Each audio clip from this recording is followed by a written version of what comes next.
Tiles was not loading for some reason, but it's fine. Anyway, as the title says, we're going to be playing a Formicid.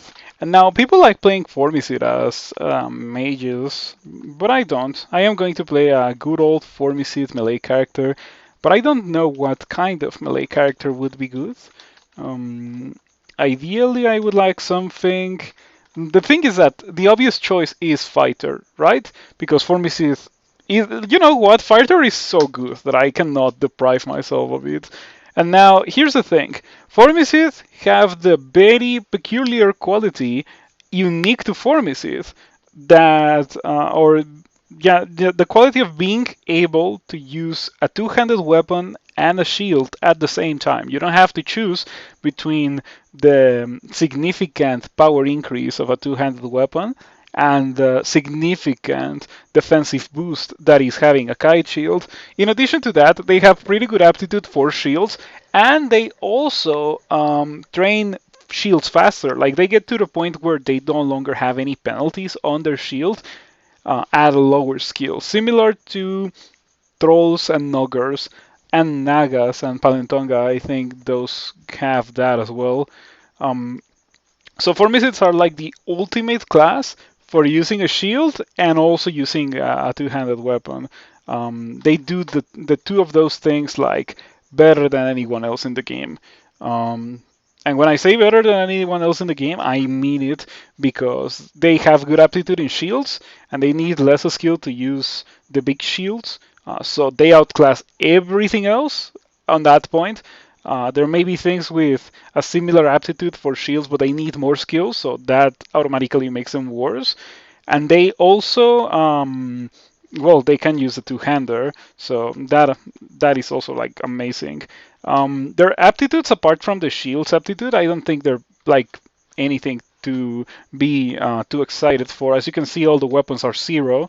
Kind of understandable considering how powerful they are disregarding that one aspect. We are gonna start with a quarterstaff, and if you're wondering why, is because quarterstaffs have good base damage and good attack delay. That is compensated by the fact that they are two-handed weapons. Normally, you wouldn't be able to use this. I wonder if Formicids get this as an option because they are a Formicid. Because as you can see, Fighter starts with a buckler. So oh yeah, let me save and reload so we can see some tiles. There we go.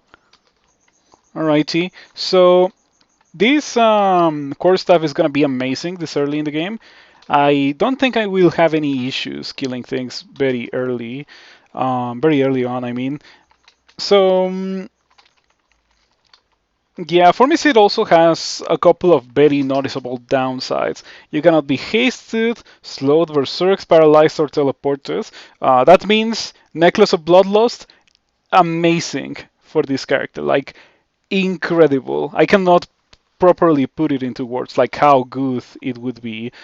You're also immune to teleport traps and dispersal traps, so it is a minor benefit that you get from being a Formicid. The downside is that you cannot haste, but on the other hand, you also cannot be slowed, so that compensates a bit for that. Very later in the game, like much later in the game, in like SOT, you're often gonna be slowed for because of the death cops and stuff like that. They attack you and they slow you in melee, so that's a pretty bad thing. But Formicid doesn't have to fear that. They don't have to deal with that like at all, and that's a pretty good thing. That's like exclusive to Formicid. So, for example, Natasha has slow, and I am immune to slow, so that's like another good thing of Formicid. I should be able to kill her. Well, I have been getting pretty unlucky with the rolls. Like, look at that. You hit Natasha but do no damage 2 times in a row, and then there is 2 misses. It was... No, there's 3 misses. It's miss, hit but do no damage, miss, hit but do no damage, miss. Like, what is going on here? Pretty unfortunate. Okay, we one-shot Natasha. Like, that is the kind of damage that we are dealing with right now. Um, I'm gonna try to heal to full HP, and then I would like to go back up and clear the level. Resting in that level is unsafe because I'm pretty sure Natasha would just like go directly to where I was and try and finish me off pretty much because I was pretty hurt after missing 5 attacks in a row. Well, it was a combination of missing and like hitting but dealing no damage. So anyway, it was just like a really unlucky fight that was this close to going really bad. Fortunately, we ended up beating Natasha. Um, I should make my starting soon screen something else because I've heard people say that they think that I stream console when the reality is that I go out of my way to show tiles to people because I know that's what most of the people who play crawl nowadays are used to. So maybe my starting soon screen should also be um, a tiles window, like the same thing I currently do, but in tiles instead of in console. Um, so yeah, we have been doing well. Of course, Fighter is a pretty powerful start. Formicid is relatively decent, and a Quarterstaff is an amazing early game weapon. It just deals way too much damage. It's like a very high quality starting weapon. And in addition to that, we also have a buckler that is pretty much already gotten all of its penalties removed. I think, yeah, skill to remove penalty 2.4 because I happen to be a Formicid. They are so good. But they do have that downside of not being able to use what's quite probably the best item in the game, which is a scroll blinking, in my opinion. They just don't have that. I'm gonna level up some strength. Ooh, poison. Dagger of Venom, I see. Okay. I need to kill this priest. I want to kill the priest before running away because, like, at this point, I have to run away. Cannot keep fighting those guys. Fortunately, I have an amulet of regen, something that I didn't mention. I think I have to attribute my survival in this fight to that amulet of regen. Like the um, the healing was so noticeable. We found chainmail. 12-11 defenses is pretty decent. Courtesy of that ring of evasion, I feel really powerful right now. Like I feel like a very powerful character. Yeah, it feels nice to play something that is just like a strong melee character for once. After the Ogre Abyssal Knight, I really needed that. The early game with that character was so rough. Of course, after the early game, things got significantly easier, and we ended up winning the game without much complications. That's kind of the reward that you get after,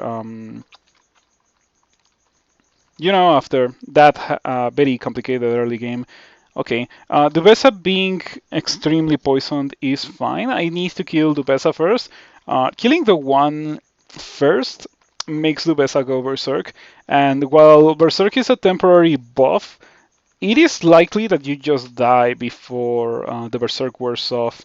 Uh, for the one, well, the one has a thing where he gains like hit dice and he gets better spells, and that is pretty dangerous. And this is permanent, but it is also a bit more difficult for the one to kill you compared to the Besa Berserking. You can't run away from Dubesa. And I guess if the one is hasted, you also cannot run away from him. However, the one currently is extremely poisoned. We should not have many difficulties finishing the job. Okay. Oh wow, Formicid! You have to watch this. Yeah, you have never seen or you have never like played a Formicid or won a Formicid. They're pretty good in my opinion. I like them a lot. It's just that they are punishing because they cannot blink or teleport or haste, so they have less escape options, or their escape options are like unconventional. But I like Formicids a lot. That's not something that we want to fight against.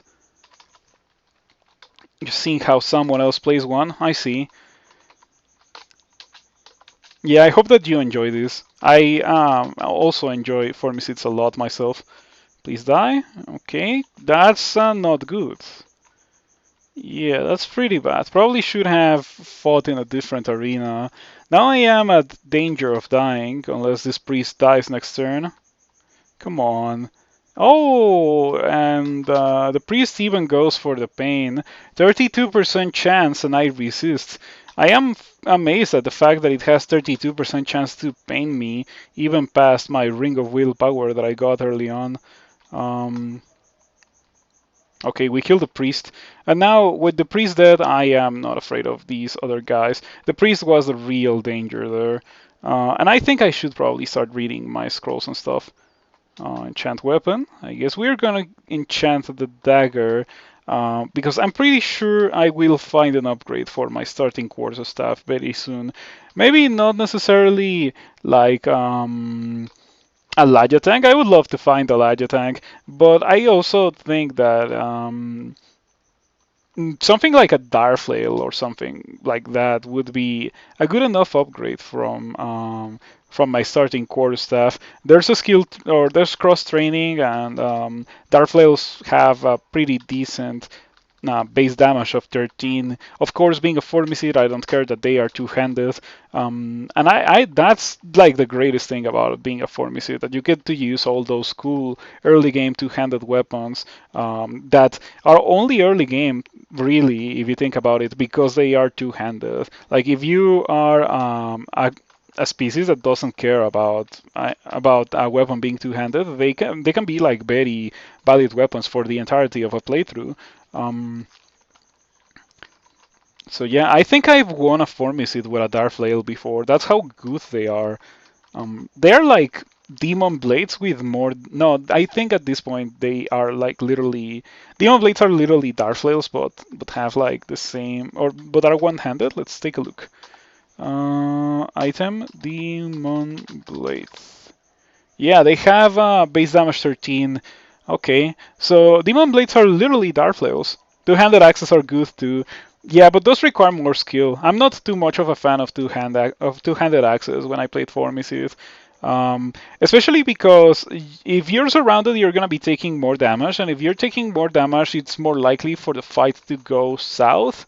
And if the fight goes south, as a Formicid, you cannot do the things that you normally would be able to do to survive, which is like blinking, teleporting, that kind of stuff. So yeah, I am also like not a big fan of axes. In all honesty, I don't like that you have to be surrounded for them to be extra good. Um, Oh, Edmund. Okay, hello Edmund. I guess I can throw a net at you, and it can miss. Hmm. Hmm. I'm leaning towards using my one of my potions of might. Oh wait, I can use my dagger of venom instead. Yeah, now it's just a matter of running away from Edmund. Edmund does have like very significant damage output with his very good flail. That's like his thing. Sigmund has the ability to pretty much instantly kill you. Edmund has a very good flail that you get to take as a reward. Of course, this character being a Staves user is not that excited about that flail. It's not a Darflail, that's what I have to say. Also, the brand is kind of underwhelming. Holy Rat doesn't really do that much except against Whites and Skeletal Warriors. Works better with lifesteal. Oh yeah, well, there is exceptions to these general rules that I mentioned, and of course, finding a battle axe or an executioner's axe or even a broad axe with vampiric, then that is like you should probably use that because that is really powerful and really rare. Makes for a fun character. Mm, okay, altar. Let's see what we have here. Mm, Sin, Trog, Ru, Kaslal, Nemelex. What god do we want to go? Like, the obvious choice is Okawaru, pretty much. Like, always Okawaru. There's no reason for for a fighter not to go Kawaru, especially a fighter that wants to get a good shield and a good weapon. Like Okawaru will hook you up with that sooner or later. More often than not, it will be later than sooner, but you will still get that. Another very good contestant, I guess, would be Ashensari. Of course, I love Formicid of Lugonu. Like, Lugonu is really good for Formicid. You get to blink away from things and stuff. Like, the defensive options that you don't have access to as a Formicid, Lugonu compensates heavily for those. Um, Kawaru is a favorite for your melee Formicid builds. Yeah, it's just too good. This character, however, I am thinking of going Wujian. Yeah, I think I will go Wujian. People, I feel like, underestimate a lot what Wujian has to offer, but I think Wujian is just like crazy powerful, especially as a Formicid. Wujian has an ability that lets you move twice. Yeah, that ability that says you can briefly move at supernatural speeds. You can take 2 movement actions for free, like time doesn't pass while you take those actions. So if you think about it, it's like controlled blink. Like you get to move 3 tiles before a monster moves 1. So it is kind of like short range controlled blink that only costs piety, and it doesn't even cost that much piety. It does cost a decent amount of piety, but it's not like it's not like you use it 3 times and then you're out of piety. No, it's like relatively spammable. I would put it in the same tier as heroism, that Serpent Slash ability from Wujian. Um, so yeah, Wujian gets you like whirlwind attacks and then lunging, wall jumping. Those things don't really matter that much. The really powerful abilities that Wujian has to offer are Serpent Slash and Heavenly Storm. Those are like the really amazing ones. Of course, lunging is also decent, um, but I don't know. Okay, so Crazy Youth can banish me with the core staff, can also go for the paralyze. I feel like going for a gamble and trying to kill Crazy Youth. Ooh, 15 damage, and I miss. I'm gonna kite a Crazy Youth just for a short bit, because I do have regen, so that will regen me to full HP. There we go, extremely poisoned. Get me that. Now I have a cloak, and I also have the core staff, which is going to be a bit of a weapon upgrade. Certainly better than the core staff that I'm currently using, in the sense that it deals more damage. It may be a bit of a dangerous thing to use against monsters because you can berserk them and stuff, but it certainly deals more damage. I'm not gonna use it against every monster, but I'm gonna use it against like the monsters where even if it's berserk, it's not that dangerous, like an orc or something like that. For the really dangerous monsters, we have the Dagger of Venom. That is just gonna kill everything. Live dangerously, wield chaos. Yeah, that's how I'm rolling with this character.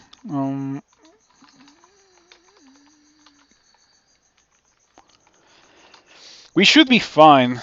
This is only like a stepping stone. Next on our upgrade path would be a Direflail, as I mentioned earlier. I would also enjoy a Tank, obviously. I would be very happy to find that. Maybe even a two-handed launcher, like an Arbalest or a Longbow, could be an interesting thing to have as a Formicid. Gonna level up fighting to 12. Now, I only just realized that I have 58 HP, so fighting that ogre, honestly, is a really, really bad idea. I shouldn't do that. Okay, I'm gonna make a run for the stairs, and we can go down different stairs.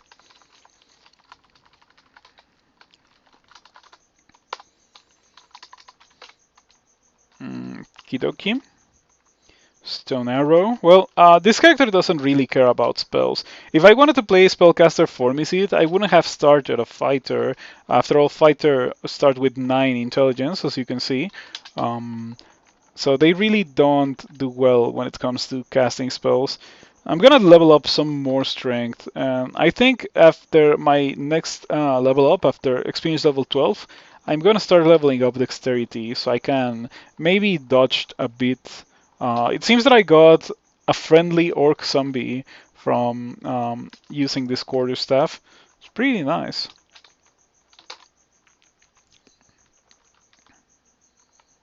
Okay, with 66 HP, we kill the ogre. It was not so difficult. However, there's two ogres. I think I can win. Okay, yeah, that went pretty well. Also, something that I have to say is that this character really wants to find a kite shield. The earlier I find a kite shield, the more powerful I will become. Like, if I find it right now, I would be so much more powerful. Um, I need to be a bit careful here because these guys can be pretty dangerous, and also Blork the Orc is hasted, which means that I cannot run away from Blork. Better fight close to the stairs in case I need to make a getaway. Yeah, in case I need to bail. Ooh, Blork the Orc catches up to me. Better go upstairs right now then. Okay, pretty good. Yeah, it went well. Blorktier sometimes gets crazy weapons, like battle axes and stuff like that. Not this time around, however.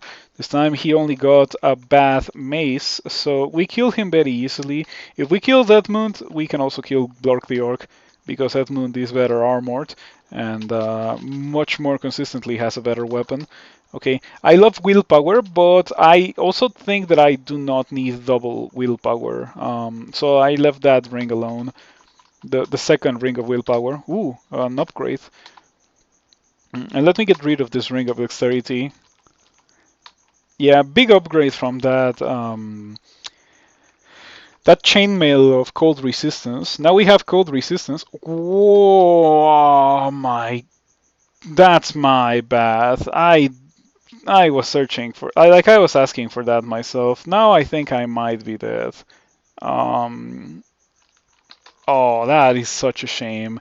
So there was an orc, and the orc changed into a glowing shapeshifter, like for real, a glowing shapeshifter. A glowing, it couldn't even be a normal shapeshifter. And of course, the glowing shapeshifter immediately turns into a death drake. Doesn't shoot my asthma, fortunately, but then the turn after that, it turns into a shock serpent. And this would be a scary monster, like in 6 experience levels. It would still be scary. So now I think I just die. Like, I think I am dead. I don't think I can survive this. Because, well, you know how it is with a Formicid. I don't have blinking, or I don't have anything to make it go away. And it has way too much willpower for me to try anything funny, like maybe Mind Burst. 48% chance to affect, but then again, I don't have any evocation, so it wouldn't deal damage. Mm, this is not good. I really do think that it's game over here, since I don't have any escape options other than shafting. And shafting, I'm pretty sure, will not happen in time. I'm gonna try anyway. Okay, I only took 15 damage. I dropped 3 floors from the shaft.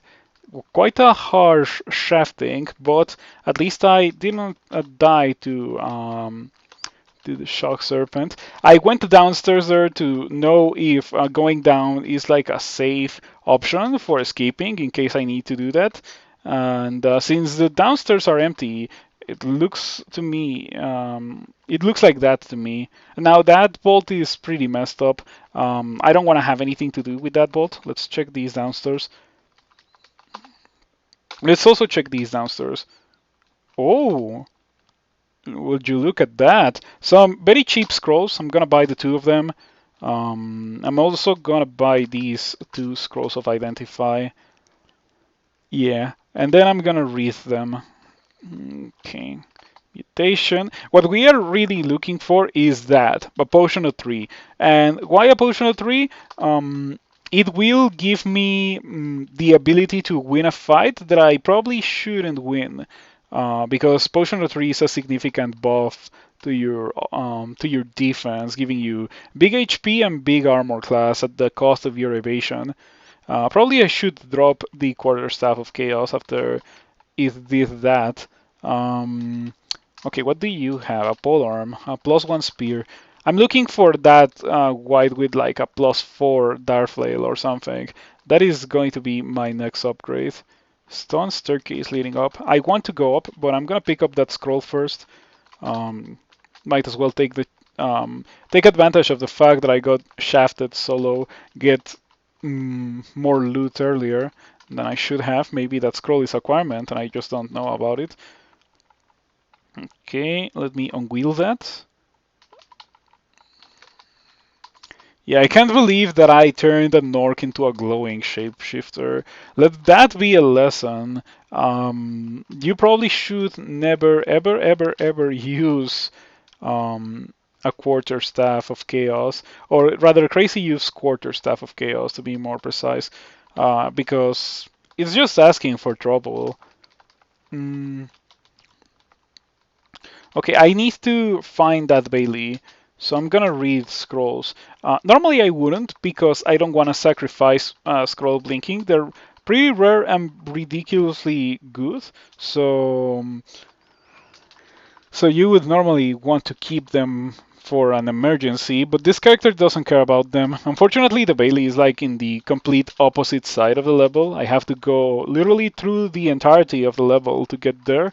I'm gonna do that, but I'm gonna do it in a smart way. Like I'm gonna go around, not through. And then if I find monsters, I will actively like if I find too many dangerous things, I mean, I'm gonna like dig through the walls. Okay, an orc band doesn't really qualify as that, so we can kill it. Exactly, that is why you said Kappa. Yeah, I knew what I was getting into when I went for the quarterstaff. It's just that I thought to myself, well, what's the worst thing that could happen? Berserk, right? But no, the worst thing that can happen is turning an orc into a glowing shapeshifter, which turns into a shock serpent, which then proceeds to one-shot you. That is, unfortunately, in this occasion, I didn't get one shot, so that's good. But I definitely could have. Um, okay, I have poison darts. Let me put them in the quiver.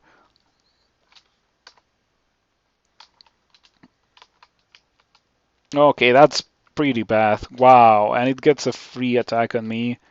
I am the Jian worshipper here, not you. Okay, very poisoned. We get a double block with 4 shield. That's pretty sweet. Okay. I need you to get poisoned and die. Okay, I'm at full HP. This is as tanky as I can be, so if I'm gonna attack the two-head ogre, might as well do so now. We take some damage, the two-head ogre doesn't, but then we can kite it around for a little bit and give it another try. And now we should just have killed the two-head ogre. Yeah, that went well. We gained a lot of experience from doing that, and now we can go into the Bailey. Having a Dagger of Venom, I am not too afraid of a Bailey, I have to say. Worst case scenario, we find a Warlord here. That would be indeed pretty bad, but I can kill it with the Dagger. That's quite probably the absolute worst case scenario, to find a Warlord. It seems like an Naxxas Bailey. I think I found Scrolls of Acquirement from this one. High Priest and Demonologist. That's quite a nasty combination. I think I can kill them, but obviously, like, things can go pretty bad here. I am not too happy with the current situation. Yeah, this is looking pretty bad. I wish I had haste or something. But I don't. That's kind of what you're signing into when you start a Kobold. I'm gonna switch to the Quarterstaff because I really do need to kill these things fast before things get too dangerous. Okay, that is a Rust Debut. If I get corroded, that is seriously bad. So fingers crossed for that not happening. Come on, just die now. Alright, it died. The High Priest hasn't summoned anything. I feel very lucky. because a High Priest hasn't summoned anything. Now, I was about to use Ice Blast, but it would have been a really bad decision because it would have made a lot of noise. And if I am overwhelmed with a single High Priest plus support would have been significantly bad. Okay, we make the High Priest agile. I hope that we get to hit it.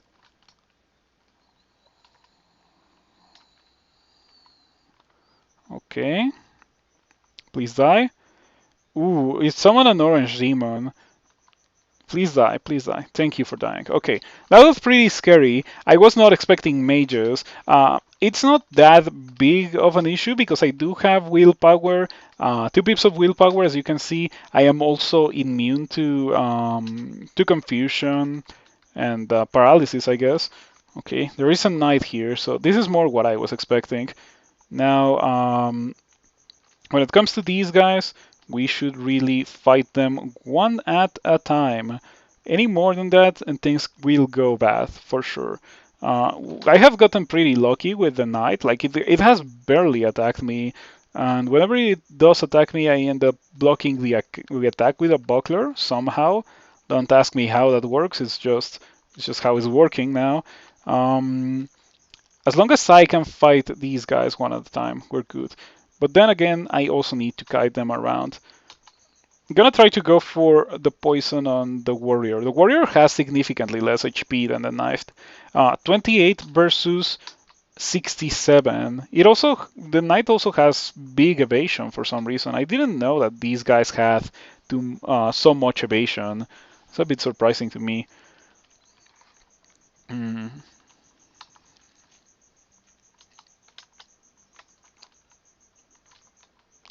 Yikes, now it's hitting me. I can kite it around a bit just to gain back some HP.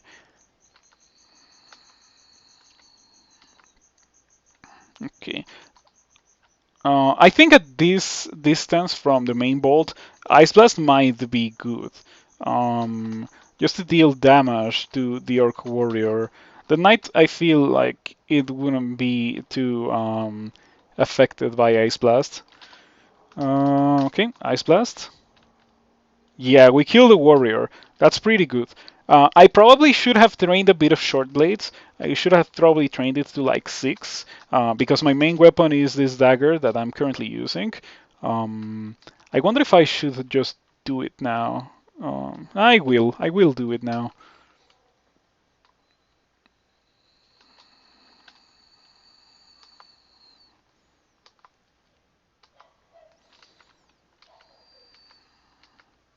Oh, that is not good.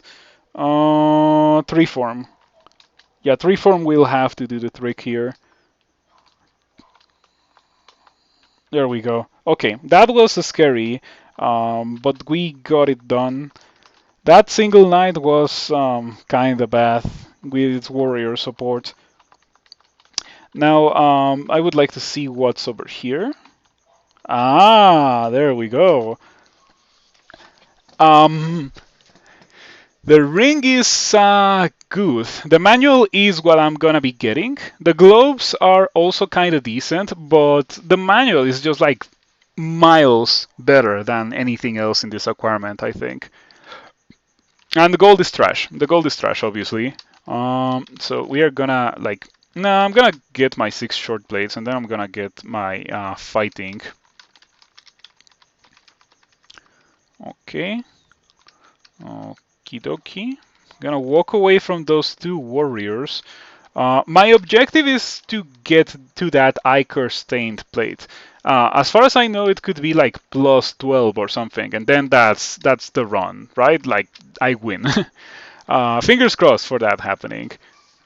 Of course, I wouldn't be surprised if it wasn't the case, but chances are good that it's gonna be better than what I'm currently wearing, which is plus 2 chainmail with cold resistance. Like that is not really a high barrier to overcome. Okay, goodbye warriors. Pretty good. Yeah, sometimes you can get insane stuff from acquirement. Like this character would enjoy a pretty good weapon, but I wouldn't be surprised if I never got one from acquirement. Also, chances are good that I still haven't seen all the scrolls of acquirement in this vault. I seem to remember that there's more than one.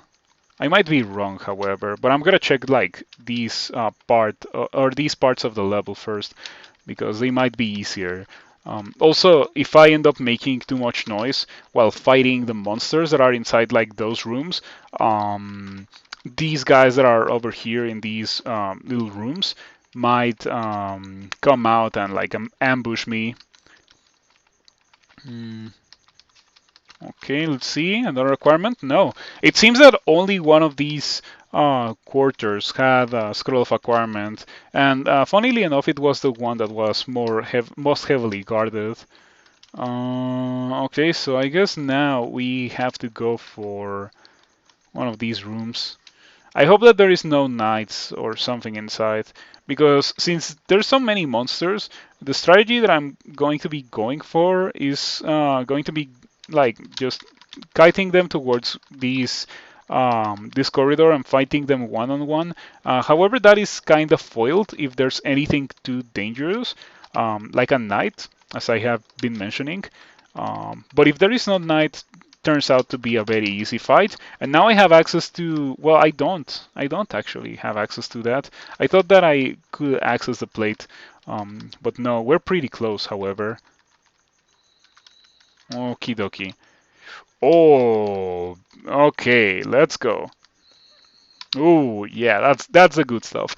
We're gonna obviously be using that for a significant amount of the game, if not the entirety of the game, because it is highly enchanted. It is a good base armor type. It has relevant resistances. I think it's really hard for me to upgrade from that. It will be a thing that eventually happens, of course. Like I will find gold dragon scales, and gold dragon scales are better.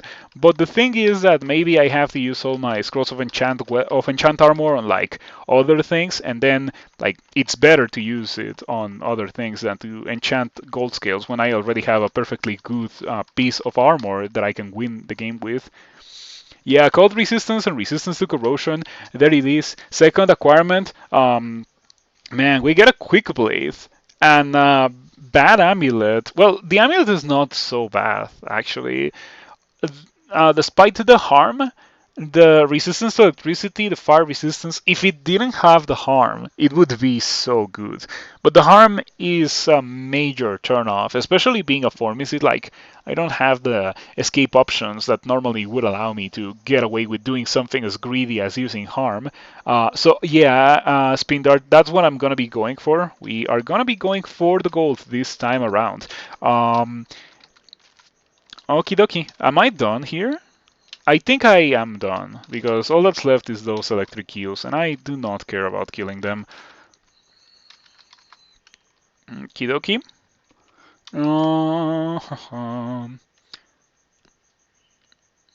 Mm, I am pretty happy with what we currently have with this character. Yeah, manual fighting and that armor. The armor is like absolutely on another level. Like I can't believe that armor. We see some whites. Maybe I should go back and pick up Edmund's Flail of Holy Wrath to deal with these whites. So that I don't have to use the Core Staff of Chaos. By the way, I think D6 is the level with the glowing shapeshifter. I was fighting an orc with the core staff of chaos, and in my first attack, I turned it into a glowing shapeshifter, which proceeded to almost immediately turn into a shock serpent. Somehow I didn't die, I shafted myself obviously, and that saved me. So I think I'm gonna leave D6 alone for a short period of time. We have access to Serpent Slash now. Yeah, that's pretty good. And we also have a Skeletal Warrior. Yeah, I don't want to have anything to do with that. Let's go find Edmund's Flail. Harm wrecked that amulet. I am like Harm is just like my least favorite thing in Crawl. Well, no, I think my least favorite thing in Crawl has to be the property that makes you unable to teleport. That's probably my least favorite thing in Crawl. It's like any given random amulet. Sorry for that. As I was saying, it's like any given random amulet has a chance to just not exist because of those properties, harm and minus tele. Mm, mm, mm, mm. Yeah, I think we're good. I wonder what's my base attack delay. 1.1, that's pretty bad, but I also have 100 HP, so I should be able to kill that Skeletal Warrior, especially considering that it is Holy Wrath. So let's go down to D8. Was it D8 where the Skeletal Warrior was? Yeah, here it is. Um, Okay, so what's happening here is that I have 23 armor class. Normally, when you find D8 Skeletal Warriors, you don't have 23 armor class, and you also don't have Holy Wrath. So despite the fact that I do not have the best skill on this flail, I can still like hold my own against a single Skeletal Warrior. More than one, however, it's something that I probably don't want to deal with. So I am going to like, yeah. And then when it hits me and things go bad, I can just run away from it for a bit, take advantage of my regen, and now I am pretty much back at full HP, ready to kill it. You love to see it. Early regen is so busted. Um, it speeds up your game quite a lot because if you think about it, I could be doing the exact same thing if without regen, um, but it would just take me much more playtime to pillar dance this Skeletal Warrior. As it is right now, I started running away when I had 39 HP. By the time I make a single lap, I would have been back at full HP pretty much. Like, that is significant.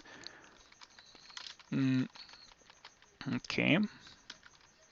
You know, I don't think I want to mess with that eel. I don't have anything that allows me to kill it. Like, no Wand of Flaming, no real range capabilities so far, so better to just leave the eel alone. And yeah, it needs to be a really powerful character to be able to kill the 8 Skeletal Warriors. And this is a really good character, really powerful one. Mm, okay, Dagger of Chaos for the two-headed ogre. With 23 armor class, even if I do get hit, it's not gonna hurt that much. As you can see, 5 damage, like, it's not an issue. And we just need to run away until you die because you're very poisoned. Should happen anytime soon. Yeah, there we go. I will obviously stop training fighting once the manual wears off, but that manual is like such a big deal. Look at the ridiculous amount of HP that I have for a Formicid. Like that, it just doesn't happen normally. I'm still looking for an upgrade for my main weapon type, which is a Stapes.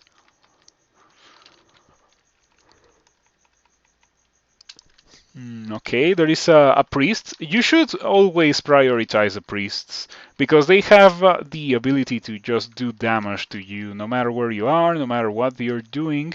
They can deal damage, and that is a really bad thing that you don't want to have anything to deal with. The warriors and the wizards and stuff like that, they're not that dangerous, or not as dangerous as the priests, in my opinion. There's some people that think wizards are more dangerous than priests. I personally don't agree that much. Oh, I have resistance to acid. I shouldn't be afraid of you. Yeah, let's go. Oh man, you love to see a good run with good early game loot like this one. Okay, you should die any second now, Harold. There we go. Harold didn't have anything for me other than his nets. Unfortunately, nets are like omega rare in this game. I don't think they generate on the floor, and I think, well, or maybe if they do, they generate like so only very early into the game in the floor. I tend to end games with like 3 or 4 nets, and that's it. That's a pretty low amount of nets if you think about it. Oh, funny thing that the boulder beetle started rolling and then it stopped rolling. I thought it would hit the Orc Wizard, or did it hit the Orc Wizard? Doesn't say anything.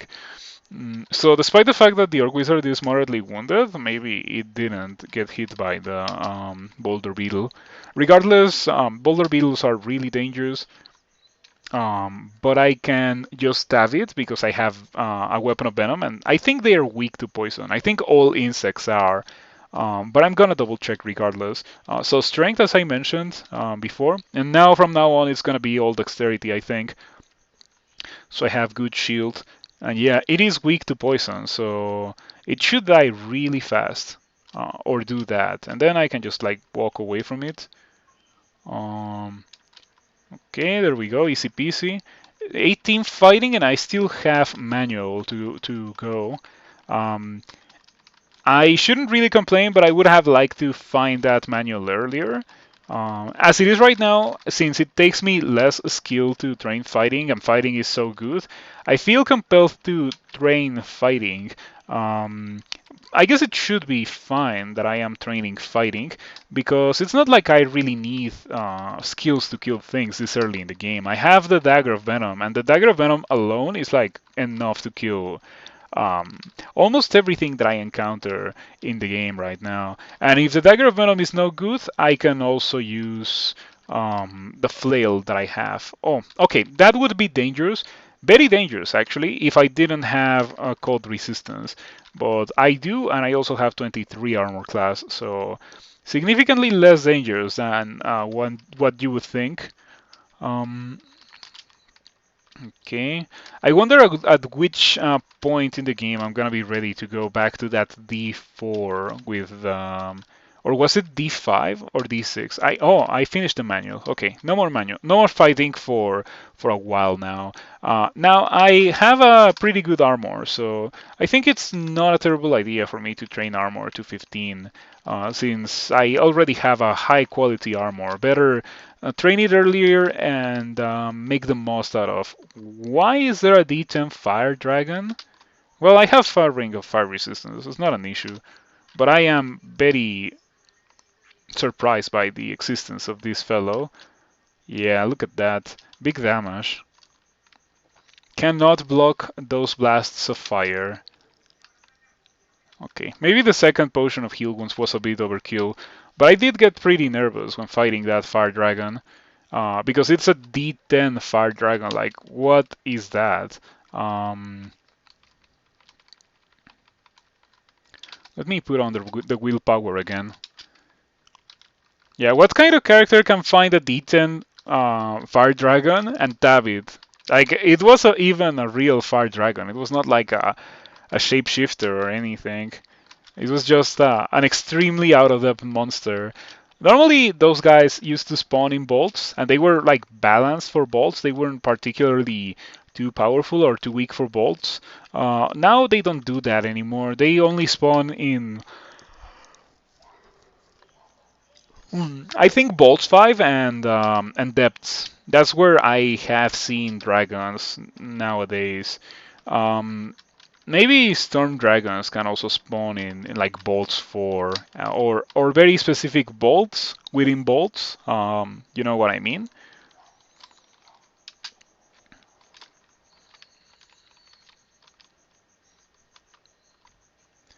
Okay, we should be able to kill this acid dragon, no big deal. Same goes for the melee. Okie dokie. Ah, Boots of Regen. That's much better than 2 armor class. Yeah, I will take Regen over 2 armor class with almost any character. And we barely lose armor class after doing that. That was a massive thing to find. Like, wow, this character's loot? Yikes. Like, it is actually insane how good this character has it. Wow, Seven-Headed Hydra on D11, and believe it or not, I am not too afraid of it. I actually think that I can beat it. Maybe one more. Even with no skill, Ice Blast is pretty good against Hydras because Hydras have like 0 armor class. If you inspect them, the game tells you armor class none. So So yeah, things like Ice Blast with no skill are very effective against Hydras. If you have LRD, LRD is glorious, but more often than not, you are not going to have LRD. I am interested in checking that shop, but I will not do so until later into the game. Yeah, there's that thing with the Darflail, but being a Formicid, I cannot really run away from it, and I would need to run away from it because it hits that hard. Maybe later when I find a shield, that bot will become available to me, but for now, better to leave it alone. I think this is a bit of an upgrade compared to my dagger.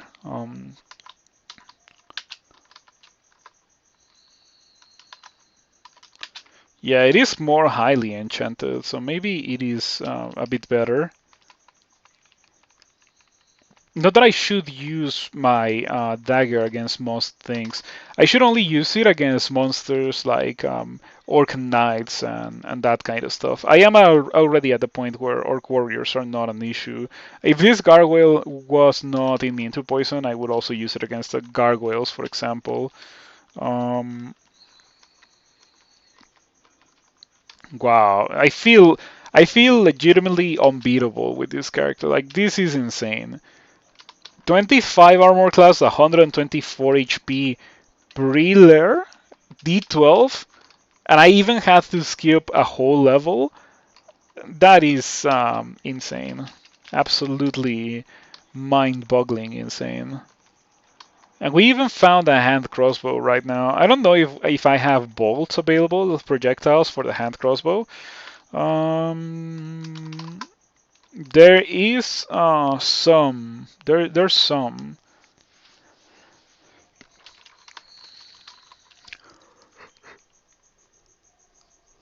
I should probably train for it. Crossbows 0. Okay, bows -2. Let's go find that. Hand crossbow and bolts.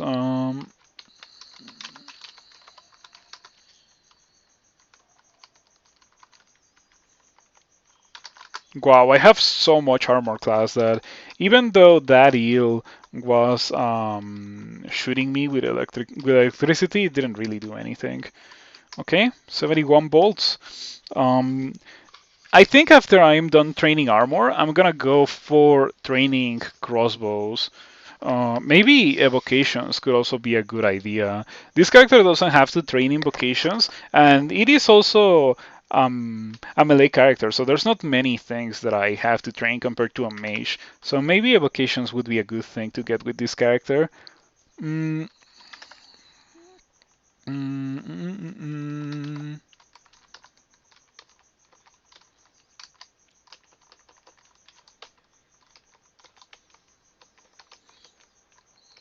Okay, I do remember being slightly afraid of this.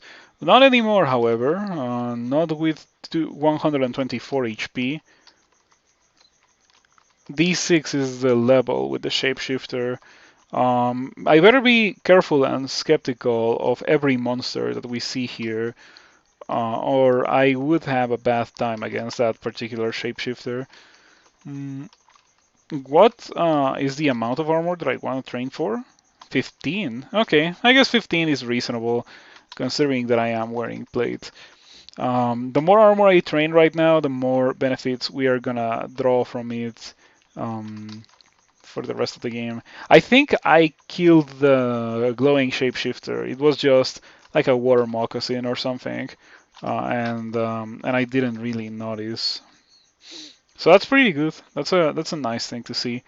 Anyway, back to D12. Mm, we're very close to entering Lair with this character. No Lyja tanks, obviously. There's that core staff of chaos, and all that's left is Stapes.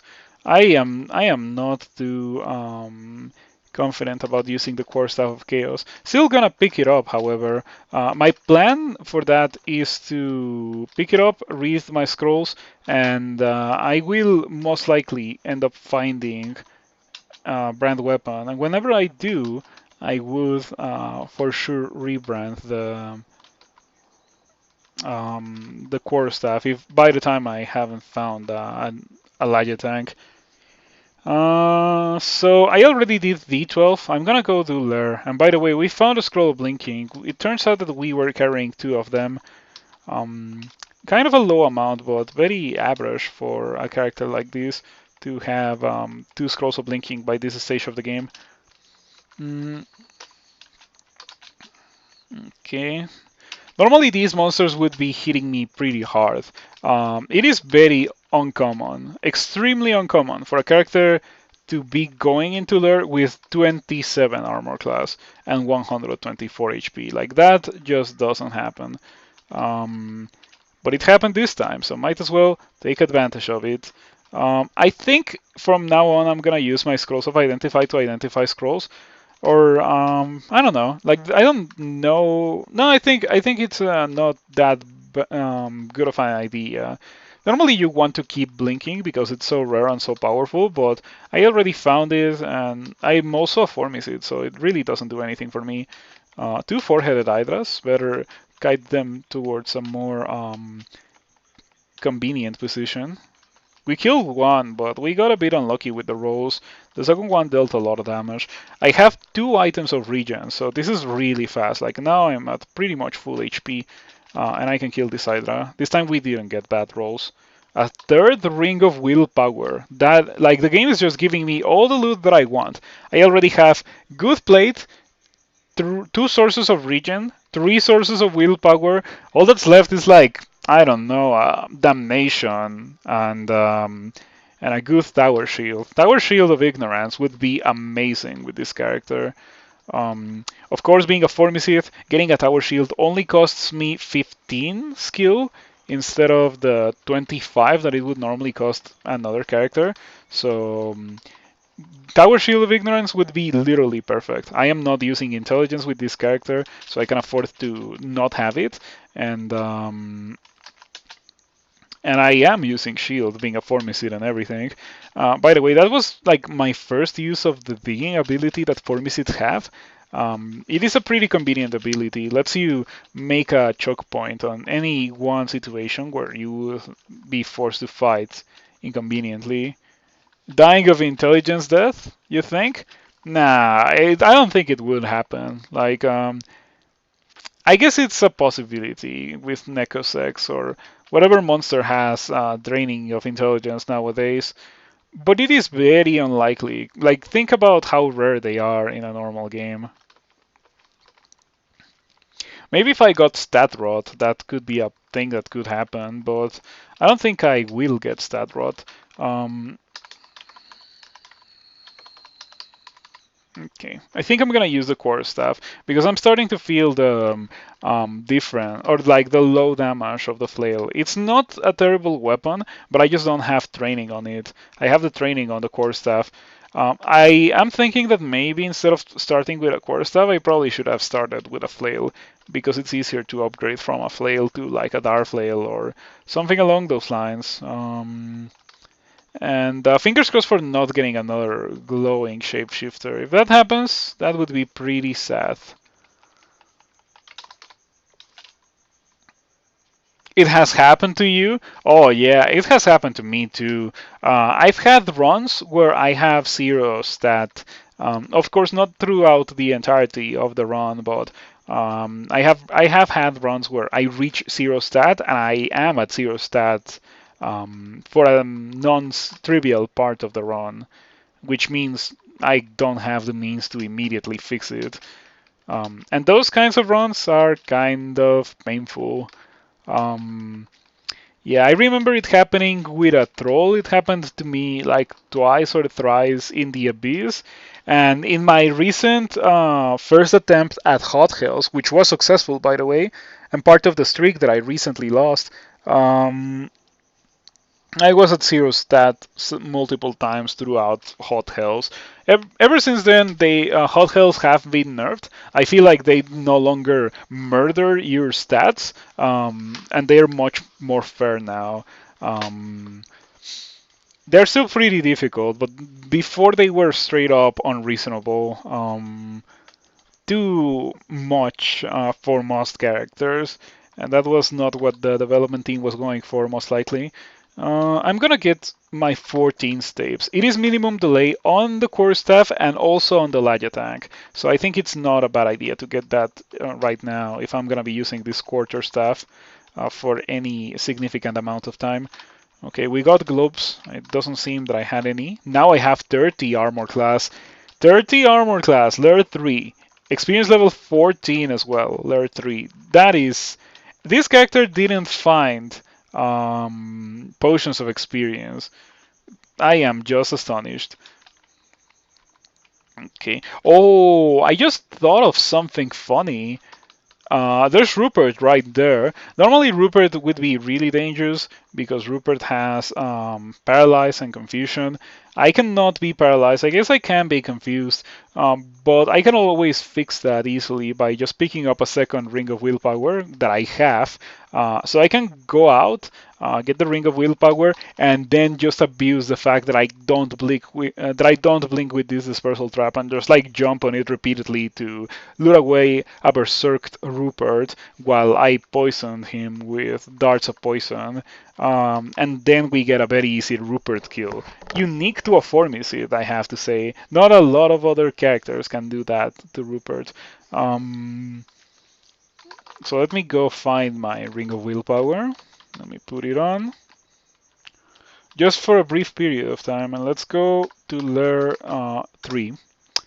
And now we fight Rupert. Okay, this Hornet would be more dangerous if I was not immune to paralysis, of course. But yeah, I want to find Rupert. For a Formicid, Rupert isn't really hard. Yeah, you get the chance to resist the paralysis just from being a Formicid, and it's like an amazing thing. Oh yeah, like get dunked on, Rupert. Like Rupert is never gonna catch me. This is great. You love to see it. Oh man, this is awesome. Oh no, Rupert is within melee range. I should jump into the trap myself instead of making Rupert jump into the trap. Okay. Now I think I want to melee you because you're slow. Rupert looks confused. It's a funny thing that Rupert gets that status effect. Okay.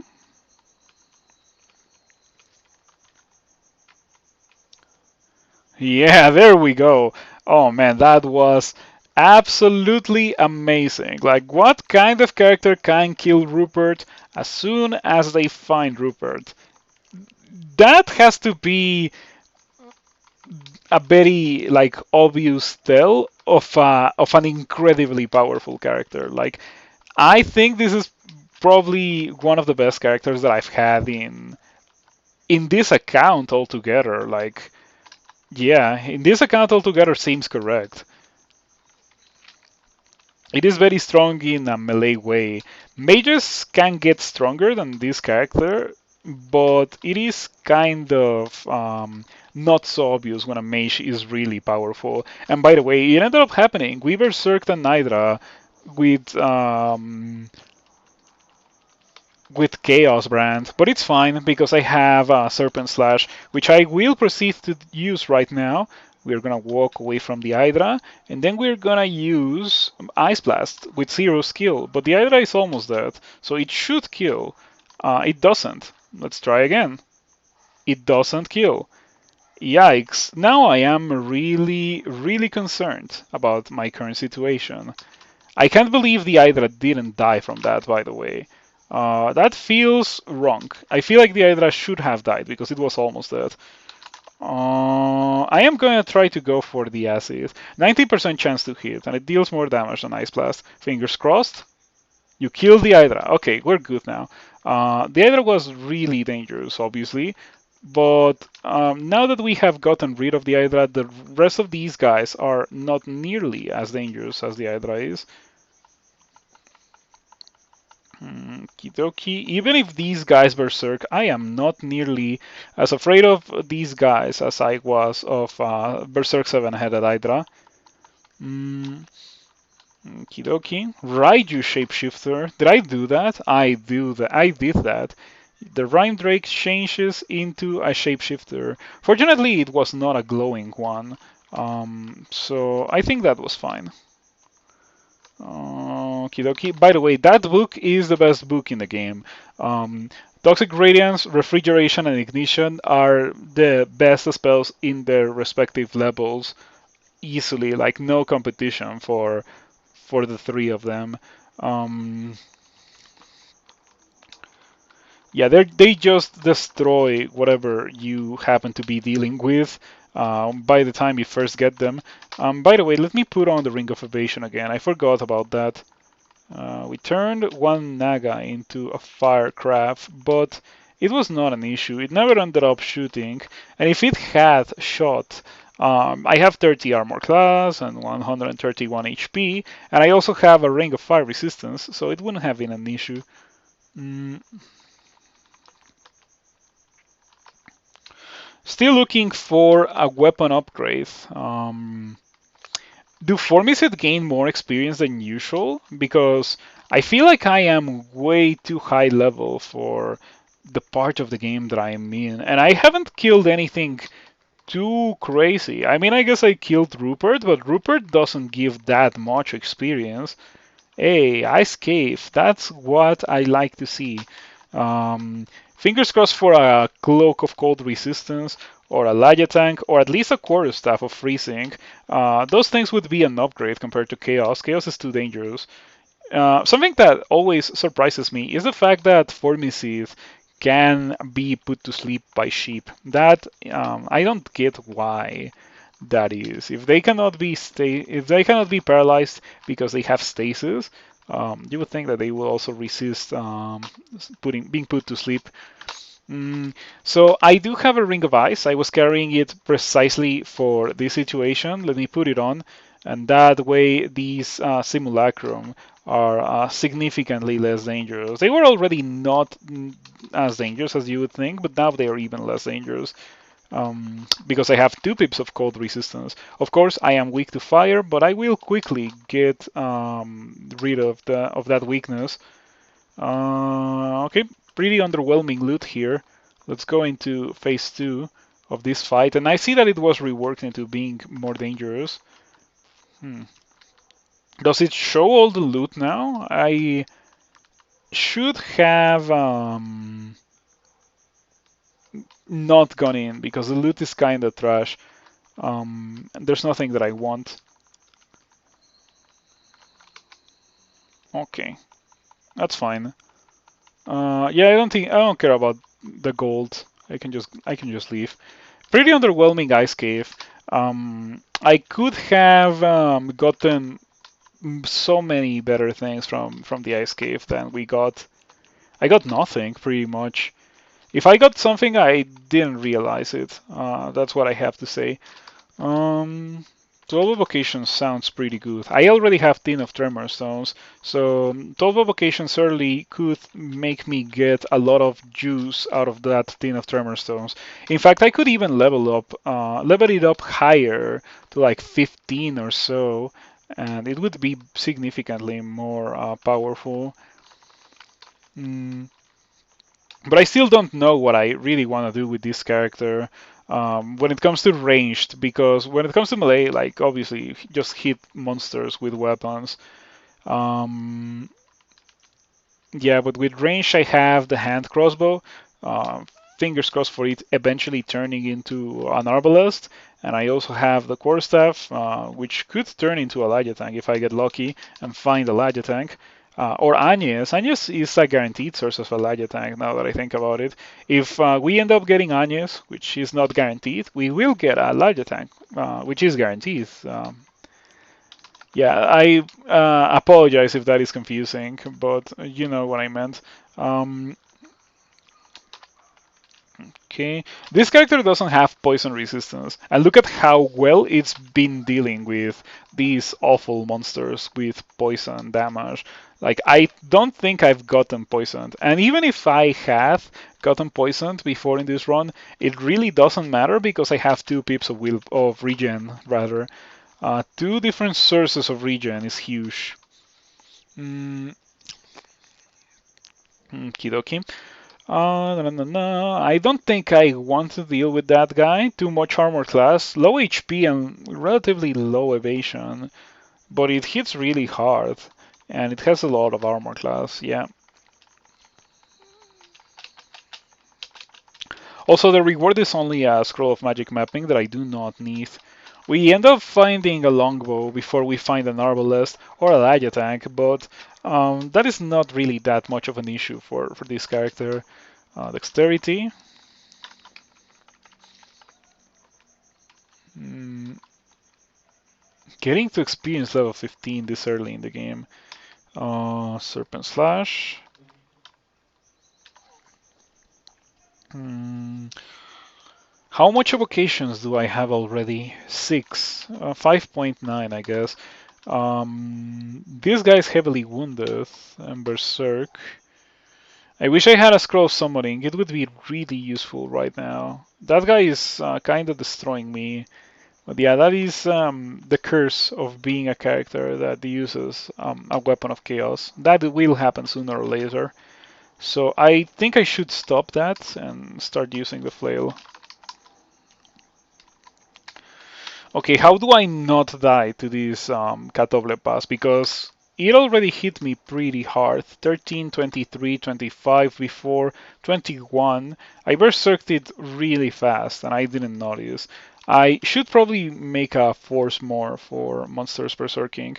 Let's summon a Chimera. We get a Juvenile Chimera. Hopefully it will help me. It didn't get corroded from acid. Let's try again. Yikes. 13.9 damage. This is not going well. I think I'm gonna die. If I end up dying here, this would be pretty sad because the character is really powerful. But it is the fate of a Formicid. Like, there's not much that I can do about it. It has way too much armor class 14 of Tremor Stones to do anything. Um, Thinking about drinking might. Yeah, it's kind of sad how fast this went downhill. So here's what I'm thinking. Drink might, and then wall jump. And the thing about wall jump is that it makes me take 2 turns, and then the monsters take 2 turns. So it first I deal a lot of damage myself, and then um, the monsters deal damage to me. So pretty much in this case, if I don't kill the Catoblepas kills me. That's just how it is. I don't think I will have enough time to drink might, so I'm just gonna switch to the core staff. What? It didn't walk towards me. Oh my! Oh, it didn't walk towards me. That is massive. I can walk away, and that gives me like 2 turns of regen, which hopefully makes it so that it doesn't just one-shot me. Okay, that is understandable. Okay, next turn it reaches me. Okay, now next turn it reaches me. Okay, so now it's do or nothing, or do or die pretty much. I am still exhausted from Serpent Slash, unfortunately. Otherwise, I would definitely go for the Serpent Slash right now. Oh man, we were relatively close to the teleport trap too. We could have survived, but or rather, we could have just like played this very differently. If I end up dying here, it's definitely my fault, I have to say. Um, I will do the wall jump thing. Let's see how that goes. Oh, the second hit. You hit the Catoblepas, you bludgeon the Catoblepas, and that kills. Oh man, quick scroll up linking. I wish. I wish. The scrolls of linking are there precisely to fix that kind of mistake that you end up making. That's the purpose of a scroll of linking. Unfortunately, Formicid really don't have access to that. So whenever you get into that kind of pickle, all that you have to do, or that you have really as escape options are Serpent Slash, I guess in this case, or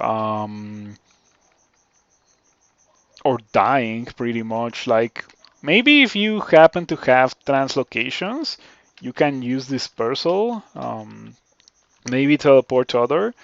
But this character doesn't really have those things. Yeah, it is a spellcaster after all. Okay, fighting Catoblepas as a Wujian worshipper is pretty nice.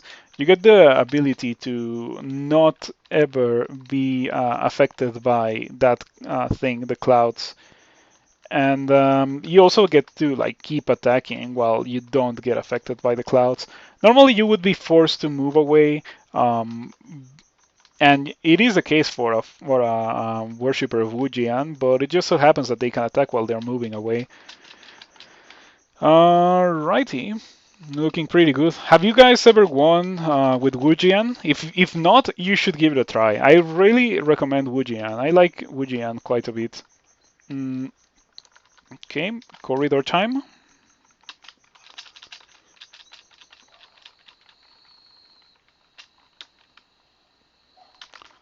Yeah, that's fine. It was not an issue. Okay, okay.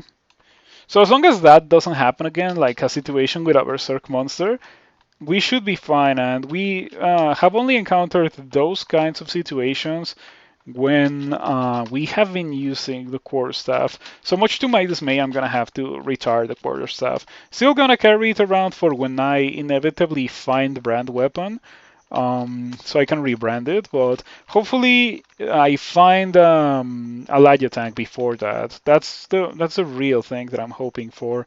Finding Elijah tank before finding a brand weapon, or at least another weapon. You know, do I have a Darflail? I do have Darflails, but they're +0. That's why I didn't pick them up. +0 Darflail has to be worse than +5 Flail. Okay, do I have a Wand of Flame? I do. Okay. Wand of Flame happens to be really good against Steels. Since they are guaranteed to be in water all the time, they get hit and they get affected by the clouds of steam, which melt monsters. Believe it or not, monsters take significant amounts of damage from steam. Because steam, I think it checks armor class in addition to checking fire resistance. So if a monster doesn't have either, or like the two of them, it's going to take a lot of damage. Oh, by the way, I'm a bit excited for the ending that we are seeing here. The Catoblepas is usually guarding some loot, so chances are good that we find a weapon. Let's see what we got. Some projectiles. Nope. Trash. Tragic. Man, it is what it is. I am surprised and very happy that I survived in that situation. I feel like chances were good that I was not going to survive, and I ended up surviving with the wall jump. I feel like the wall jump saved me. Anyway, let's go do Orc two-headed ogre. I'm not afraid of you. Yeah, if I survive the Berserk Catoblepas, I am not afraid of a two-headed ogre. Or any one of these guys, to be completely honest. Like, I feel like I can tap them as if I was using an axe, and they don't really do a lot. Still looking for a shield, however. Only bucklers we have found. What I really want is a kite shield. Hey, look at that guy. The Orc Warlord is wielding a +2 battle axe and wearing +7 plate of ponder. Yikes, big damage from the strong warrior. We need to respect monsters that are strong like that. It's like they are Berserk, pretty much.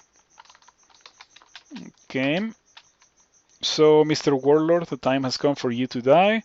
I have, oh, that is not what I want to use. I want to use the short sword of venom. So obviously the warlord hits really, really hard, right?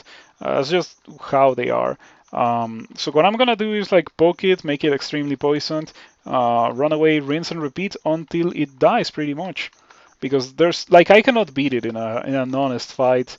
Um, Not with 11 evasion and 30 armor class, or more importantly, not with the weapons that I have right now. If the quarterstaff was not a quarterstaff of chaos, like I think I could win just by not holding down tab, but like attacking it. Um, but it is chaos, so that makes it not really a thing that I can do. Also, it had a bunch of armor because of the plate of ponder that it had. It was +7. So it's really hard to bypass all that armor class, and it hits pretty hard in return. So even with plate, or rather even with a good weapon, it would have still been a complicated fight. I think I killed it in what's probably the only way that I could have killed it.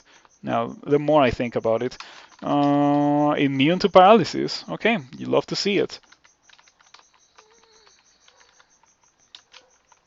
Mm, mm,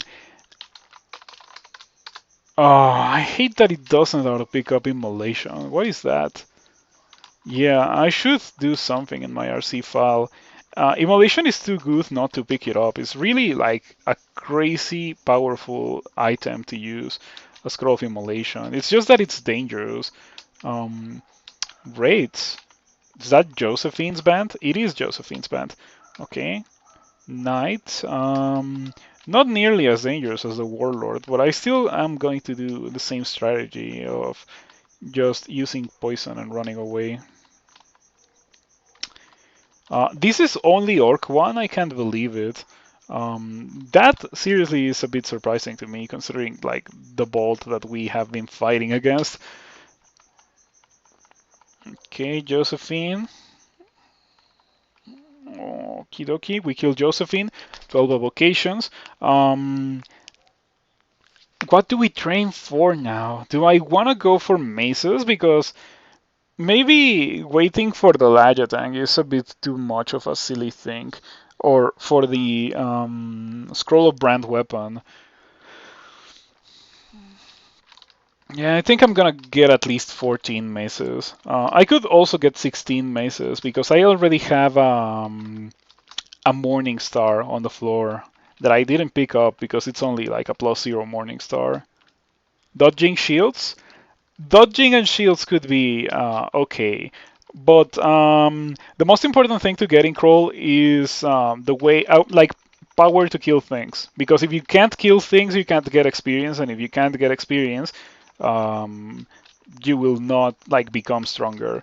Um, and right now, I can kind of kill things, but I'm feeling like I'm not killing things well enough. So I really do need to get better ways to kill things.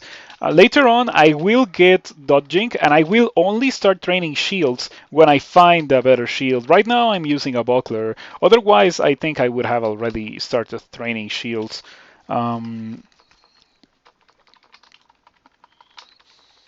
Let's see what we have here.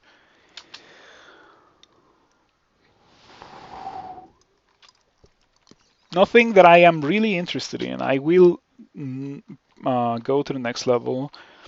By the way, thank you for stopping by, Glazed. I hope that you have been enjoying what you have seen so far. Pick up the Ambrosia and that. And cancellation doesn't really. I think cancellation as well.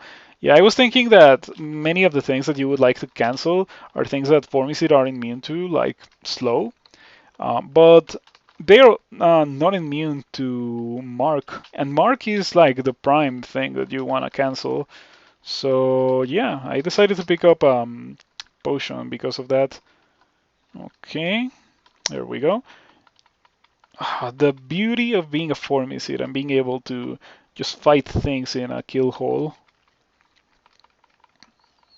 I was a bit nervous against that Knight, not gonna lie, but it seems that we have good enough damage to kill Knight now. It really does help a bit that I have started to train maces. I guess it's not so noticeable now, but when I get to 0.7, the decrease in damage that I take will be much more noticeable. And by the way, this ending has Demon Spawn, and Demon Spawn have Demon weapons. So chances are good that we will see a top tier one-handed weapon here. Um, However, we also have to keep in mind that the whole point of being a Formicid is the fact that you can use a two-handed weapon. So going for a one-handed weapon, it is only going to be a stepping stone for this character. Normally, this would be endgame weapons for most other characters, not for this one. Mm, okay, this is gonna take me a while, by the way, because you need to be kind of careful in this particular bolt. Like, fighting in the bolt will attract more monsters, and then you will be stuck fighting a lot of things.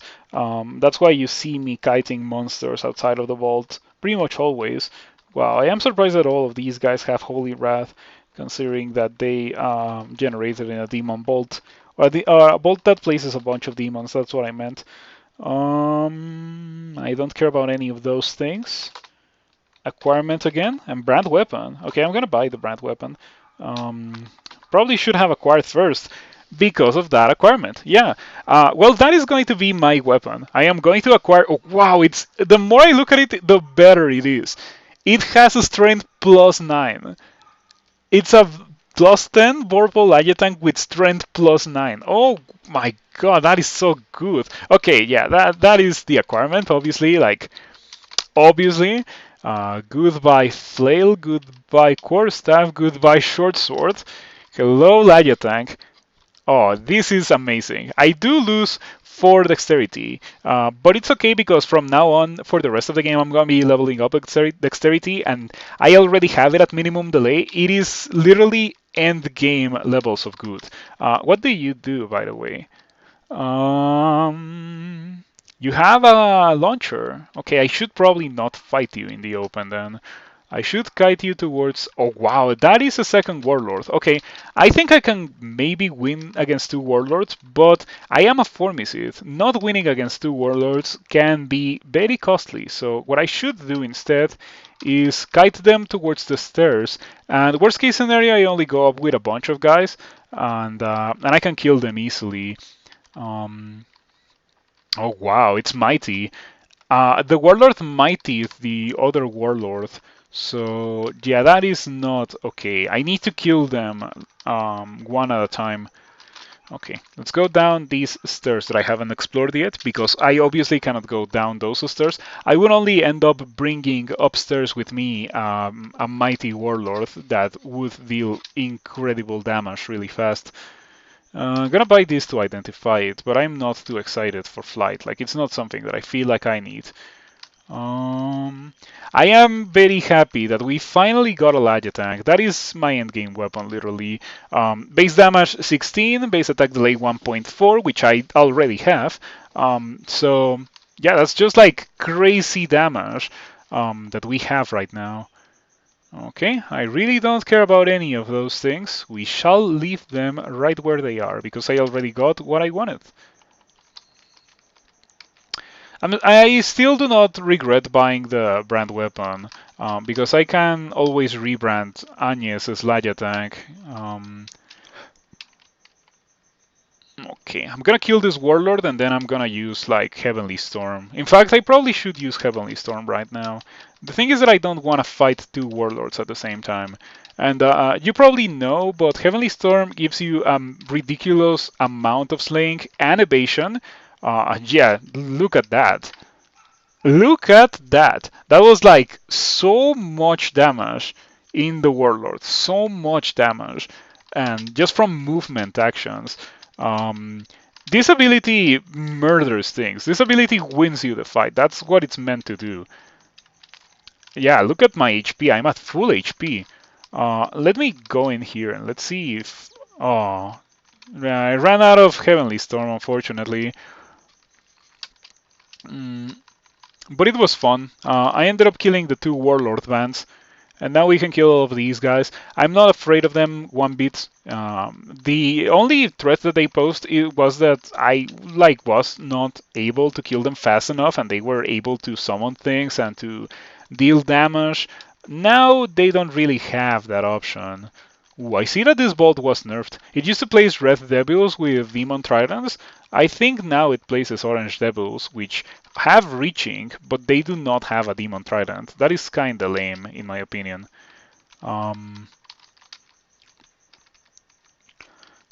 Yeah, take a look at that. So many orange demons. So sad. And a demon spawn. No weapon? Wow, this bolt got hella nerfed with the changes to demon spawn. It's not even like a demon spawn with anything fancy. It's just a normal demon spawn. It has a bunch of HP and it deals so much melee damage. It has 3 attacks and it hits for 20 each. Man, this bolt got super nerfed.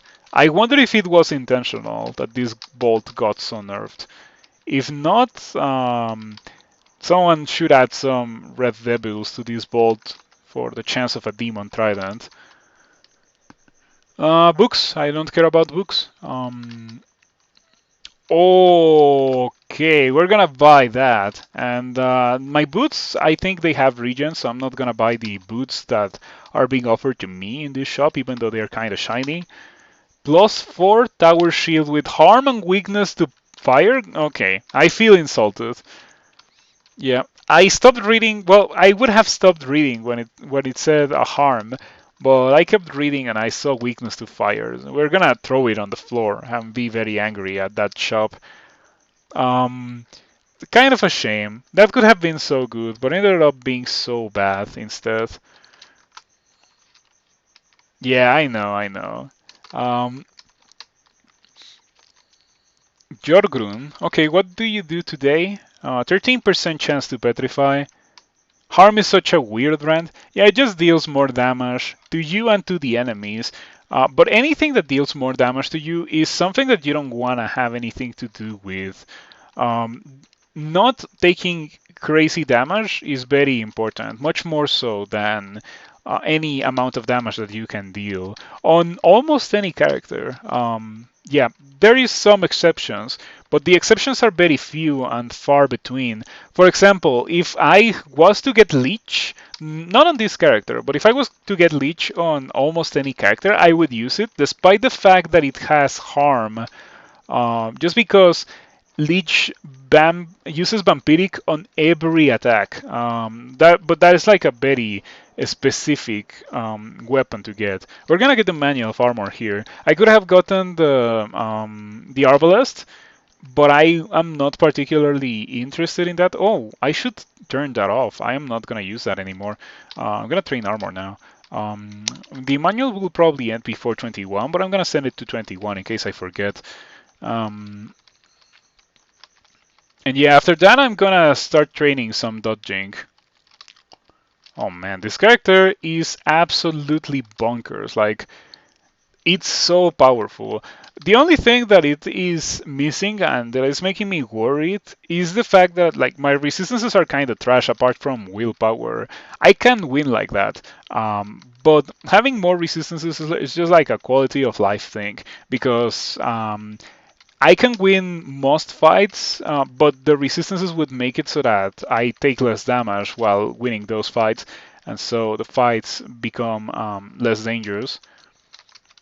As long as I don't get into a situation where I'm like meleeing a Berserker Double Pass for like 4 turns in a row again, we should win this character. Poisonous Vapors would have been amazing way earlier in the game. Like, at this point I have no need for any kind of magic whatsoever. I'm already ridiculously strong.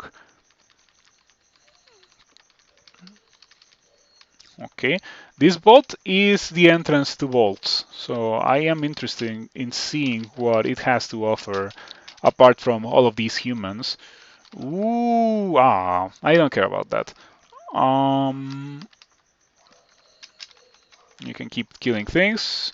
Was your chance to banish? Only 7%. Could have happened, but fortunately it did not.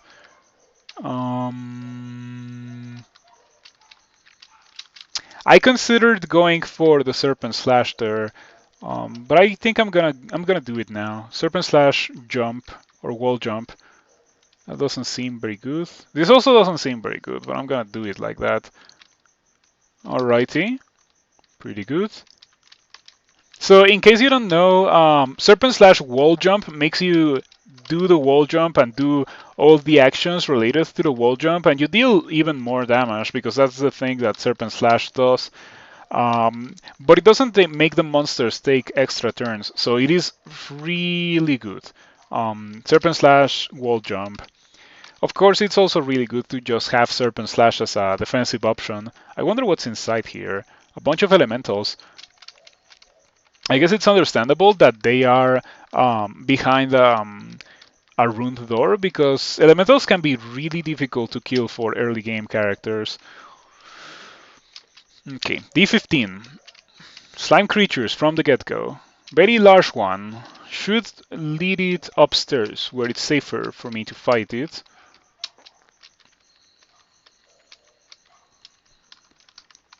Okay. Still haven't found a shield. That is also something that I really want to find. Yeah, the point of using a Formicid is to use a shield. We got fire scales. I really don't care about them. We shall leave them right on the floor. Really, it's quite difficult for any armor that I find to compete with what I already have, which is +8 plate. It's really hard to top that. Okay, this is a pretty good shop. I would have greatly appreciated finding this shop earlier in the game, especially because of those spectral core staves. But it didn't happen, unfortunately. Okay. This really feels like easy mode, and it will feel like easy mode until it stops feeling like that, I'm pretty sure. And it will be very obvious when it stops feeling like easy mode because I will get into a bad situation and I won't have the usual options available to a character on a bad situation. But until then, we're running around murdering everything, turning off armor because I ran out of manual, and turning on dodging because I can. Not that it would do a lot with 7 evasion, but eventually I will have more than 7 evasion. So yeah, let's get a good old 10 dodging. And then after that, I think maybe crossbows. I really wanna get a shield. I have Snake, so Snake has a pretty decent chance of giving me a kite shield. Those Naga warriors have kite shields quite frequently. Yikes, very annoying Snake entry as usual. Also, I do not have poison resistance. Well, there is that chainmail of poison resistance, but it's kinda trash. Oh man, the tower shield provides me with poison resistance, but it is a pretty bad tower shield. Weak to fire is like a no-go in Snake as it is nowadays with the salamanders. This kinda sucks. I don't think I want to do that. Let's do swamp instead. Now, the issue about Swamp is that Hydras gain extra heads from Laya tanks, because Laya tanks are bladed, so I feel like I would probably want to get something that is not a Laya tank, just to deal with those guys. Okay. Swamp Dragon got pretty scary. Ooh, ouch. Okay. Yeah. Swamp Dragon almost killed me. It didn't get really scary. Only get really scary. It almost killed me straight away. Flame?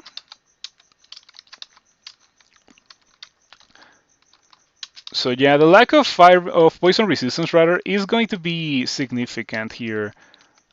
If I feel like no matter where I go, I'm gonna need the poison resistance, and I just don't have it. I don't have a ring of it. It is truly a tragedy. Maybe I should go do elf. No, that sounds like a bad idea. What's the chance for us? What's the chance for a sorcerer to banish me? 10%. If I put on my second ring of willpower, it's less than that. And I do have amazing armor class and respectable evasion, I guess, which will only get better as the game progresses. Mm, okay, for this Hydra, I feel like Serpent Slash should kill the Hydra. Or I can just roll at it. I shouldn't underestimate the amount of damage that I get from this Laja tank. It is plus 10 and it does give me plus 9 strength, giving me a total of 35 strength. What do you do? Oh, big defenses. Big defenses, decent HP, 3 dice of 27 fireball. We are gonna leave you right where you are, because the only reward from opening that would be a halberd that I do not need. Okay, probably shouldn't fight it while it is next to a 3. Eleonomas can hog 3s to heal. That's pretty much their thing. So you need to position the Eleonoma away from a 3 for it to be a winnable fight for you. Okay, the resistance to corrosion will be noticeable when dealing with those Goliath frogs, and we find yet another requirement. I think that's like the fourth one that we have found in this game. Okay, there we go. I went for the Serpent Slash because I figured that it would deal a bunch of damage. Ooh. Well, we know what we are acquiring. Ask and ye shall be given the Tower Shield of Ignorance. And now we are obviously going to be training shields to 15 immediately. Oh man, 5 intelligence, 1.1 attack delay, but we have the Tower Shield of Ignorance. That is as good as it gets for a Formicid that is not planning to cast the spells, I mean. Yeah, that is absolutely amazing. We have a fantastic weapon and a fantastic shield and fantastic armor as well. We also have 2 sources of regen. Now all that's left is getting defenses. Since we haven't really gotten a lot of defenses, I wouldn't be surprised if I needed to go for the gold scales with this character. Something that you may not know about Heavenly or like Serpent Slash, I mean, is that whenever you're moving on it and you go through clouds, it doesn't make the clouds like affect you for the turns that you're affected by Heavenly or Serpent Slash, I mean. So you're straight up immune to clouds during the effects of Serpent Slash, as long as you're moving, of course. And yeah, that's like a nice little minor upside that may not be obvious at first glance. Okay. Monsters here, apart from the ones that poison, that is, haven't really been much of a threat. Yeah, the poison monsters are definitely really dangerous, but those are the only ones. I guess I happen to be very resistant to whatever things the other monsters that normally generate in Swamp do. Yeah, you know how I'm an advocate of not meleeing Hydras with bladed weapons? This character has so much damage that it doesn't matter. Like, sure, I'm giving the Hydras extra heads and I'm making them unreasonably tanky, or like they are unreasonably tanky because of their the fact that they regen whenever you chop off their heads. But I have enough damage output to kill them despite all of that. Yeah, there we go. It just gives them a bunch of heads. Since I have so much armor class, it's not that much of an issue. The amount of heads that an Hydra has. That is much more of a concern for a character that doesn't have this amount of armor class, because every attack of an Hydra checks armor class individually, So it needs to bypass your armor class like a bunch of times for you to take significant amounts of damage, which is very unlikely to do. Kidoki, so far so good. As long as we don't see a swamp dragon, we should be fine. Swamp dragons really are the huge threat here. I feel like if I see one, I should probably put on some good old or drink a potion of resistance, or maybe use Heavenly Storm. Heavenly Storm also makes me immune to the poison clouds in a very like not self-evident way. It doesn't give you the resistance, but it does give you clouds on top of you. So what happens is that the clouds from those swamp dragons cannot replace the clouds that you have on top of you. And talking about that, I should probably do it right now.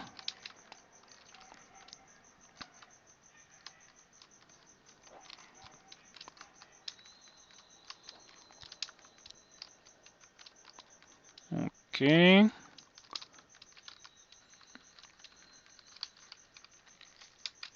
Pretty good.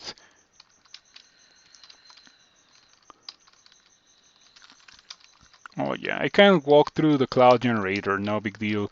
Precisely because the cloud generator cannot place clouds on top of me, thanks to the heavenly storm. Oh man, this is the kind of bolt that is like supposed to be a bit of a long and drawn out fight. And it's been anything but that for this character. Like I'm just walking towards the rune and they cannot do anything to stop me.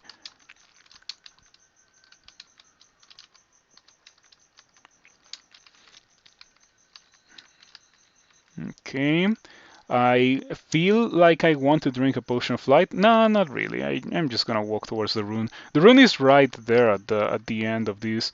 Okay, you know what? I'm just gonna drink a potion of light. It's gonna be easier, less painful. There we go. The King Rune of Sot. Now let's get out of here.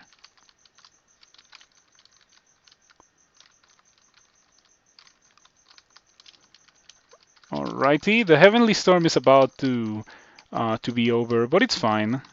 We already did all that we wanted to do with the Heavenly Storm. That was significantly easier than the first few moments of Snake were. I feel like Snake is pretty ridiculous nowadays. And Swamp is supposed to be the hard branch now. Yeah, maybe it's just the fact that this character happens to be a bit better equipped to do Swamp than it is to do Snake.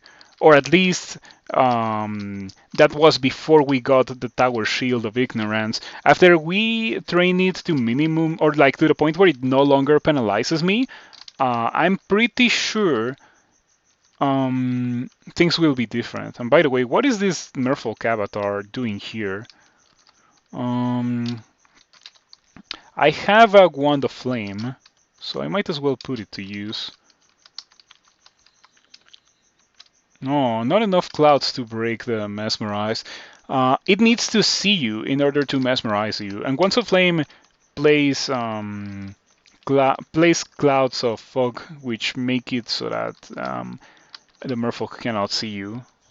Wow, Vampiric Greatsword is awesome. On a different reality, this character would have gone Longblades, and this would have been the endgame armor for this character, or the endgame weapon, I mean. But it was not the case this time around, and as such, we are stuck with our plus 10 Laya tank. I'm not gonna switch for a Vampiric Greatsword. It is way too much of an investment for a character that has 0 aptitudes in everything. So I'm gonna go do bolts. You know, tonight I feel really sleepy. I wonder why that is. Normally I am not this sleepy when I stream, but ever since before starting to stream, like I felt so sleepy. I don't feel like I slept less than usual. I wonder what's going on. Gonna do a Serpent Slash and then wall jump. Yeah, pretty good. Because I accidentally drove myself into a corner there. Oh, this is looking like a Heavenly Storm situation.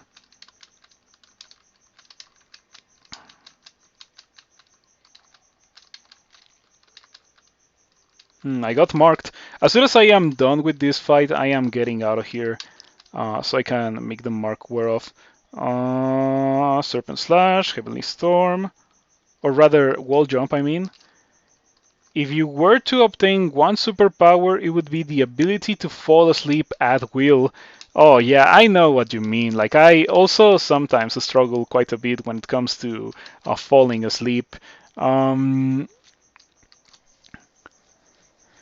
Yeah, if I could obtain one superpower, it would be the ability to teleport with like no downsides. Just like I want to teleport. This has a bunch of uses. Like I want to see relatives that live far away, like I can just teleport and that saves me a lot of money and time traveling. Like I would just teleport and I would also not be tired.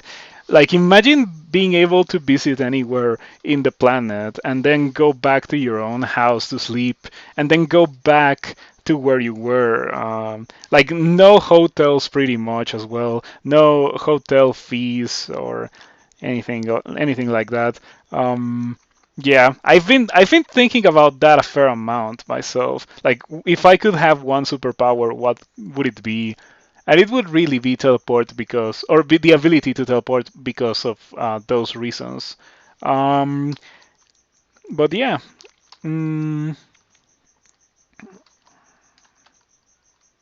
hmm.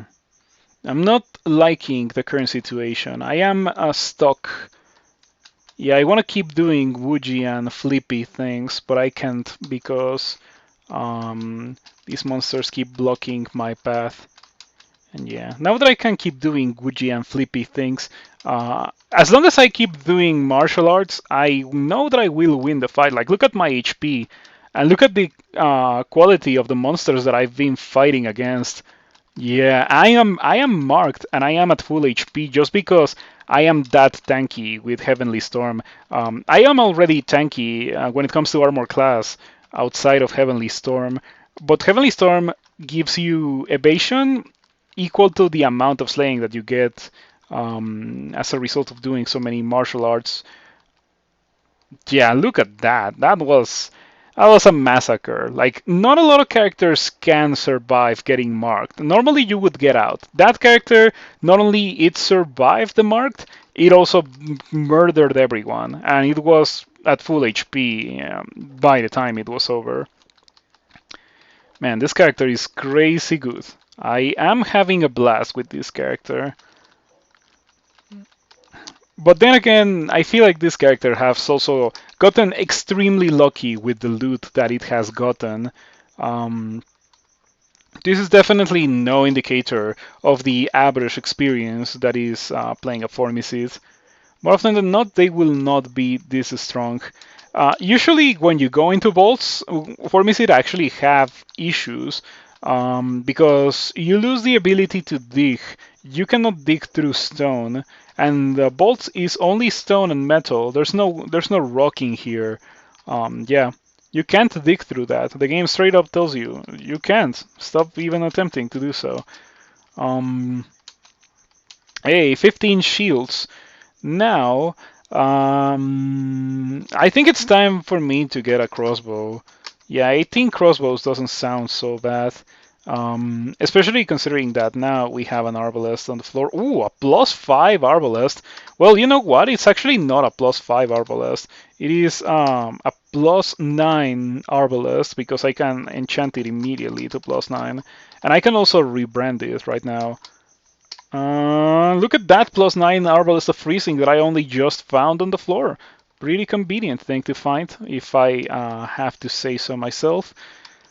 And yeah, having strong ranged options is a major boon for this character. Not that it was struggling in melee or anything. Like you can see that I am killing very scary things for normal characters, like Borg gargoyles and stuff like that.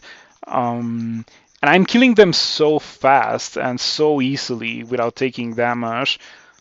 Man, I guess that's a perk of being a Formicid. That is something that I will directly attribute to being a Formicid. Formicid means that I get to use a two-handed weapon, which means significantly more damage than other weapons, like base damage 16. Compare that to the second best or the best one-handed weapon that I have found in this game, which is a Demon Blade in a shop. It has base damage 13. So the difference in damage is actually quite significant. Um, yeah, with the weird arcane ways that base damage works in this game, it's not something that you can easily calculate. Wow, what is this bolt? Wow. I feel like this is the kind of bolt that you open and you just teleport.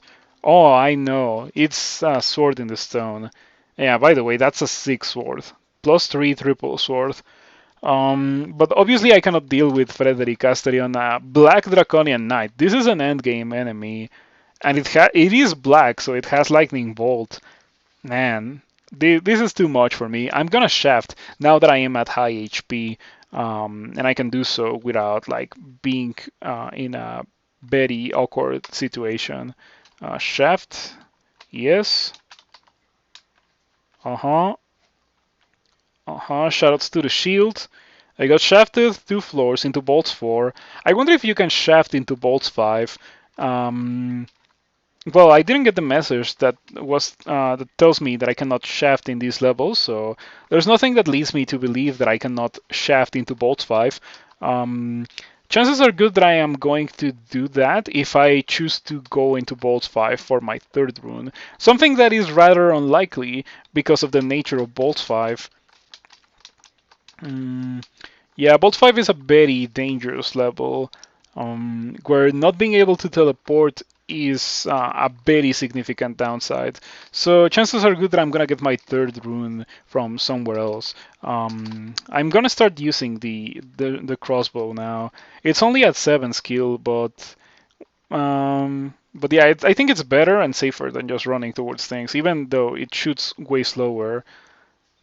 Yeah, against certain monsters, like for example that Yoctor Captain, it might be not the best of ideas to use the crossbow, but I can still use it if it's alone. If it had come with a band, I would have just make a run for it and attack the Yoctors.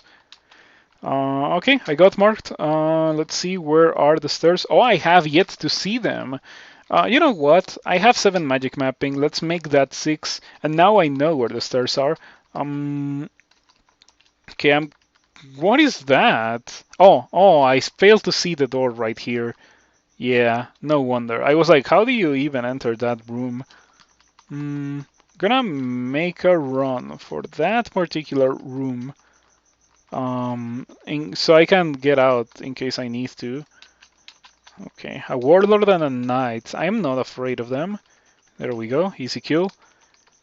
I think I can continue out exploring. It just so happens that getting shafted from bolts 4 or from bolts 2 to bolts 4 is not nearly as significant or dangerous as it would be to get shafted from D5 to D8, for example. Like I feel like that is a massive shaft that is incredibly likely to kill you. Mm, okay. Yeah, I did say that I probably shouldn't try to win a battle of archery against a bunch of Yogg-Thors. If it's more than one, I should just not attempt to fight it like that. 8% chance to confuse, but it cannot do slow or paralyze. That's things. Chances are, or rather, being a Formicid has some nice upsides because it just removes the entirety of the possibility of you getting like killed by paralysis and stuff like that. But it does add a layer of complexity, not being able to teleport or haste. Um, it makes the game very different. And that is why they are complex or advanced, I think that's what it's called. Um, because it removes one of the most powerful defensive tools that you have available in the game. And this is not looking okay. I am going to do Heavenly Storm. Yeah, I feel like if I'm gonna win this fight, I need Heavenly Storm. Normally I would teleport if I got locked in a room with two Bold Wardens and a bunch of Yactors. But this character can kill everyone, and it also can't teleport, so I have to be able to kill everyone or else. And yep, it was like throwing everyone into the blender. I was not trapped in this room with them, they were trapped in this room with me. Boltstream. Oh, Wislav. I am into that. I got shafted, like that matters. I am going to read magic mapping so I can find the Wislav. Do you have a shield? You do. Well, I think you should die anyway. Magic mapping. Where is the Wislav? Right there. Okay. We're kind of close. I only have to get out and walk through this corridor. Yeah, that's exactly what I didn't want to see. Archers. I feel like archers roam the corridors very often. Um, because if you find archers inside of a room, they are not as effective as they would be in a corridor, so it makes a lot of sense that they generate in the corridors. What is going on? Oh, I am traveling back um, to where I came from. Good evening, Shaper. My night is going well. I feel very sleepy for some reason, but this character is ridiculous. Like, take a look at this. Tower Shield of Ignorance. Like, I got the Shield of Ignorance. I specifically mentioned it by name, and I got it from Acquirement.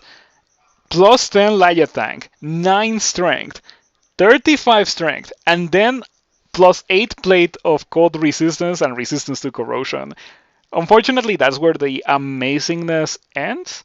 I also have Boots of Regen, which are pretty nice, but they are not on the same tier as my first 3 items in that in this character sheet. Everything after the plate can be easily upgraded. The plate can also be upgraded, but it is gonna take me way longer to find an upgrade. Chances are good that I end up replacing it for gold scales. I don't really want to because it's such a good item, but I also don't have any resistances, and gold scales will provide me with resistances. Globes need some help. I have +0 globes. Oh yeah, but I can deal with that. Oh, by the way, normally you would be scared of this guy because it can hit twice for 50. I am not so scared. I am going to wait. Serpent Slash. Big damage on the Flesh Golem. I remember when these guys had 300 HP. They were the same, except that they didn't have Corrupting Pulse and they had 300 HP. That was insane. I'm very glad that that was nerfed because that was just ridiculous. And I don't think I would have been able to beat a version of that with 300 HP. Oh, you know what I can find here? I haven't thought about it, but since we got this Wislav, we can find the tower shield, or not the tower shield. We can find the what is it called? Oh, we didn't get it. What is it called? I can't remember what it is. The Hat of the Alchemist, that's what it's called. At least we got a Ring of Resistance to Electricity, which I didn't have before. That is always very welcome. But yeah, the Hat of the Alchemist I would have loved with this character. It is literally what I want with this character. Tin of Tremor Stones. Okay, that gets rid of all of those guys. Kidoki. I got very poisoned. One of my greatest weaknesses with this character is the fact that I do not have poison resistance. And I would definitely enjoy having that. It would be quite useful. You know, this band of very ugly things is very dangerous. I do not have resistances to deal with these guys cleanly and easily. Fortunately, they failed to get past my 27 shield, so they don't really pose that much of a threat, apart from those cheap shots that they got in early. Yeah, a 50% chance to place the Hat of the Alchemist in this vault. I'm pretty sure that's the percentage, and it didn't happen. I guess it's fine. But this character would have really loved to see the Hat of the Alchemist. 5 Scrolls of Summoning. And obviously the ultimate reward is all those potions of mutation. It's so many of them that you can actually go for the mutation roulette. Okay, I got hit kind of hard, so I'm gonna kite these guys around for a bit. Take advantage of my regen. Yikes, what is going on with you? Wow. Maybe I am underestimating this thing, and I should like think twice about how I fight it. Well, it's not going well, so I am going to kite this guy around for a bit until I'm back at full HP. And then we're gonna go hard on it with like Serpent Slash. Yeah, Serpent Slash. Big damage, almost death, goodbye. Okay. This place is always so creepy, the gross doors. Yeah, the fleshy orifice. Oh man, I'm taking a look at the tiles and yeah, it's funny how you part the fleshy orifice. Sigotubi was a weird mage. Talking about Sigotubi, this place kinda reminds me of a setting in Twig, like not specifically something in Twig, but it has always seemed to me that this place would be like perfectly well suited for an appearance in Twig. And Twig is a web serial that I read like a couple of years ago. The main plot of that is like, what if the events of Frankenstein had been real? Like, the Frankenstein novel. What if they had been real? And instead of like Dr. Frankenstein being shunned by society, what if it had been accepted? And instead of like technology as we have it nowadays, we would have like biotechnology, like making creatures like that and having them do things, experiments and stuff. Um, and of course, like a bunch of the characters have like their laughs and stuff like that, and it's like super creepy, like this. If you have never read that, you should read it. I'm gonna put it on the Discord when I end stream. It's super good. It's really, really good. Um, okay, we can kill these guys very easily by using immolation. Yeah, just to make it fast. Okie dokie. Take some damage because I don't have fire resistance. But I also have 34 armor class, so even if I get hit by a fair amount of explosions, it's not that much of an issue. This character found a manual of armor and a manual of fighting as well. We have found like 6 acquirement or something. It's been like ridiculous. Actually, I would even go as far as to say that it is unacceptable that not all my characters get this lucky. I mean, I found Plate of Fire Resistance, but no, if I was going to enchant something at this point, it would definitely be Golden Dragon Scales, and chances are good that I am going to do precisely that. Shtawa is mildly dangerous. I don't know what to do with Shtawa. I guess I should put on the Ring of Fire Resistance to deal with Shtawa, like right now. Yeah, we can lose willpower for a short period of time. I would like to retreat. I took so much damage. 21, 15, 17. It helps when this attack doesn't check your evasion or your shield, more importantly. I don't know if it ignores armor class as well, but I don't think it does, because otherwise it would be hitting me way harder if it ignored armor class altogether. Um, I guess I should ask a developer. Um, I am thinking about using Heavenly Storm, but it's a single enemy.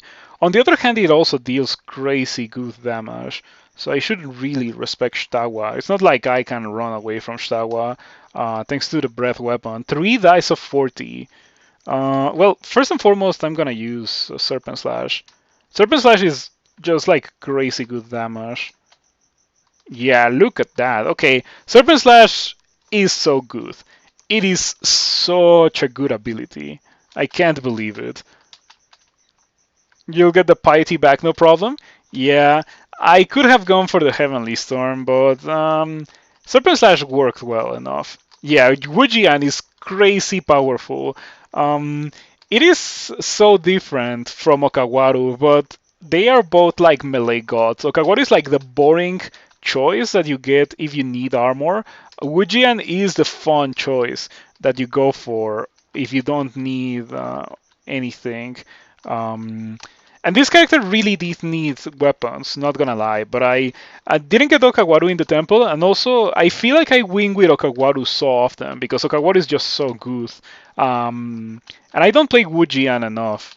I also decided to go for Wujian because Serpent Slash works as controlled blink. I mentioned those things earlier on the stream when I made my goth choice. Um, but yeah, it's been going pretty good. Okie dokie. Oh, by the way, I have been training for this +9 Arbalest of Freezing that I just found laying on the floor. Might as well put it to use. It's a pretty good thing. Definitely not compatible with what Wujian offers to me, but still pretty good. And I can still do the Wujian things whenever monsters get close to me. By the way, that is happening just now. So Heavenly Storm. Oh, look at that. I am at 5 pips of piety now. I probably shouldn't spam Heavenly Storm. I don't feel like I've been using it a lot. Huh. Oh, I thought there would be way more monsters here because there were 2 convokers and one of them had already convoked, so I thought that the other one was going to convoke as well. But I think I maybe killed it before it got the chance to convoke. Okay. So even though I don't have any resistances, and Tengu Reavers are normally really dangerous if you don't have any resistances, I guess my damage output compensates for that. Yeah, the damage output of this character is just out of the charts, with 36 strength and a base 16 damage weapon. Like, really hard to top that, especially with a normal character that doesn't get to use a two-handed weapon. This character found a triple sword very recently in Bolts 2. If I had found it earlier, I would have gone for it, but it is too late in the game for that now. It became too late when I started training the crossbows. If I had found it earlier, maybe I would have gone for it. But it's not like I need it, and it's not like I regret not going for it. We can definitely win with what I currently have. I just need more defenses and resistances, and that's about it. Cobalt Brigand of Wujian was super fun. Highly recommend that. Yeah, I think I recently played Cobalt of Wujian. It was Cobalt Conjurer, I think. And yeah, that's the reason why I shafted from Bolts 2 in the first place.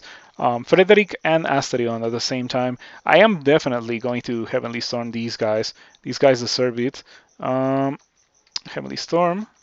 Oh wait, Serpent Slash is what I mean. Serpent Slash. Melee. Melee. Wall jump. Blow off Frederick. Asterion takes a bunch of damage. You kill Asterion. You love to see it. Okay, I see a monster over here. Yeah, there was a Black Draconian Knight as well. There happened to be many monsters in this room. That was Sword in the Stone Bolt with two very dangerous uniques, an Ancient Champion, and a Black Draconian. Oh, and the sword is a dancing weapon as well. Might as well kill it right now. They can. Okay, martial arts. There we go, easy peasy. Okay. Kobold Conjurer of Jian. Yeah, what was my Kobold that I won? It was the Stabber. I don't know if it was a Brigand. Let's see. Last game, 9th Settler. Go one. It was a Kobold Brigand actually. I thought that it was a Conjurer for some reason, but no, it was a Brigand. I guess if I would go for the Enchanter playstyle, I would have gone for or if I was going to go for the Stabber playstyle, I would have gone for an Enchanter instead of going for a Brigand. Yeah, same character. Gujian is about as close as you can get to make just a pure stabbing playstyle viable. I still think it's not viable, but Gujian makes it significantly more powerful than it would normally be. That I have to say.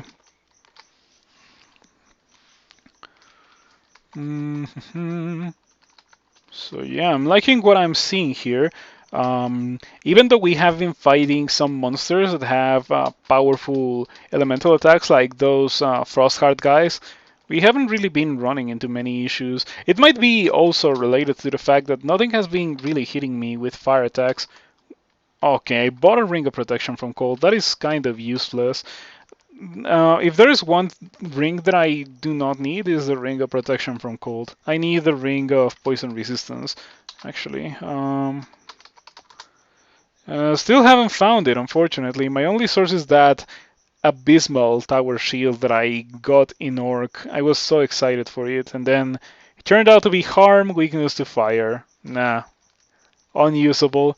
You stabbed way more than you expected to. It was pretty fun. You even cleared out a whole bolting shot while stabbing alone. I assume that Whirlwind stabbing is pretty fun, especially with Serpent Slash. You get to stab everything before they wake up. Venom was viable much later than you expected. Venom is good. Venom is viable for as long as Toxic Radiance is. Like pretty much Venom brand and Toxic Radiance like have the same limitations. Um, you probably need something to complement it with because you're eventually gonna run into skeletons and you cannot poison skeletons, and if you're using a dagger you're never gonna kill a skeleton with a dagger of poison. um, but if you have, like, I don't know, an electrocution quick blade or something along those lines, it's a pretty good complement. Just like with Toxic Radiance you may have, I don't know, Noxious Bug is pretty good for complementing Toxic Radiance. It affects even poison immune monsters, or I don't know, fire magic. There's just any magic that you get pretty much. Serpent Slash is free stabs. Yeah, with Kobold of Wujian, if you see a monster, you can Serpent Slash and you're guaranteed a staff. That's pretty crazy. Used a Venom Dagger through endgame, but you had an electricity Demon Blade. Yeah, that's an amazing weapon. That's a pretty good one. That's two-handed for a Kobold, isn't it? I'm not sure. I think it is two-handed for a Kobold. I wouldn't be surprised if it was. Um, it's not? Okay, that's crazy good. Especially now that they deal 13 damage. The loss of riposte and the subsequent increase in base damage for long blades is, in my opinion, a pretty good thing. Yeah, it makes them pretty good. Just -2 skill. Yeah, I remember that. They, for some reason, have very bad aptitude for long blades, but very good aptitude for short blades. Um, I guess you can train your short blade and then just finish training for the long blade. Take advantage of the cross training like that. Now, I have to do Snake, and I also have to get a third rune, but I'm going to do Depths first to try to find gold dragon skills so that Snake doesn't destroy me. By the way, this character wanted a Lajatang, and I never got Agnes. Ooh, a floating eye. I don't want to have anything to do with you. Wow. Wow, two attacks that it didn't die? Those were some garbage rolls against a monster with no armor class whatsoever. I feel scammed. You haven't done Snake? Yeah, I have not done Snake. I did Swamp as my first rune. I went into Snake, and like, as soon as I entered, there was like um, Anaconda, two Black Mambas, a Salamander, a Naga Mage, and a Naga Warrior. Like, really messed up. You know how Snake can be at times, and that was in the entrance of Snake. So I killed as much as I needed to get out, and I was like, you know what, I am good. Let's go do something else. And I went and did Swamp. The first Swamp Dragon that I found almost killed me on its own because I forgot about the fact that they are really dangerous if you don't have poison resistance. But I survived, and then after that, like, nothing bad really happened there. Wow, I can't believe this guy. This guy is the protagonist with a buckler. Dude, this guy's been, dude, I can't believe it. Tango River blocks your attack so much. I guess it does help that it got me with a bolt of poison. Man, I wonder how much damage the bolt of poison really did. Oh, I got hit by poison twice. No wonder. I should have healed that. Um, a bit too late for that now. Ice Blast? Okay. Ice Blast did work. Uh, oh, I have fire resistance. Where did I get that from? Did I get Malmutated? Oh, never mind. I am using a ring of protection from fire. I guess it's fine. Acid? Okay. I have Cure. I should probably use it. Launch towards it. Spin to win. Alright. That wasn't as bad as it could have been, let me tell you. I would like to find the upstairs. Because I got shafted downstairs almost immediately as I went into depths. So I'm not in depths 1, I am in depths 2. And I don't know how to get out. I think I should use a magic mapping. Just for safety. And I also have a lot of them.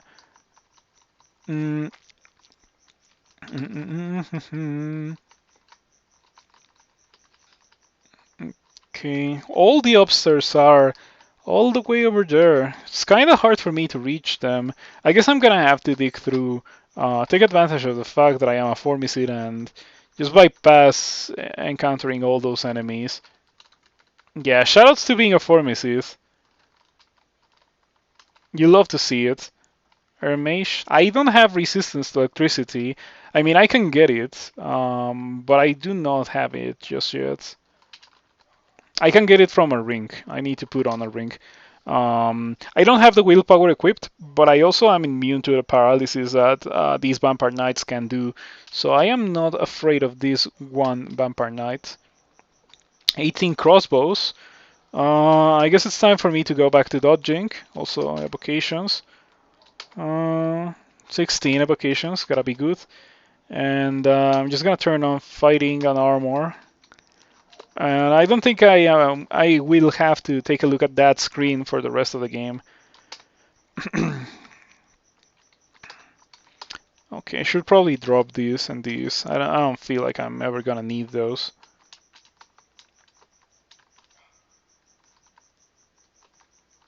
Okay.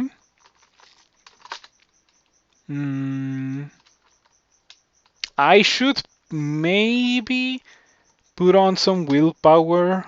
I should. Better safe than dead. Now, as a Formicid, I can kind of get away with it because the worst possible thing that can happen if you don't have willpower is you getting paralyzed and instantly killed, and Formicids are straight up immune to that. But I can still get banished, which is like the second worst thing. Especially for a Formicid who can't haste or teleport or blink away of a nasty situation in the abyss. Better like not be in the abyss in the first place. Okay, spinning to win. Okay, my spinning took me to a corridor, so might as well take advantage of that. And I won the fight at full HP. Pretty good.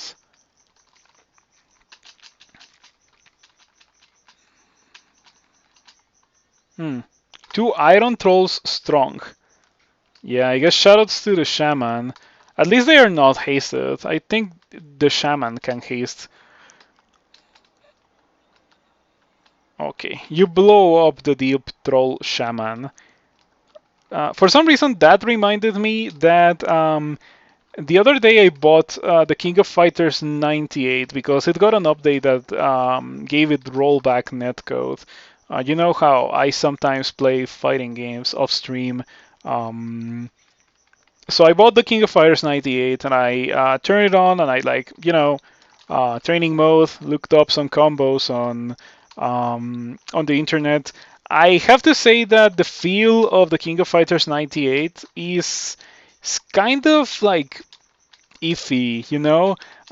Maybe I am too spoiled by more modern fighting games, but I feel like when I go into the King of Fighters 98 and I try to do things, like not necessarily optimal things or like good things, just things. What ends up happening is that I press a button and I like drop the combo almost immediately. Um, yeah, I feel like comboing in the King of Fighters 98 is like so much difficult than what I am used to from Guilty Gear. In Guilty Gear, like doing combos and stuff is super easy. Even in the newest version of Guilty Gear that nerfed Gatlings, it is still very not hard to do cool things. Like from straight up day one, you can turn on the game, press buttons, and you will get things. It may not be like the best things that you can do in the whole game, but you can get things, and that contributes to, making you feel good. You feel like you're doing things. I know that was the experience for me when I started playing Guilty Gear on that arcade, like more than 10 years ago at this point. I just put a coin in and went in, started pressing buttons, and I was surprised that it was working. Um, yeah, looking back on that time of my fighting game career, if you can call it that, it was like the things that I was doing with Soul in that arcade, like they were so bad, but I didn't know better. It was also a time on my life where I really didn't really like have enough disposable income to get good at a game by playing it on the arcade. Like that was not really a thing that I could do. So I was doing very basic things, and I was also playing against people that didn't really know the game. I remember there was this one time where, with like my super basic soul, um, I beat like 10 times in a row, and then he eventually won, and I just was out of money. I only had the one coin, so I was unable to rematch. I remember that. Um, if I went and played today, I feel like I would do way better. But then again, I also am not used to playing on stick. I play on controller. Mm. I didn't realize you're streaming today. It's Thursday. I stream on days that are not, or I stream on Monday, Tuesday, Thursday, and Friday. I used to also stream on Sunday, but I have chosen to stop doing that because Torinsky streams on Sunday, and I don't want us to overlap. Um, yeah, I feel like not enough people watch Crawl on Twitch, and to have like two of the only people who stream Dungeon Crawl Stone Soup stream at the same time schedule, like that's just dumb. So I already stream a bunch of other days of the week, so might as well take one more day of rest. You used to play pretty seriously, and you were only okay at combos. You did better with more poke and jab strats. Um, yeah, the version that I got has Saisyu Kusanagi, Kyo's dad. And I saw that Kyo's dad was in the game, and I was like, oh, I should try Kyo's dad. Just, I don't know. Like, cool that. Um, and I've been like having fun, but the combos are really difficult. Like getting the cool stuff, like normal into special, into juggle, into super. Um, it's so hard. And in Guilty Gear, doing the same thing, like the equivalent thing. Obviously, it's not the same thing, but like the equivalent in Guilty Gear is like so much easier. The King of Fighters is just like a very complex game. We're gonna keep playing it. I am in Mexico, so it's like the stereotype that all Mexican people can play the King of Fighters. I know that I have a much easier time with other fighting games, but it may be because I also haven't played a lot of King of Fighters throughout my life. Mm, Try lots of different characters that you find that some just fit in King of Fighters and some really don't. The team that I have thought about using is Saisyu Chizuru because she kind of looks like my mom a lot. And a third character yet to be determined. But I do want to use Saisyu and Chizuru. Saisyu has a button that's like super good. His weak kick from far away, it is like a super good poke. But I have never played with someone online on the King of Fighters. I have to say that. Um, but from just like how the button looks, it looks really strong.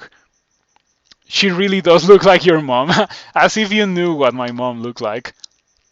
You didn't notice the resemblance until today. Okay, things are pretty bad in these depths too. I'm gonna shaft, because if I run to the downstairs, the Juggernaut will hit me, and then I will die. So I think the correct thing to do here is to just shaft downstairs. Or I can Serpent Slash into the downstairs. That's significantly safer. Okay, I'm gonna do that. Serpent Slash to the downstairs. Okay, Ice Dragon. I can kill that. Get over here.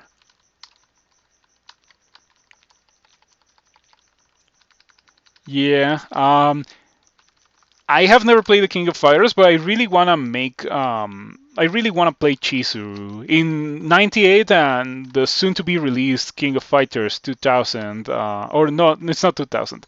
The King of Fighters 15. That's what it's called. If you have not seen the trailers for the King of Fighters 15, you should check them out. You can clearly see the progress in both direction of trailers and also the quality of the game. Like, it was very steadily improving. Uro Keeper, thank you for following. I hope that you were not turned off by talk about fighting games. I don't play fighting games on stream, but I do play a fair amount of fighting games off stream, as much as my hands allow me to. Whenever my hands start hurting, I just stop playing. You love fighting games? I feel like a lot of people, well, not a lot of people, but a non-zero amount of people who play roguelikes for some reason also play fighting games. Like, it is my case, it's Shaper's case. I've had people follow me from, like, I don't know, when I played Street Fighter V during the very brief period of time during which I played Street Fighter V, I had my Twitch as my nick, like TTV9 Settler, and people arrived from that, even though I was like not good at all in Street Fighter V. Yeah, Glazed, did you arrive from there? You may have. I actually don't remember, but you may have. I know there's like a couple of people who did, and I am very grateful that those people like saw me playing like a fighting game and jumped in and saw roguelikes and they still decided to follow. That's pretty sweet.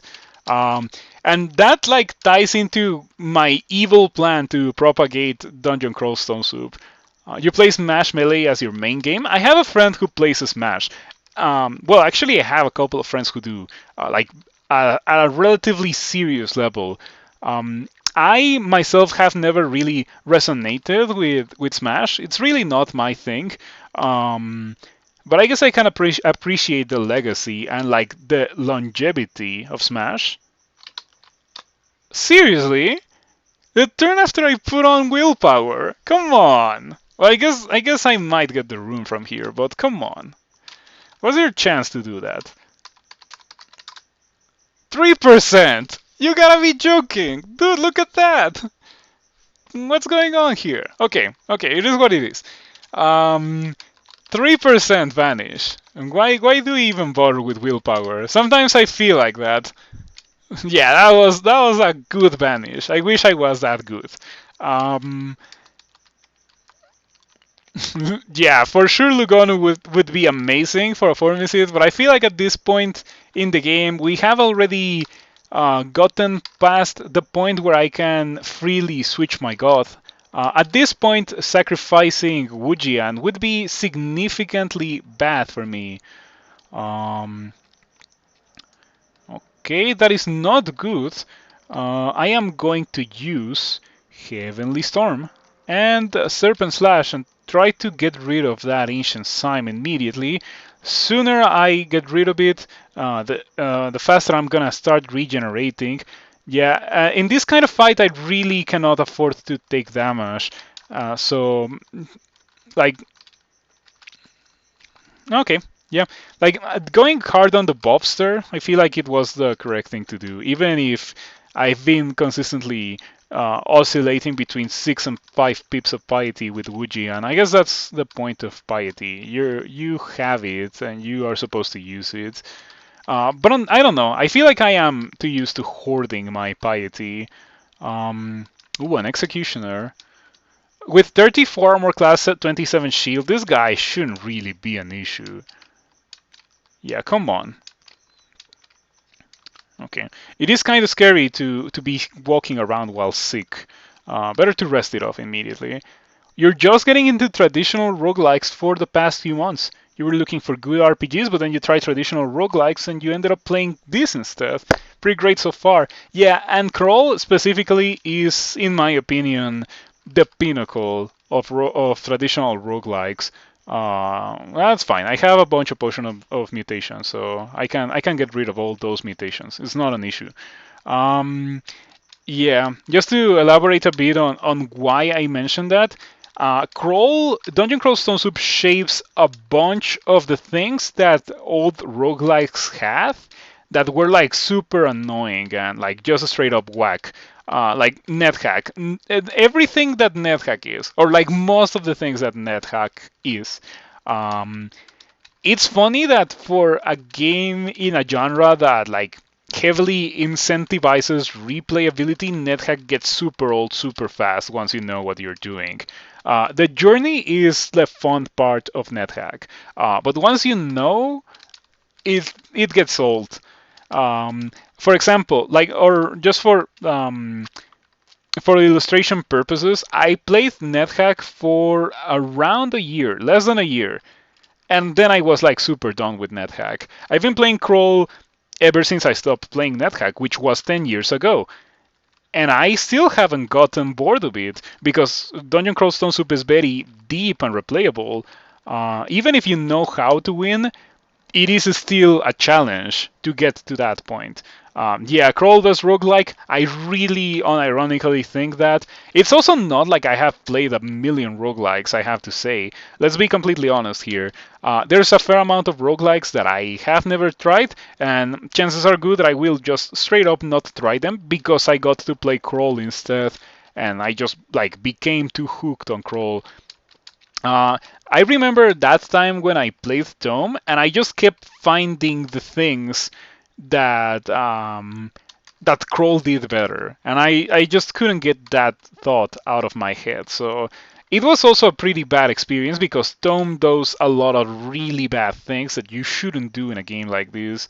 Um, and I don't want that experience to like happen again. Maybe one of these days I'll play Cogmind or something. Maybe I will have it like as a donation goal or a subscriber goal. Because Cogmind is very popular in the roguelikes Discord. You remember when Kroll had hidden doors? Those were the dark days of Kroll. I got to play when Kroll had hidden doors. As I mentioned before, I've been playing for 10 years. My first win was in 0.8. And it was a deep door first elementalist because back then that was the really powerful things, or that was the really powerful thing. And it did get me a win, but I feel like it was more grinding characters until I got one with powerful loot than me actually learning the game. That came much later. But now I know the game and I can win with not so powerful characters.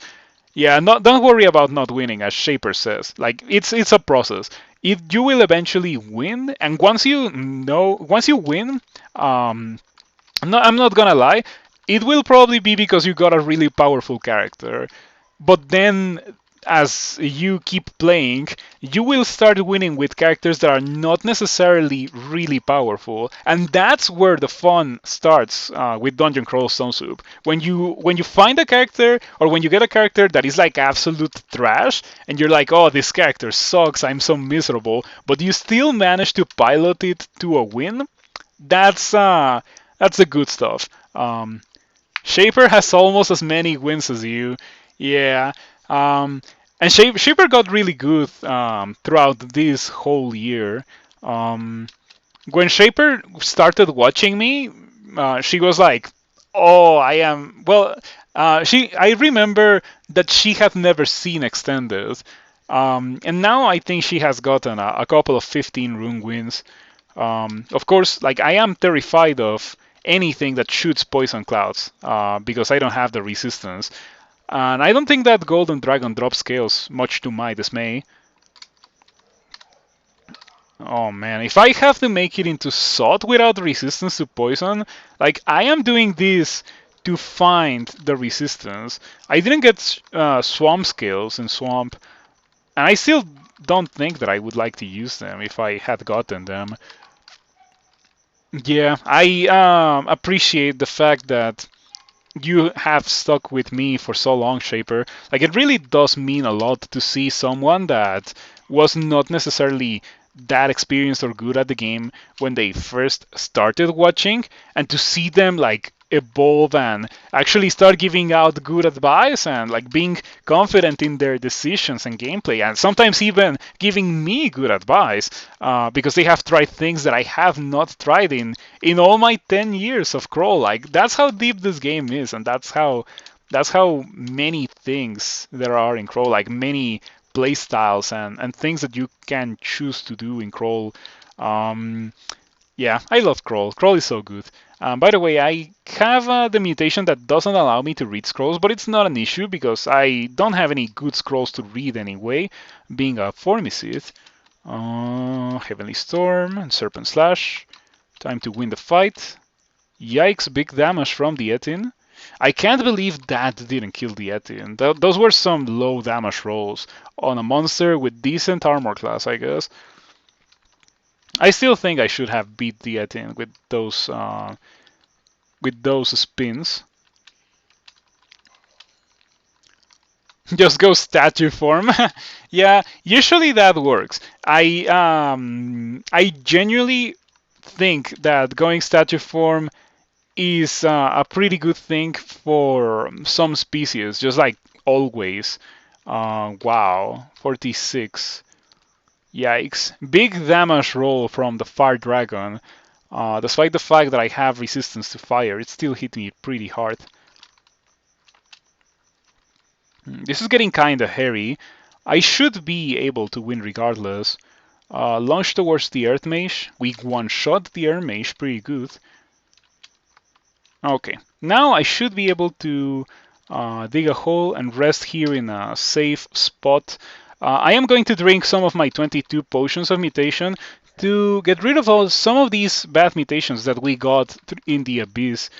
Oh, well, that is it. No more drinking potions of mutation. I got the best good mutation in the game, robust, and I also got fire resistance, which really does help when when your resistances are trash. So I always say don't play around with mutations, but it does feel pretty good when you end up getting two good mutations of that caliber and no bad mutations to deal with. I hope that I keep them for a while. Mm, let's see. Oh, no gold scales just yet. I have killed a couple of golden dragons already, and still no golden dragon scales. Yeah. Mm, if you need advice, or like if you want advice, because I understand that some people just straight up don't want advice on their gaming in general. I feel like roguelikes are hard enough that you should take all the advice that you can get. Um, my personal recommendation for something that a new player should try to win in, for their first win, maybe, well, it depends. If you want to win a melee character, there's like really easy melee characters like Minotaur or Healorc. Obviously, Berserker is very simple and very powerful as well. Even if it got nerfed in 0.28, it's still really powerful. Um, Yeah, Minotaur, Healorc, maybe Null. I'm not too convinced about Null, but Null can be decent. Um, Palentonga is pretty okay as well, but I wouldn't recommend it for a first win. It's a bit more complicated than you would think at first glance. Um, Maybe Gargoyle, but I personally don't like Gargoyle because I like HP. Um, I feel like the more HP that you have, the more lenient the game is. HP is like the most consistent of defenses. You can easily gauge how much of it you have, and you can make decisions according to your HP. Um, and like you have leniency if you have a bunch of it. Like for example, just before this character, I was playing a Nogger Abyssal Knight with Dragon Form, and it reached 400 and something HP in Dragon Form. So I was like literally taking turns. There were turns where I was taking like 100 damage, and I was like, it doesn't matter because I have much more than that. Um, and it also didn't really matter a lot because I was also one-shotting things that were dealing 100 damage to me in a single turn um, because of Dragon Form. And on the other hand, something like a cat is always at risk of being two-shot by like the entirety of the game. I also don't like cats a lot, precisely because of that. How viable is it to win with stab or stealth character? I personally don't think it's too good. Um, it's not too reliable later in the game. That I can tell you, like objectively, it's not too reliable later in the game.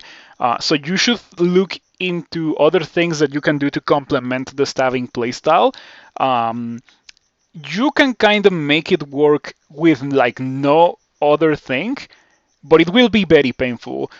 It's not an experience that I would recommend to a new player because it's not very representative of how Crawl is almost always for like most other characters. But you can do it. I still think you should complement it with something else. Like for example, one of my first wins way back in the day was Spriggan, Enchanter of Nemelex. That was what I won after winning a 3-rune Deep Dwarf Earth Elementalist and a 15-rune Deep Dwarf Earth Elementalist. It was a bit painful. I'm not gonna lie, that left me with a sour taste when it came to stabbers and enchanters and things with hexes. And it left me with a grudge that still holds to this day. I like actively try not to be a character like that Spriggan Enchanter, but Nemelex is good. Yeah, the best thing about that character was definitely Nemelex. If it was not for Nemelex, I wouldn't have won that character. That version of Nemelex was much different than it is nowadays, but Nemelex is still amazing nowadays for very different reasons. Um, yeah, if you want to go for a mage, definitely go Jian. Jian is a bit complex, but magic in Crawl is like inherently more complex than melee because when it comes to melee, you have less decisions to make than a mage. Um, you only like have to choose whether or not you melee.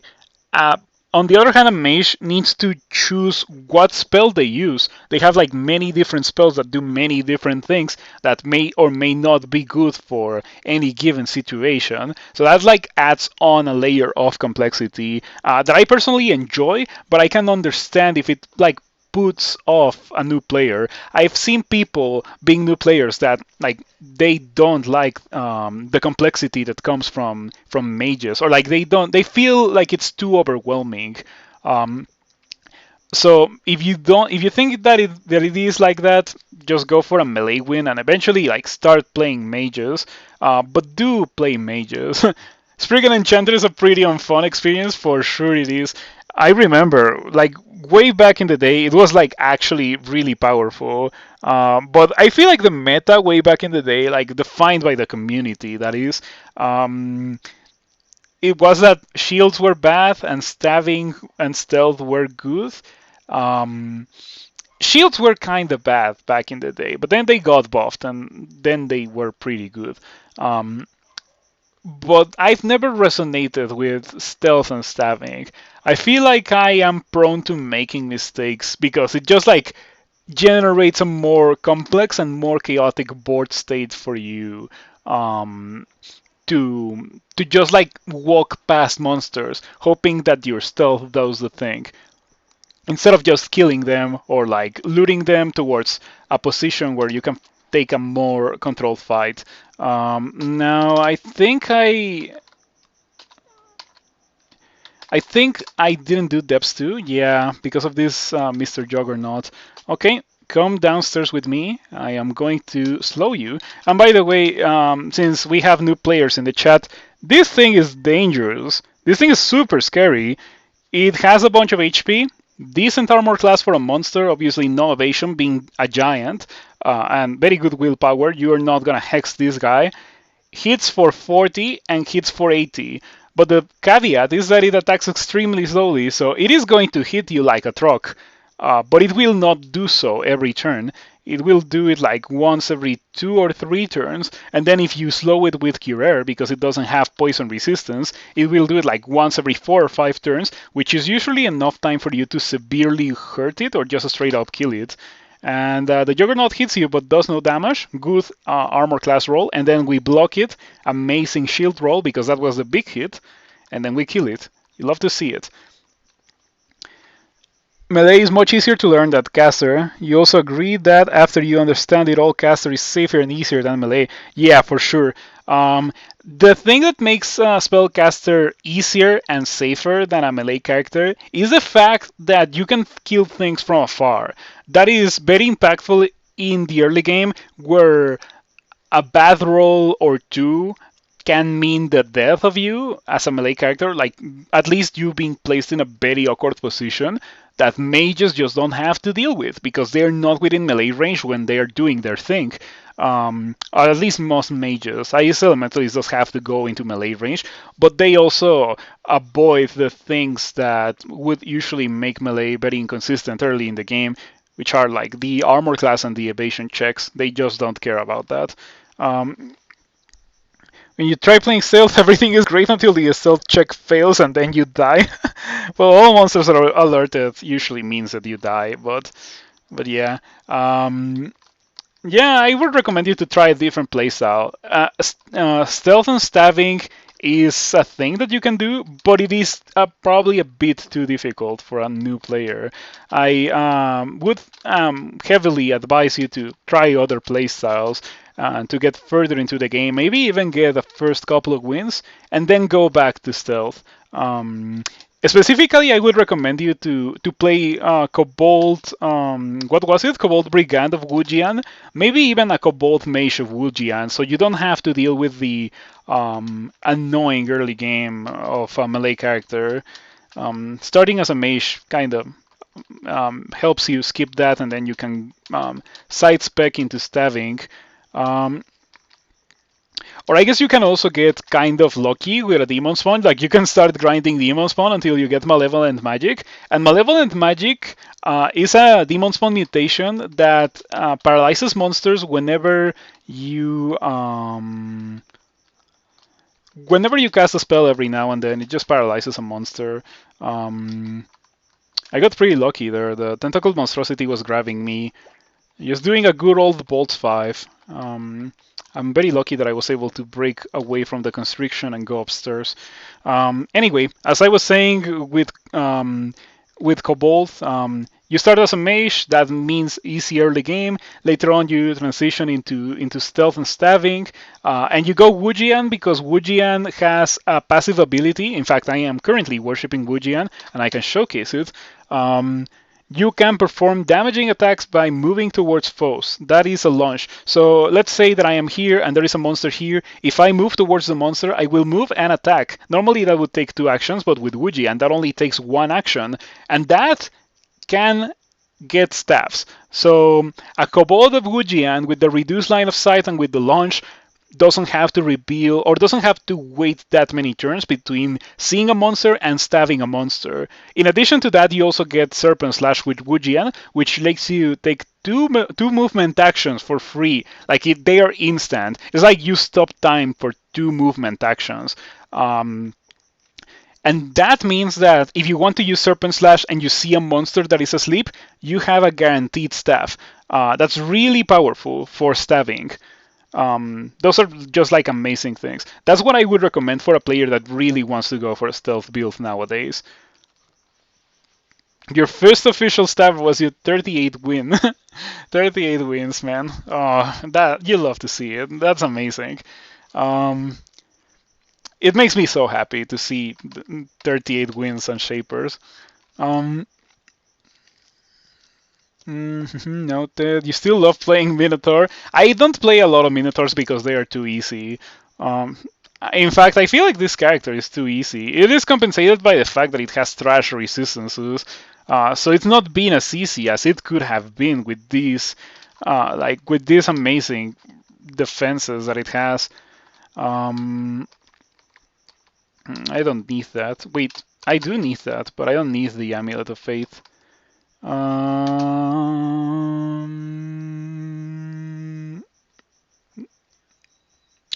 What would I like to drop here? Obviously Amnesia. I'm never using that with this character. Mana can go away.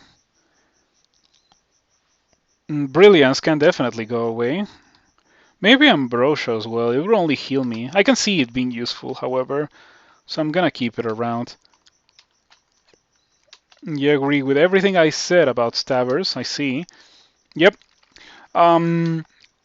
It is not uncommon for people to disagree on tactics and stuff, so don't believe that there's like a single optimal way to play Dungeon Crawl Stone Soup and that other ways to play it are wrong. At the end of the day,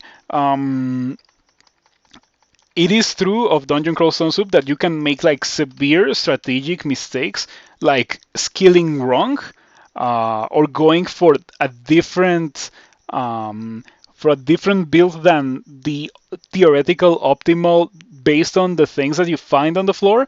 But that like those strategic mistakes can be compensated by strong tactical skills. So actually getting good at the game, at recognizing like dangerous situations in the game, that kind of stuff is more powerful than knowing what's the correct items to use and that kind of stuff. Of course, that kind of stuff really does help, and it will make you win more, but not nearly as much as actually getting good at the game.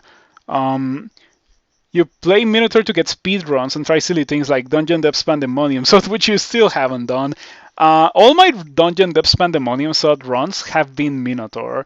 I have tried Gargoyle and Center on Minotaur. I maybe heal Orc as well. But Minotaur has been what's given me the best results.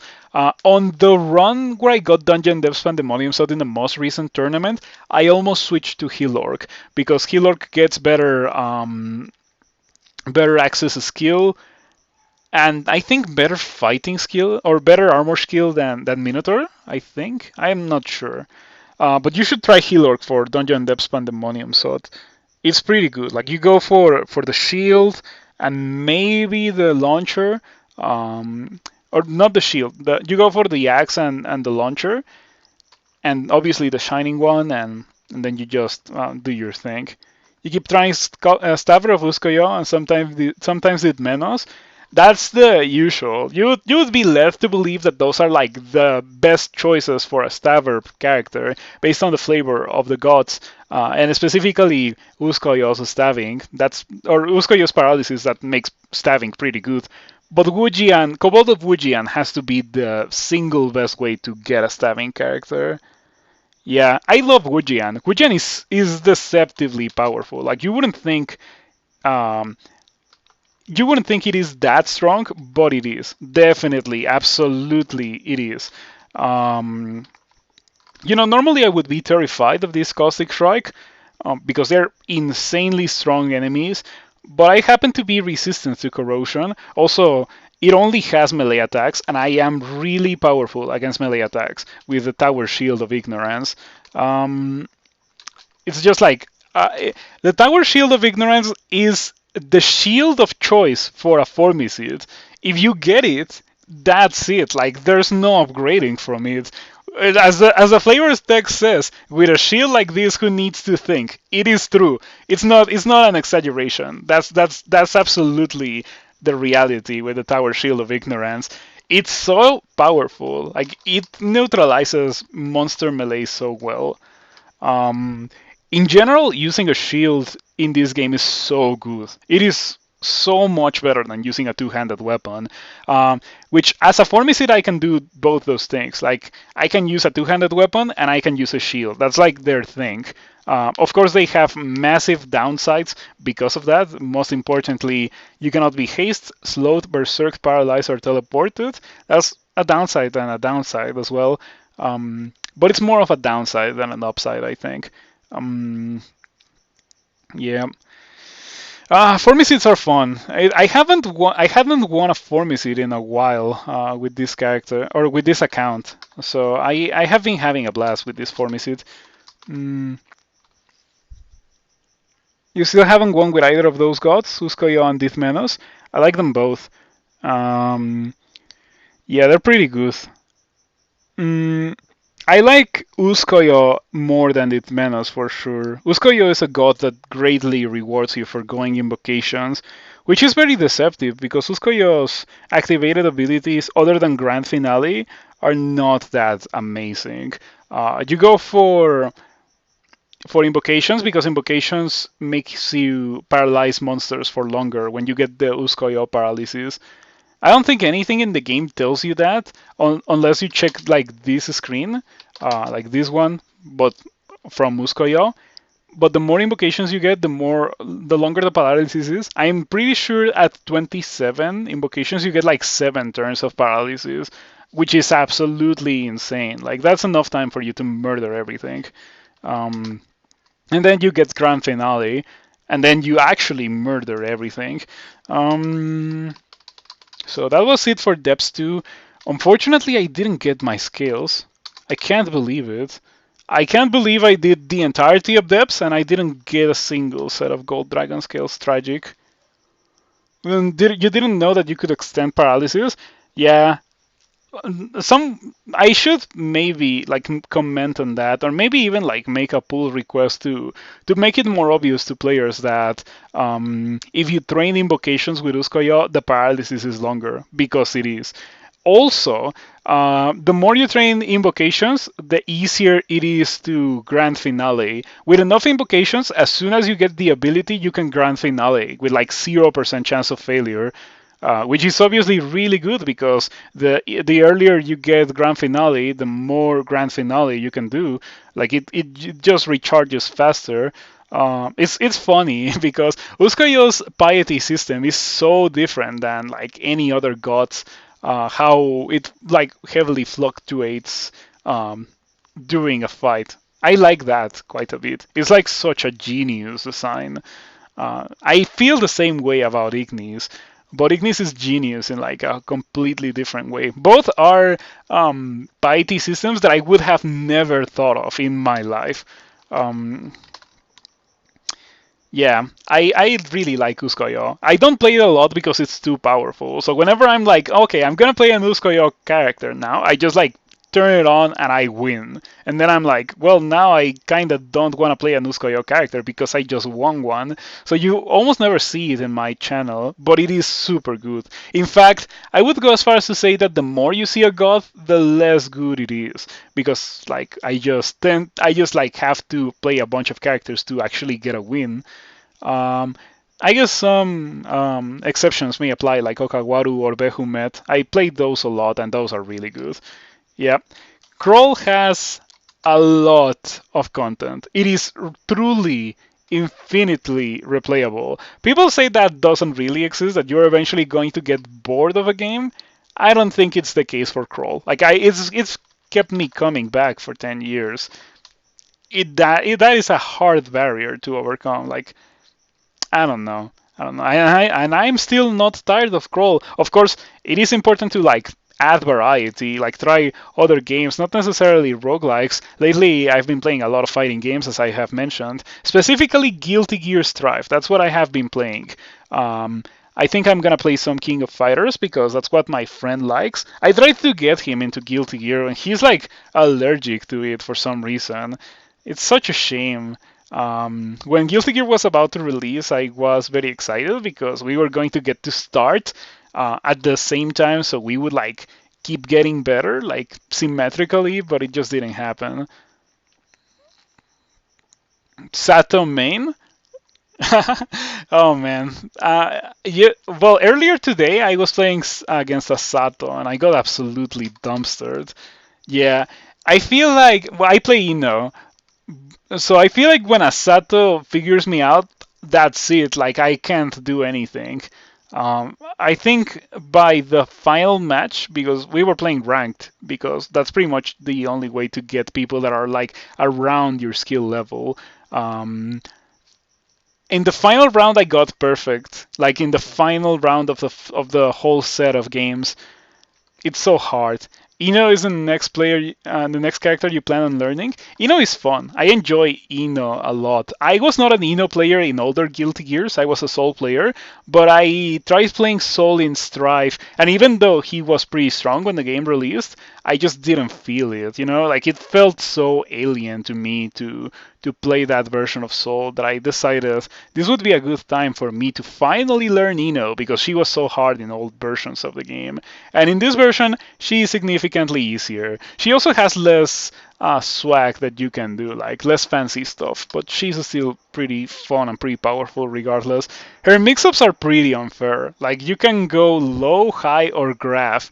The only thing that she doesn't really get consistently is cross up, but that would be way too much. That would be like Leo Milia territory, and she doesn't have like Milia damage. She actually deals quite a lot of damage for how nasty she is. Also, she gets a lot of mobility. She's super good. The Inno Blender is insane, yeah. It's really hard to deal with if you don't know what's coming. That's why it's important for the Inno player to like think about it and mix things up. Uh, so yeah, I guess I'm gonna have to do Snake. Oh wait, I can do Elf. Now I have resistance to electricity, so I can do Elf. Oh, is this a stone? That's lame. I wish I could break open that water elemental and kill it. I'm gonna put on the ring of resistance to electricity. Oh, I also need fire resistance, but I got it from the mutation, so we're good on that end. And willpower instead of evasion. Losing 4 evasion is not that bad. Um, Okay. I also have a good ranged weapon that I have barely put into use with this character or in this game.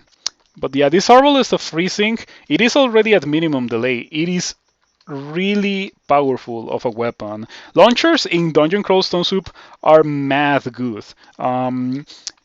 If you have never played a ranger or like a character that uses a launcher, they are really cheating. They're like the most powerful parts of being a mage and the most powerful parts of being a melee character put together. There is a downside to using a launcher, of course. There's a couple of them actually. You're bound by the amount of ammunition that you have, which is mostly an issue earlier in the game, where you don't have literally 1500 bolts, right? There's that, and there's also the fact that you don't have access to a shield. Of course, being a Formicid, I do not have one of those restrictions, but the other one still applies, and that's why I only went for the launcher later in the game. Um, I guess you can use throwables like javelins and boomerangs and stuff. Um, but a launcher is better because, well, it's not really better, but it's less expensive because you can enchant it and you can get like a crazy good launcher off the floor or from your god. And the same is not really true for throwables. You need to find good slaying or globes of archery for them to be like on the same level as a good launcher. Ignore the sod clock. Is the sod clock something to worry about? The sod clock only exists to prevent you from doing boring optimal things like moving a square and then shouting like 10 times and then moving another square. That sounds weird, but what that would accomplish is you pulling monsters that are outside of your line of sight because shouting makes enough noise to reach outside of your line of sight and pull monsters towards you. Um, and to lure them into a position where you can more safely fight them. And that is something that you can do, but it's not something that you should do all the time. But Crawl's design is very anti boring optimal things. Like the design is like that's the whole point of Crawl's design philosophy. If there's something that is super boring, but it's also giving you the greatest chance to win the game, it will get removed. Like it's not a matter of it. Oh, it might get removed. No, it's going to get removed sooner or later. And that sounds like a bad thing, right? Removing things from your game. Um, in reality, that's part of the reason why Crawl keeps me like playing it. I stream Crawl for around 16 hours a week, and I try not to miss streams. And I only play on stream because if I played off stream as much as I do on stream, I would get burnt out on Crawl.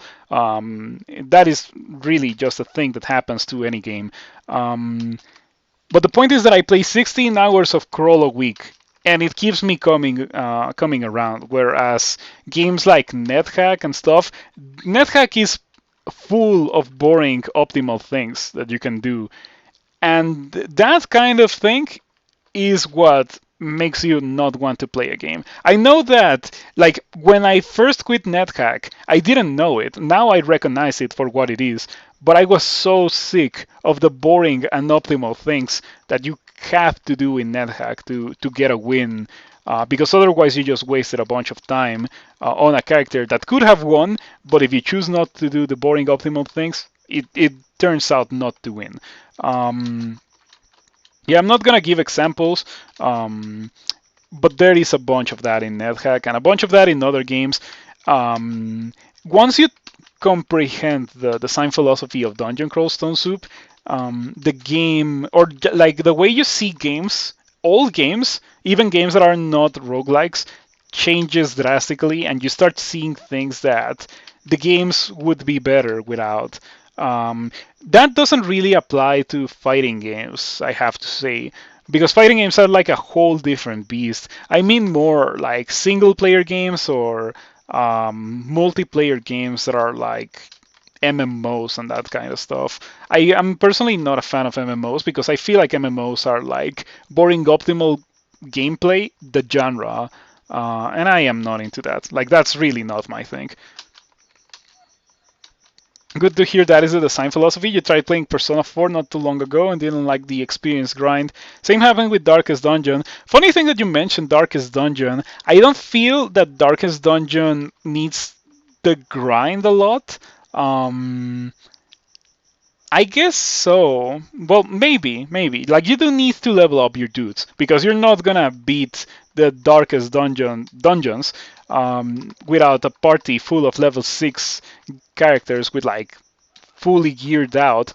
But what I mean is that the process of getting those characters is like part of the gameplay, and it doesn't feel like grind when it doesn't feel boring and optimal because it is still challenging and kind of dangerous, and the fact that it is challenging and dangerous makes it not boring. It makes it interesting to me. Sure, I would have to say that a crawl playthrough does take a fair amount of real time, like up to 100 hours. I think that's my average Darkest Dungeon playthrough, and I can see that getting pretty grindy, and I don't know. I don't want to say boring because it's not boring, but I can see like taking a while to complete and turning off a lot of people because of that. Um, but grindy, I guess it can be grindy in a sense. But you don't need to grind to win, and that's, in my opinion, a very good thing when it comes to Darkest Dungeon. However, it is a lot of trial and error if you are playing like unspoiled. If you're playing Darkest Dungeon unspoiled, or most, if not all, roguelikes for that matter, you're not gonna have a fun time if you expect like a fair traditional gaming experience. I feel like Darkest Dungeon, or rather all roguelikes, are designed with the theme of cooperation in mind. Like when NetHack was first a thing, people cooperated to try to get a win because no one like winning in NetHack back in the day was like super hard because NetHack really punishes you for not knowing. Um, and I would even go as far as to say that NetHack actively tries to make you not know with how painful it is to learn things in that game. Like make one little mistake, or your character is crippled forever, or death, and then you have to start a whole new character. Yeah, it can get pretty old, and I can see people having the same experience in Darkest Dungeon. When I played Darkest Dungeon, I used a lot of spoilers, and I think that may not be the default experience for a lot of people. But I knew what I was getting into when I started Darkest Dungeon, and I figured I want the game to challenge my tactics. I don't want the game to be a haha gotcha moment because I've already dealt with a fair amount of that playing NetHack. But that may have been just me.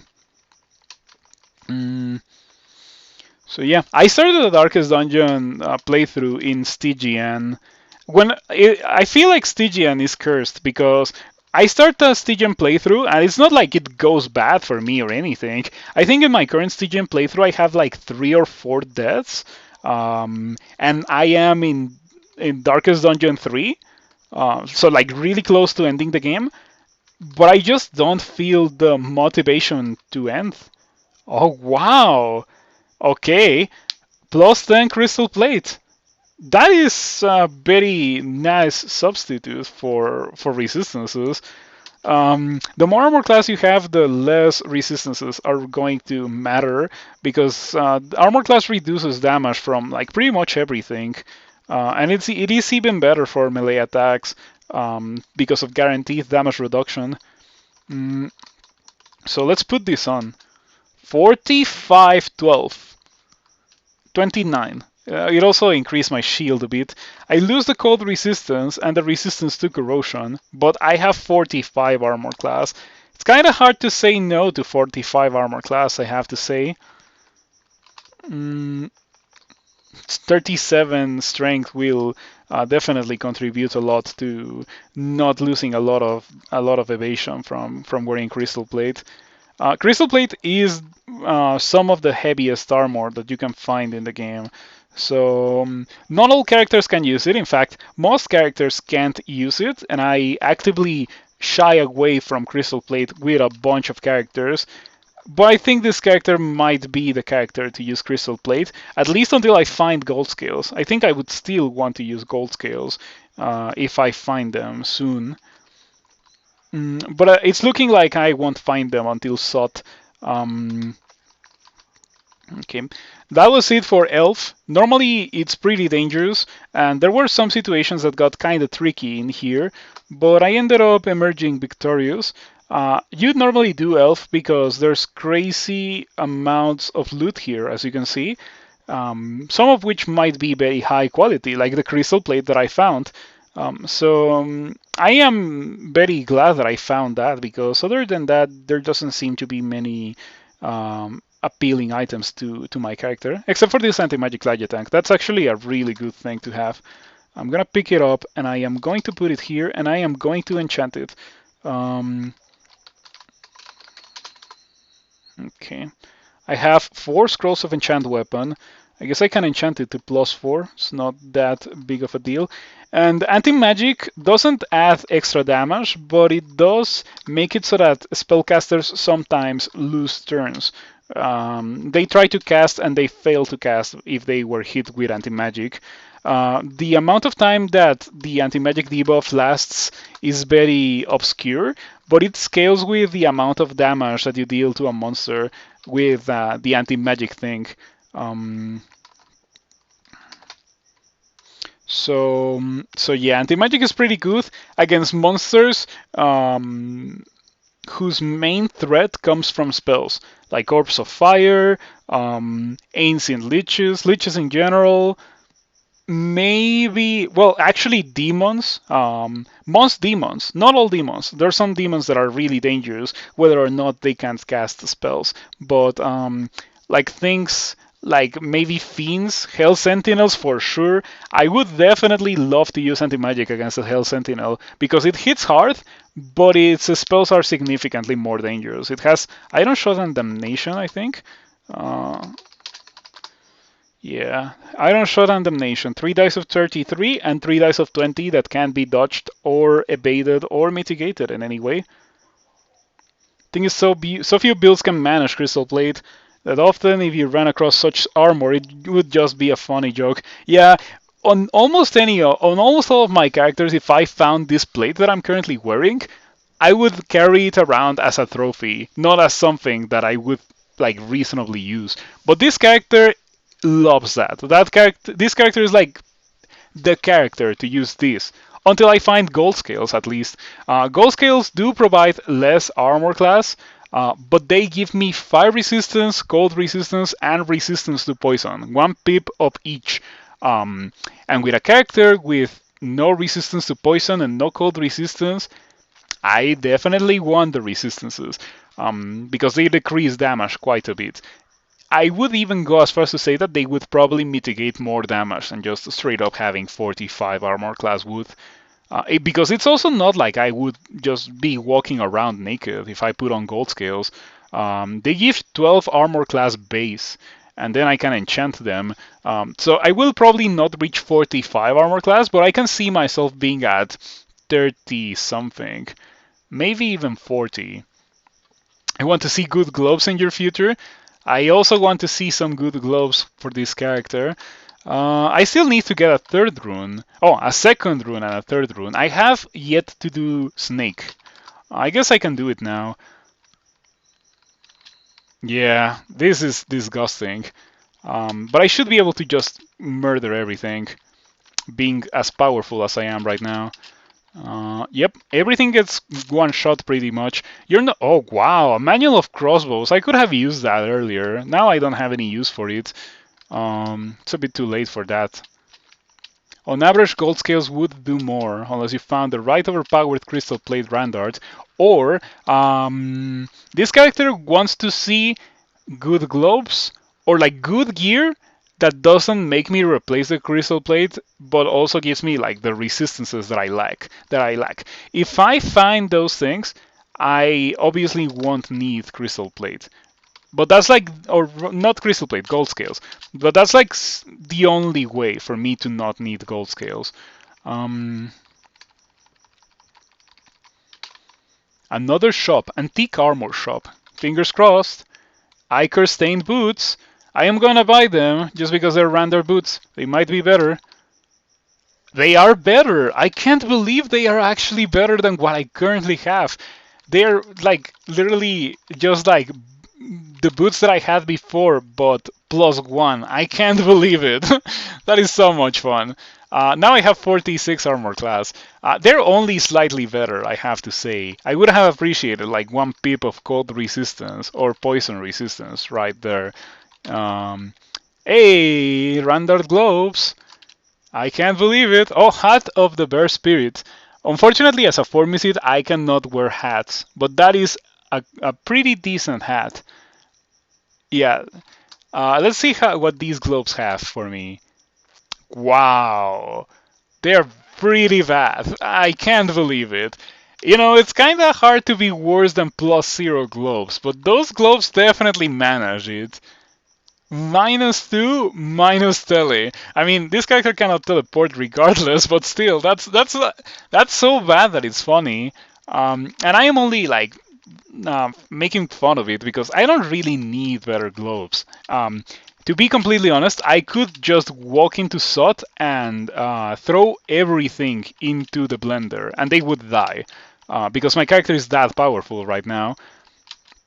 However, having defenses and resistances would indeed help a lot, and it would make the experience much faster. The only reason why I haven't won is because I haven't found those resistances.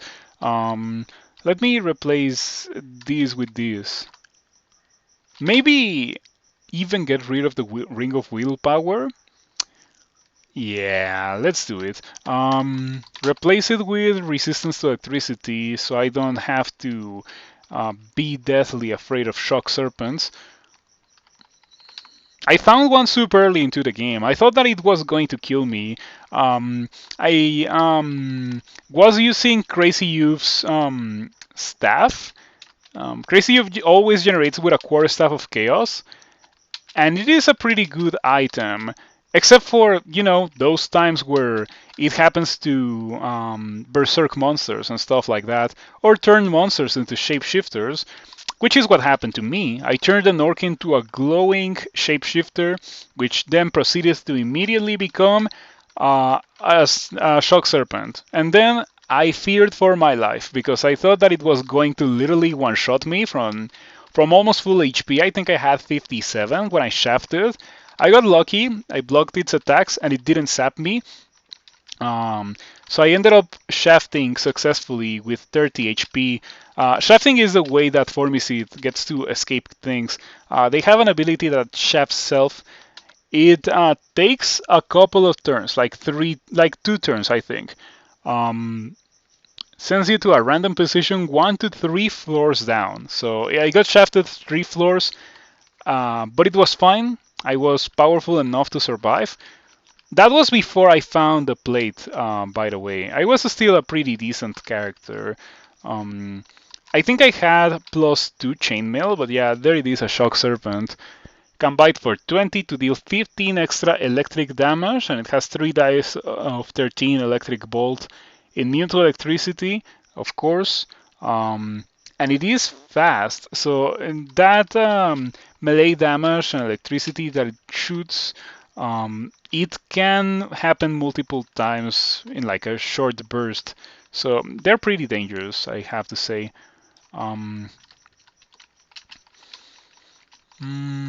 Also, electricity damage in Crawl bypasses. Well, I don't think it bypasses, but I think it like is not as affected as armor class as most other kinds of damage.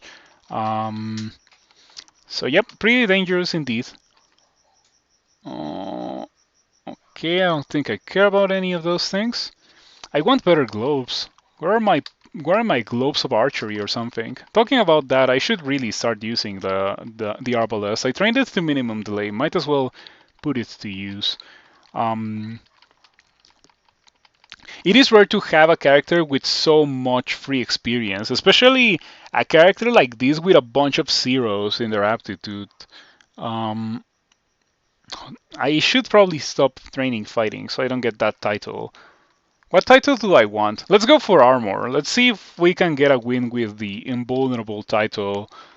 For a long amount of time, way back in the day, no one had ever lost with the title invulnerable until someone did, and then everyone was disappointed. Fortunately, it was not me. I have lost with the title invulnerable, but I was not the first person to do it, fortunately.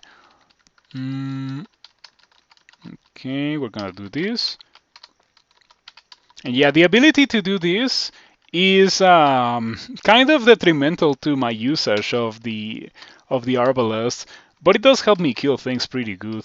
And let me explain why that is amazing. So if I dig here, I will only ever see one monster, and the monster that I see will be within melee range. So if it's a mage or a monster with launchers or like something crazy like that, I will be within melee range ready to hit it, and it literally cannot move away from me to do its range things. If it's a monster that like supports other monsters, well, there's no monsters that I can see. So even if it does buff other monsters, it's not an issue because whenever the time comes for me to fight those other monsters, they will be on their own. It will be a 1 versus 1, and in a 1 versus 1, the player character is really powerful. So that's one of the greatest advantages that a Formicid gets. They're really a different and weird playstyle that doesn't like have any parallels to anything else in Dungeon Crawl Stone Soup with how much digging they have and the stasis. And by the way, when I say stasis, I mean the first line of text here. Way back in the day, there used to be an amulet of stasis that gave the same effect as the first line of text. You wouldn't be able to be hasted, slowed, berserked, paralyzed, or teleported. That was a stasis. It got removed from the game, and the effect got placed into Formicid. I have no idea why it got removed from the game. I feel like it was a very interesting amulet to use. With the current amulet mechanics, if you could just swap into the amulet, then it was kind of lame. But now it takes a while for you to put on an amulet. It takes like 5 turns. This is so that you don't juggle amulets. For some reason, you can still juggle rings. That I do not comprehend. You would be crazy and go Jiba at this point and drink max potions of mutation once you have your gear. I would just stick with what I'm currently doing. Like, I think Jiba is kind of whack. I would go as far as to say Jiva is probably the worst god in the game. I do greatly dislike Sin. Like it's not a joke or a meme. I genuinely dislike Sin. But Jiva is just worse than Sin. Sin does negatively interfere with your gameplay with how many things he doesn't want you to do. Like he doesn't like you stabbing, and no, actually he doesn't care about stabbing. That's a whole nother thing. He doesn't want you to use the fun things in life like draining and pain and vampirism and that kind of stuff. So I feel like the items that you give up if you go Sin are more powerful than Sin himself. Also, Sin is like a significant investment that you have to make in invocations. Um, yeah. There's Sanctuary, and Sanctuary is a pretty decent ability. The only issue with Sanctuary is that it doesn't kill anything. It doesn't fix the fight for you. Like it only delays it. Okay. So far it's going good, but we have to keep in mind that I have Robust, so that's more HP than I should have at this point in the game with a Formicid with this amount of fighting skill, with this experience level. And then I also have 47 armor class. So even if I do not have the poison resistance that I would like to have to deal with all of these guys, I have a pretty good time against them. Like apart from the poison, they don't deal that much damage. Even the dangerous guys like the Naga or like the Salamander Tyrants, the Naga Sharpshooters, and the Nagarajas, they don't do much. The Naga Warriors can't even reach me if I'm shooting the arbalest. I wish this character had some slaying. This character with slaying would be absolutely insane. Like, it already has 37 strength. Sin? Yeah, I see that you're one of my kind. Yeah, Sin is whack. I have my fingers crossed for a Sin rework to come before an Elivilon rework. People may not like Elivilon, but I do. I think Elivilon is pretty useful. The pacifying animals thing is pretty sweet. Especially like pacifying Hydras. Unfortunately, I lost my streak with an Elivilon character, but that was kind of my own mistake. It was not because of Elivilon. If I had been playing better, I could have won that character. I think that character was my first splat since the tournament. Yeah, a splat is killing a character past experience level 18. That's how the community defines a splat. You try the Libelon Deep Dwarf. Press F in chat for Elivilon Deep Dwarf. It's not good. Elivilon is good, but Elivilon Deep Dwarf is not good. I feel like Deep Dwarf got math nerfed in 0.27 because it used to be that Maclef healed you for double what he heals you nowadays. So Deep Dwarf at some point could just hold down Tab to win the game. Now it's not so much. Now you actually end fights at not full HP with Deep Dwarf, and that can be pretty bad because it only takes one fight going bad for you to have to heal to full HP manually, and that's kind of painful. Okay, that's rune number 2. I need to get a third one. What are we going to get today? I can get Slime, and I can get Sot. You miss old Deep Dwarf? Yeah, me too. I feel like it's way too weak nowadays, and as it is nowadays, I feel like it needs to get buffed or removed from the game. It's like one or the other because it's way too painful to play. It's yet another species that went from being really strong into becoming a challenge species.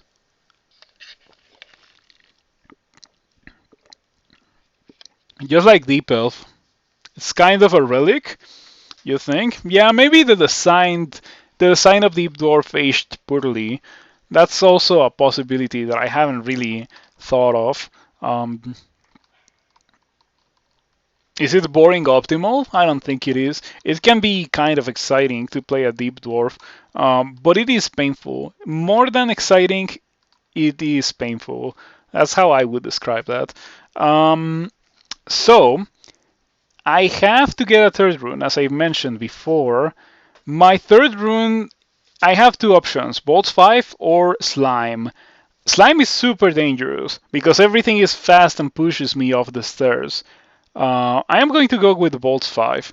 And the way that I am going to enter Bolts 5 is very unconventional. Normally you Normally you go down the stairs, do your thing, and then when things go too bad, they inevitably do, you teleport away and you hope that you land in a good spot. Formicid cannot teleport, so I will not go down the stairs. There is a shaft rather. Where is it? Oh yeah, there it is. Okay, so I'm gonna jump down this shaft, and I hope that it goes well. Because if it doesn't go well, it will go pretty bad, and I will die. Okay. So this character doesn't really fear floating eyes because they only paralyze you, and I am immune to that. An abandoned shop? Seriously? This place, this bolt specifically places a bunch of shops, and to see one abandoned, it's kind of lame. Abandoned shop means that, well, it's pretty self-explanatory, but it doesn't have any loot or anything. It's just an abandoned shop. Ooh, for a second it turned into a Moth of Wrath, that glowing shapeshifter.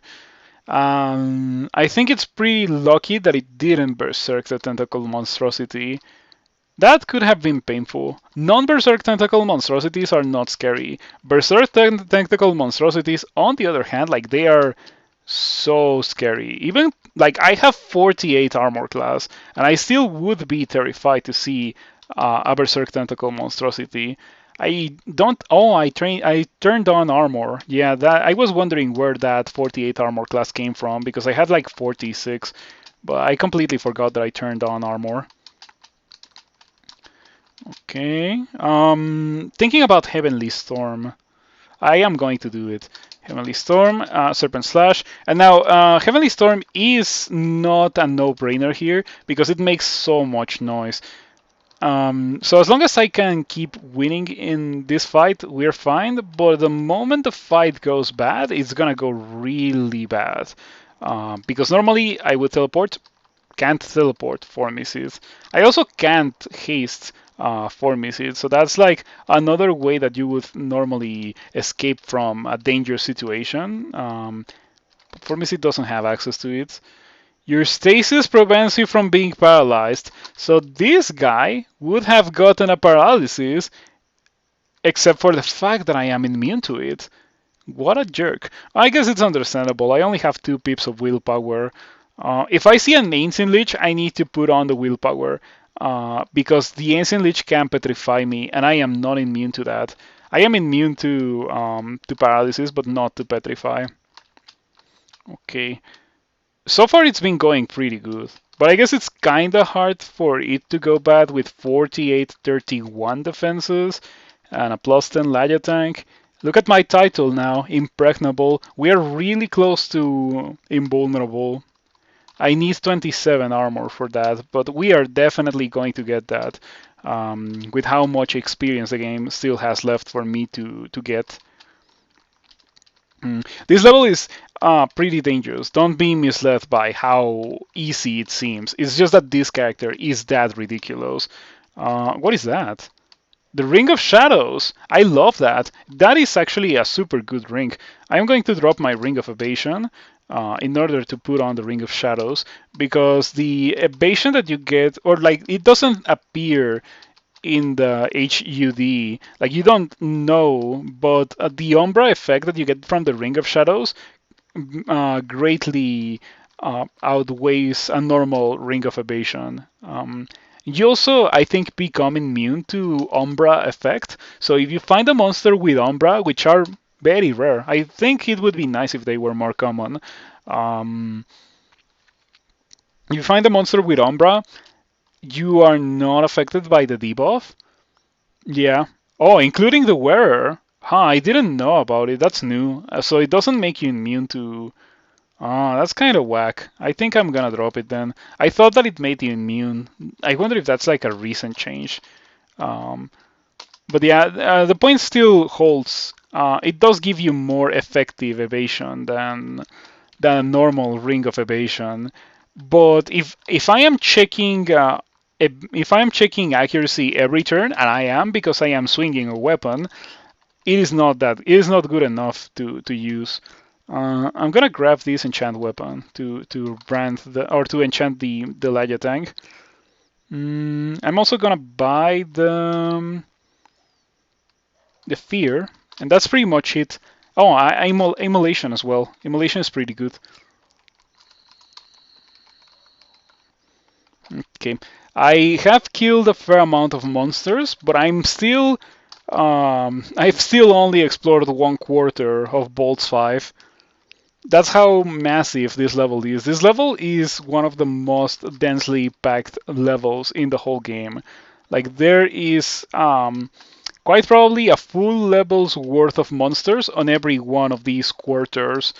Um, and all of these monsters are really dangerous. Like, I am killing them fast, but if I wasn't able to kill them fast, they would get so nasty. Like, for example, the Sorcerer, Hurl Damnation, 3 dice of 20, doesn't check anything. Not even evasion, not armor class, not shield. It only checks that I am above 0 HP, and if I am not, it's a one-way trip to the character select screen. But it also dies really fast. As long as I am hitting it. Okay, you know what? This feels like a Heavenly Storm moment.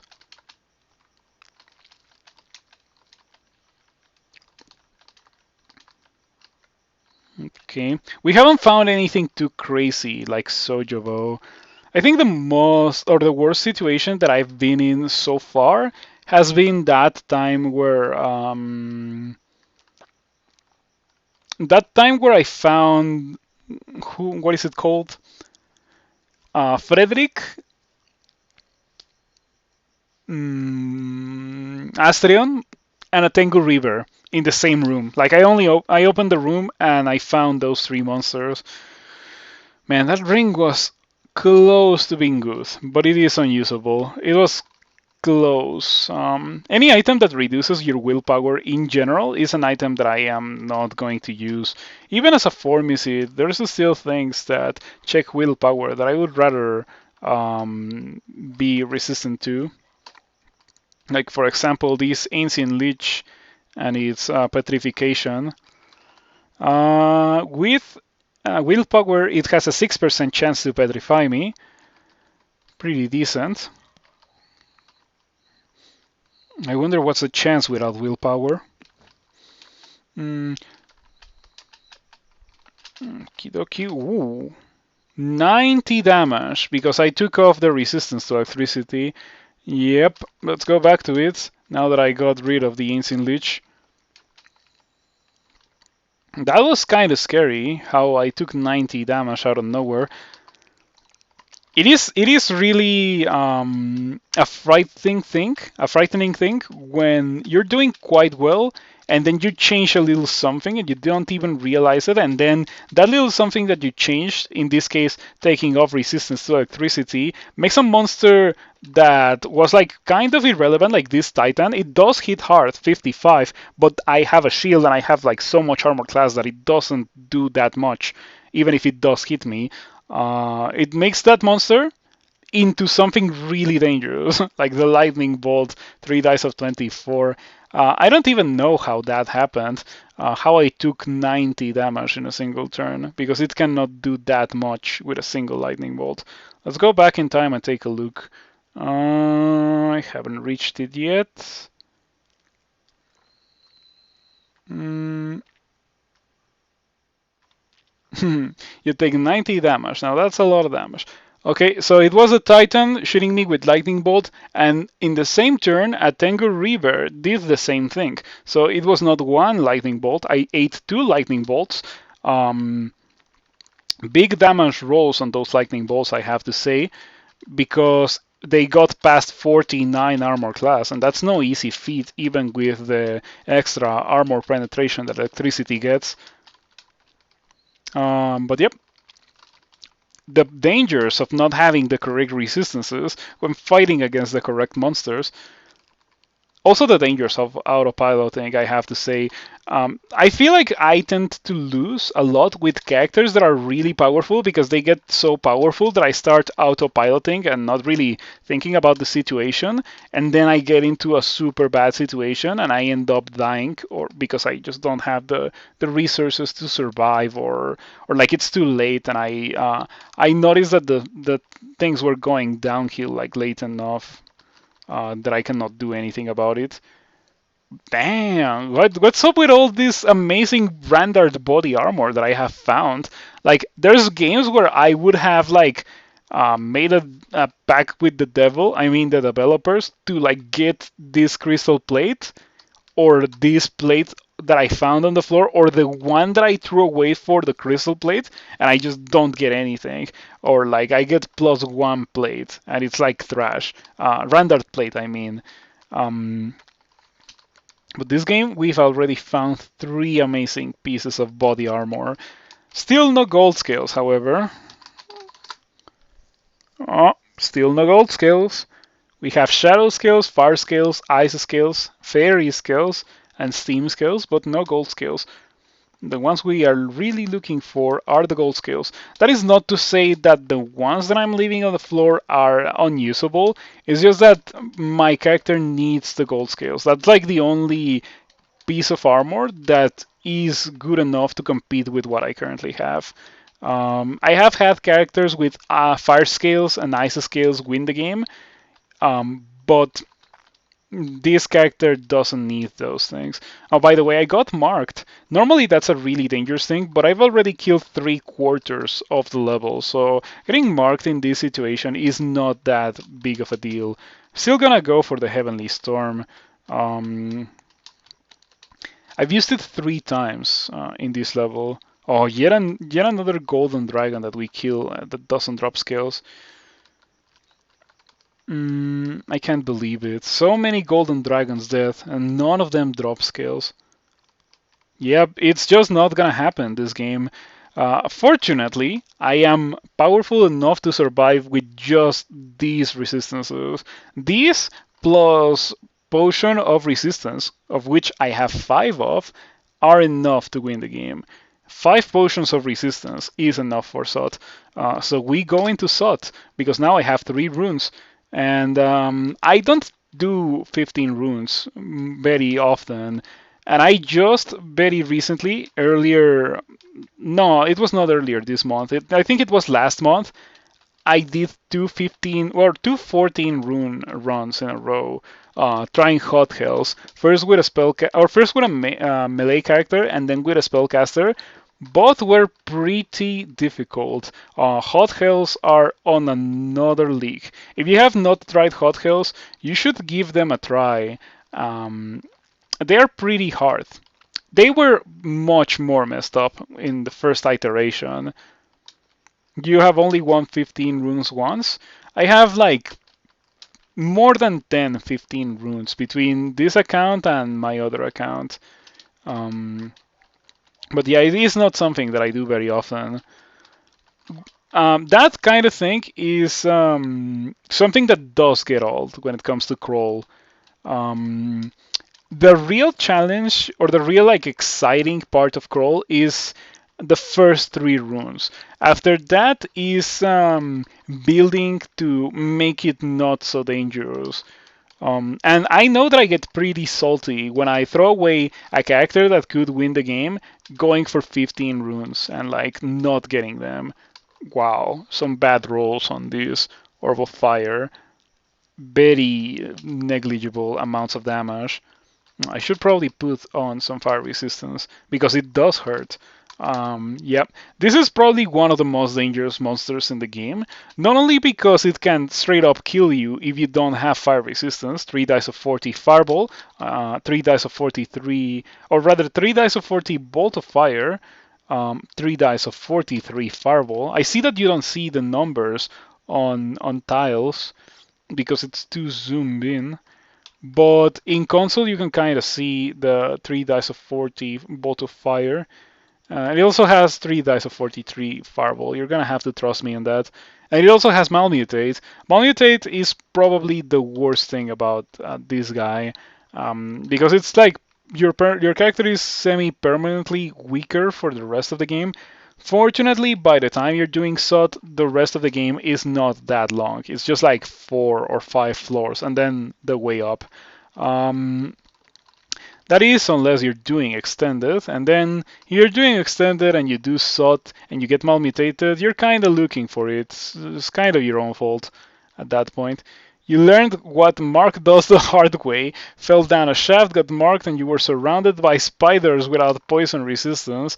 That sounds like a good way to die horribly. Haven't been there personally, but I have died to spiders before.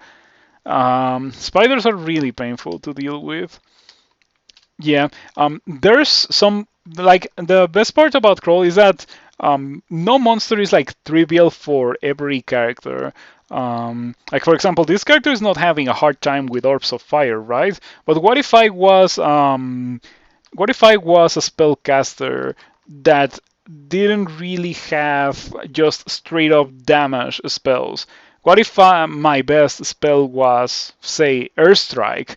Earthstrike can kill orbs of fire, but it is going to take a while. It is going to take also a lot of mana to kill an orb of fire with Earthstrike.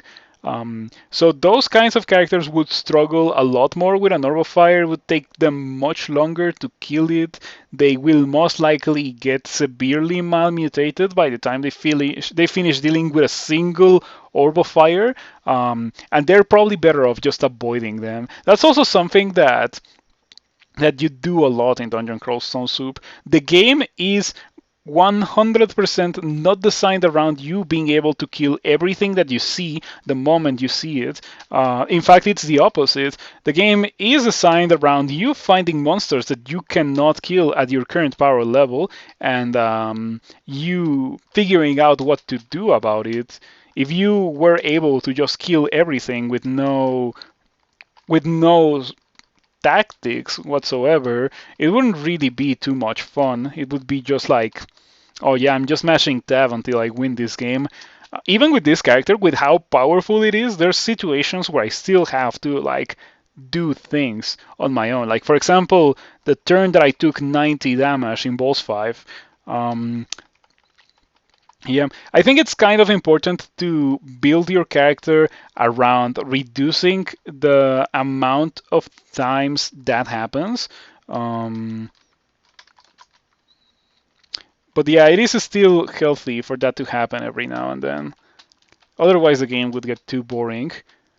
And yeah, truly, that's like a downside of having such a powerful character, that not enough situations get interesting like that. Okay. Shifter is shifting people, so I'm going to break line of sight and just like fight them all here. Okie dokie. I still have 2 pips of fire resistance. Took off the ring of evasion.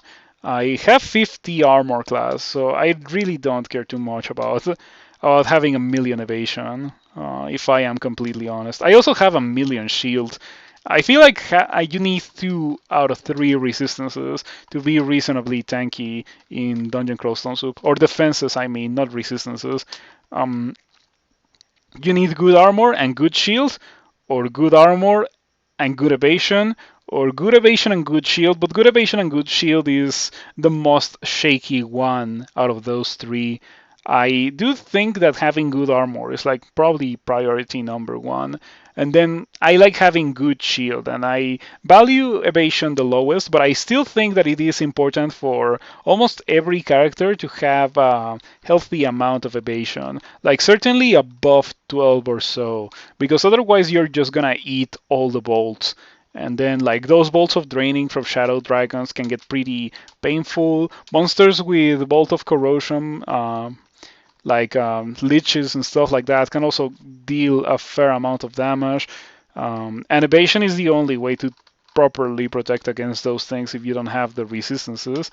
Let me guess, still no gold scales? No, still no gold scales. Wow, can't believe it. Yeah, as I have mentioned before, I don't think it's gonna happen for this character. I really wouldn't be surprised if I just straight up don't find poison resistance, or like poison resistance that I can really use, because I do have sources of it. Oh, now I have a ring of poison resistance. I wonder if I should go and pick that up. I completely forgot to pick it up enough. Like I just didn't notice it. Um, it might not be a terrible idea, because the thing is that there's few things that can hurt this character seriously fast enough. Poison clouds are one of those things. Sure, I can heal the poison with a potion of curing, but then I am still standing in the poison cloud, and I just gave a free turn to whatever poisoned me and its friends to do whatever they want with me during that turn. So that's why I think poison resistance is super important for SOT. People undervalue it. Like the general consensus among most people in the community is that it doesn't really matter that much.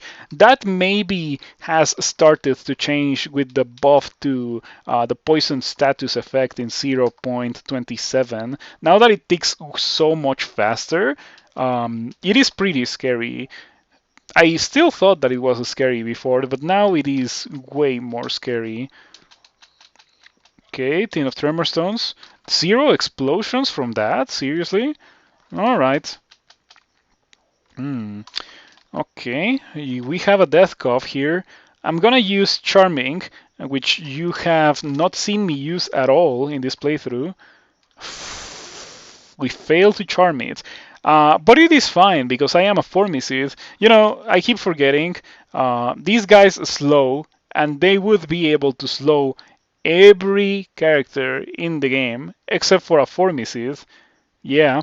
So it is a pretty nice thing that I am a Formicid. That allows me to not be slowed by that guy. Serpent Slash. Big damage. Huh. Look at that. The Quicksilver Dragon, I think it died. I think it died, but there was no explosion because I killed it during Serpent Slash. Wow, I think I'm gonna see a bunch of explosions now. Yeah, the things that I killed during Serpent Slash are exploding after Serpent Slash. That is so anime. Okay, that is like super anime.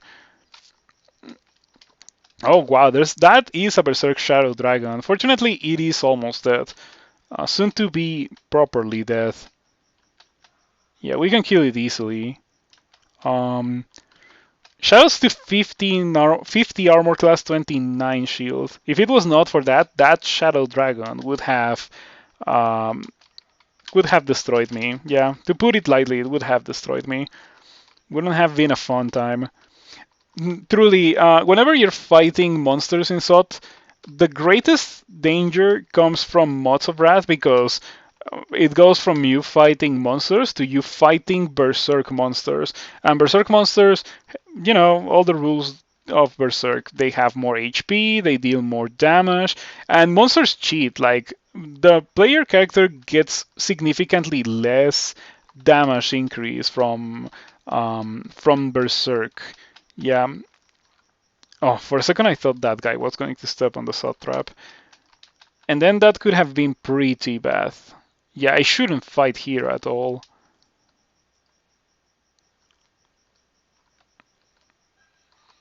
Okay.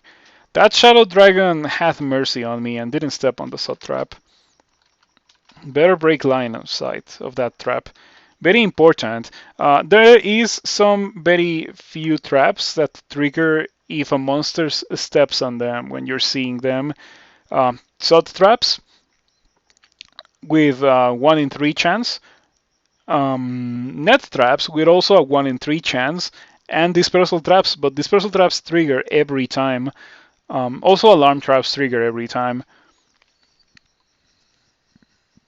Okay, experience level 27. Let's level up some dexterity. By the way, I leveled up a lot of dexterity in this playthrough. It's not something that I often do, but since I already had a fair amount of strength, I didn't need more. I guess more strength is always good, but dexterity does give you a fair amount of evasion. It also gives you shield, adds a bit to your stealth. It also gives you accuracy. And by the way, we finally found gold scales. Let's check them out. You can't carry that many items. I guess I'm gonna drop these poison darts. Not gonna use them anymore. Probably should use the arbalest. I keep forgetting to use it, but the character is so powerful that I just don't have to use it. Enchant this. Should I? I should probably just enchant the globes instead. Wow, yeah, such a garbage generated for globes in this run. Um, okay, I have 2 more scrolls of enchant armor that I can pick up. So let's see what would happen if I put this on. Your armor class would decrease by 13 from 50 to 37. But I would get my second pip of fire resistance. I would also get cold and poison resistance. The more I think of it, the more convinced I am to actually put on the gold scales. Yeah. I lose some evasion because the crystal plate gave me 4 dexterity. Yeah, who would think that you would lose evasion switching away from crystal plate? Crystal plate and gold scales have the same weight, so they reduce your evasion the same amount.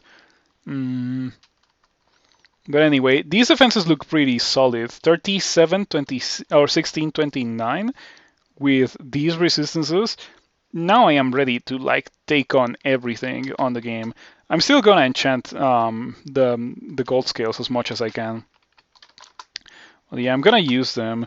And let me inscribe the crystal plate with a witty message.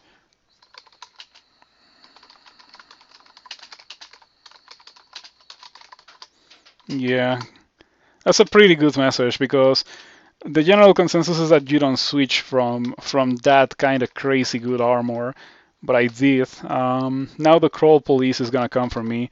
Let's buy everything. Hmm. Okay, let us enchant the thing. We still have one more to go. Okay, 41, 16, 29. Pretty good. Let us go back to SOT. Yeah, how are you guys doing tonight? I am having a good time with this character. Yeah, this time there's no headache or nothing other than sleepiness, I guess. I've been pretty sleepy since the very start of the stream. Oh, I know what that bolt is. Or I suspect what it is. It might not be what I'm thinking of. Oh, it is a transporter bolt. I am very glad. It being a transporter bolt means that I do not have to do it, and that's a pretty good thing. Fortunately, I was going to jump here, but I can no longer do that. Instead of that, I'm gonna have to jump here. Yeah, we get massive damage on everyone. Okay. Purple Draconian, Berserk. Purple Draconians being Berserk is kind of one of the worst things because these guys have a bunch of willpower. Draconians have resistances based on their color. The purple ones are the willpower Draconians. That applies for monsters and players. Purple Draconian players get a bunch of willpower. In my opinion, they should get the willpower immediately. They get like 6 willpower per level up, which is a lot, but it takes a while for it to come into fruition, for it to like be a thing. How is the Formicid life going? Pretty good. Apart from like almost dying in a couple of occasions, it's going quite well, I have to say. Mm, I should probably read Holy Wars. I have 8 of them. Oh, I didn't even think of it, but I killed the tentacle monstrosity, and that made it so that everything exploded because the tentacle monstrosity is vulnerable to Holy Word. So that went pretty well. We got rid of that cursed toe as well, which was probably the greatest threat. If you see a cursed toe with any kind of support, things are gonna go really bad for you because as a cursed toe on its own is a fearsome foe, being so tanky and having torment. Yeah, it really likes to go for the torment. And in case you don't know, torment is an ability that cuts your health in half. So no matter how much HP you have, you will have half of that after you get tormented, especially if it happens twice in a row. Um, so things are going pretty bad here. Normally I would have or no, I wouldn't have teleported. I would have blinked because you teleport lasts forever. Like takes a while to trigger in SOT. And by a while I mean like more than 10 turns. So teleport is pretty useless here. I don't remember last time I teleported with a scroll in SOT, but I do blink all the time. The scrolls of blinking do work how they normally work in SOT. That is part of why I consider scrolls of blinking to be such a powerful consumable. Hey, look at that. We found a cloak of poison resistance. So the reason why I wanted to wear the gold scales is because of the poison resistance.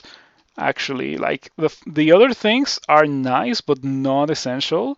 I definitely would appreciate to have cold resistance, however.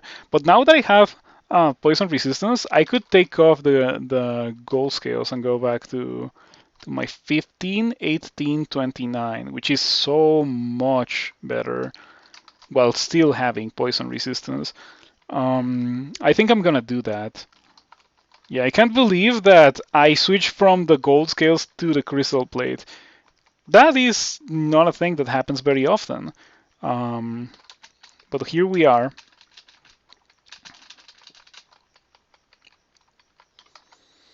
Mm. Oh, that is not good. Yeah, that's a pretty bad thing to see. And a reason to go back to the gold scales, by the way, when I killed Tiamat. So yeah, the earthly avatar of Tiamat, deity of dragonkind, here incarnated as a mighty Draconian warrior. Her scales seem to shimmer and change color as you watch. She can hit for 60, plus her plus 3 bardiche of protection, tail slap for up to 45. So not only does she hit like a truck, she also has a polearm, so she can reach past her friends. She has incredible HP, like actually one of the highest HP that you will see in the whole game. Even if you go for 15 runes, there's very few monsters that have more HP than Tiamat. And also very few monsters that have as much armor class as Tiamat. Up to 513 max if you get a bad, well, an unlucky roll with her HP, because HP is variable. So obviously we are not doing that. If I'm gonna fight Tiamat, it will be in a normal 1 versus 1 fight where there's like zero chance of Tiamat sneaking in a Moth of Wrath and going berserk. Because if that happens with this character, I am dead. Normally, I would be able to just teleport away or blink away, because that's not the kind of thing that you fight. That even this late in the game, there's still monsters that you cannot deal with, and that the correct thing to do is to not deal with them. Tiamat would be one of those. Normal Tiamat, and as you can see, sneaky Moth of Wrath. Fortunately, Tin of Tremorstones gets rid of it really easily. So what I'm going to do here is a stir dance of these guys. I pulled up Tiamat. If I had Berserk, this would be the perfect time to Berserk. But I do not possess that skill, unfortunately. Okay. You are not Berserk. I guess I should lure her towards an arena where I can do Wujian flippy dippies, you know? Mm, I'm gonna start with acid. We get the corrosion. That's pretty good. Corrosion decreases her armor class and her damage, just a teeny tiny bit, but it's better than nothing. Oh wow! Cold red 3 dice of 44. I mean, I knew that it was um, everything is like turned up to 11 when it comes to Tiamat because that's kind of her design. Starting with the HP. But I didn't think she would deal 3 dice of 44 cold damage. That is definitely worth using a potion of resistance. I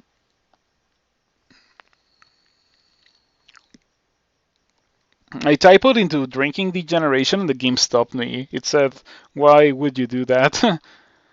Yeah, why would you want to do that? Pretty funny message. Gonna go for the might as well.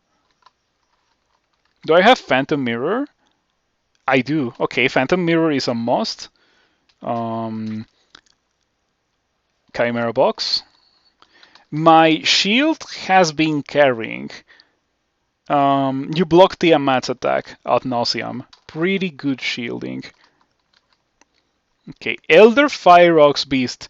Pretty good. It's not primal, but it still deals quite a lot of damage with the Fire Breath. And Tiamat, or like rather the illusion of Tiamat, is still pretty decent as well. Okay. Tiamat is no longer covered in acid, that's fine. Tiamat is heavily wounded. It's going well. Okay, let's go. Copying Tiamat is pretty decent, you know? Especially when you have so much evocations that the illusion doesn't like just go away immediately. And yeah, I did indeed get a pretty fantastic cloak that makes me want to go back to the gold scales. Because Dragon Skin Cloak has a weird form of resistance. Like it doesn't appear here, but or does it? Does it do that now? It imbues the wearer with draconic resistances, although somewhat unreliably. It grants the wearer a chance to resist fire, cold, poison, electricity, acid, and negative energy. Um, but it is a coin flip chance for every time that you take damage with those. And yeah, the reason why my resistances look so good is because I have the effects of a potion of resistance on. It's like Cass, it sometimes resists. For sure it is. So very well worth it to use that and to go into the gold scales. Yep, looks pretty good. Also 43 armor class. I know that it would be like 54 or something if I 52. Your armor class would increase by 9. It's not that big of an issue to lose 9 armor class. Yeah, it's just because I really want to use the dragon skin armor. It's like, or the dragon skin cloak. It is a matter of using a trophy. Okay, the rest of her draconians are a joke compared to Tiamat, but Tiamat is like really, really something that you cannot underestimate. You underestimate Tiamat and you die. That's how it is.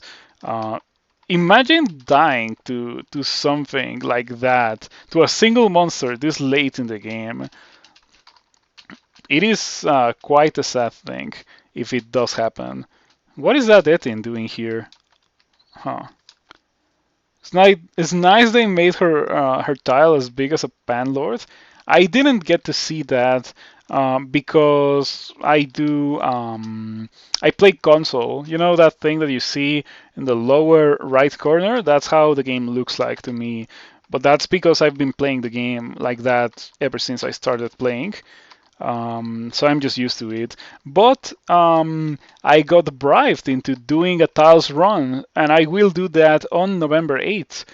So if you're looking forward to seeing me fumble in Tiles and being like, what is this? What is that? Because there's gonna be a lot of that in that run. I guess you should mark November 8th in your calendar. Your calendar. I think that's what it's called in English. Calendar.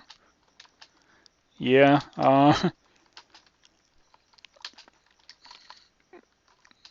Okay. Things are going kinda not so well, so I'm just gonna bail. Can't wait for that. Yeah, November 8th. I don't like that. Let's go down different stairs. What is this level? That bolt is unusually nasty. And at this point, I'm already powerful enough to win the game, so I think I'm gonna skip. Maybe I should just skip this level and do the next one. You don't shaft into SOT 5 because that has a decent non-zero chance. Like, any chance that is not a zero chance is a bad chance for you to land in the vault in SOT 5. And then if that happens, there is a very real possibility of you dying to that, especially as a Formicid. I cannot teleport if I land in a bad spot. I cannot blink, cannot haste. So better not shaft into SOT 5. Very unlike Bolt 5, where you actually want to shaft into the level because starting the level from almost any position that is not the entrance is a better position. Any entrance that is, or any position that is not the entrance is a better position when it comes to dealing with Bolts 5. Let's go for Charming here. Maybe this time it works on the Death Cough. Did we get the charm? Yes. So my Death Cough friend will help me paralyze all of these Berserk Dragons. that I am not too afraid of because of the Tower Shield of Ignorance. They hit really hard, don't be misled. But the fact of the matter is that no matter how hard they hit, I still have a pretty decent chance of just preventing all of that damage thanks to my shield. And that is what makes shields so good. Because later on, there's monsters that deal incredible amounts of damage, like just incredible, like Tiamat. Imagine Berserk Tiamat or Berserk Juggernaut or some other monsters that appear later in the game, like Iron Giants, Iron Golems, that kind of monster. Shields make them manageable. They don't make them free. They make them manageable in the sense that seeing one of those will not immediately make you think, oh, I am at immediate absolute risk. It is still bad, but it is not deadly, you know?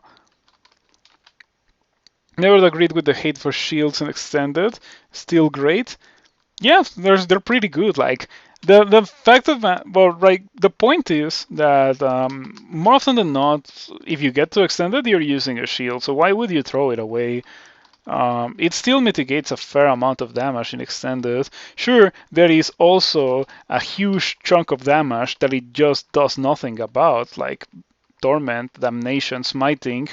Um, but it does help because those kinds of damage will happen whether you have a shield or not. But there is other types of damage, melee, ranged, crystal spears, that will have a chance to not happen if you have a shield. So yeah, I am a fan of shields at all stages of the game. Maybe except the early game. In the early game, a two-handed weapon that you find early might be good. Most noticeably, a Darflail. I guess we're gonna pick that up. Not very useful this late in the game, but sure. Hand crossbow with speed would have been amazing if I had found any amount of slaying with this character, but it didn't happen. We're gonna pick up the gold pieces, because why not? And I'm gonna keep training that. Man, this robust Formicid, it's like playing a Minotaur in a sense. Like, I am as tanky as a Minotaur, and I am as damaging as a Minotaur as well. Let's use 3 for that, Kirsto. That is not fine, but it's also not terrible. Silence to prevent that Annihilator from crystal spearing me now that I have 2 evasion. Okay, we get the kill.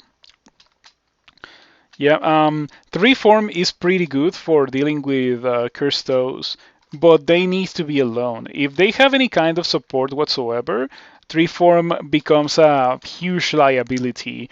For example, in that fight, the Draconian Annihilator, it has crazy powerful effects that it can do, like Crystal Spear, Poison Arrow, Iron Shot.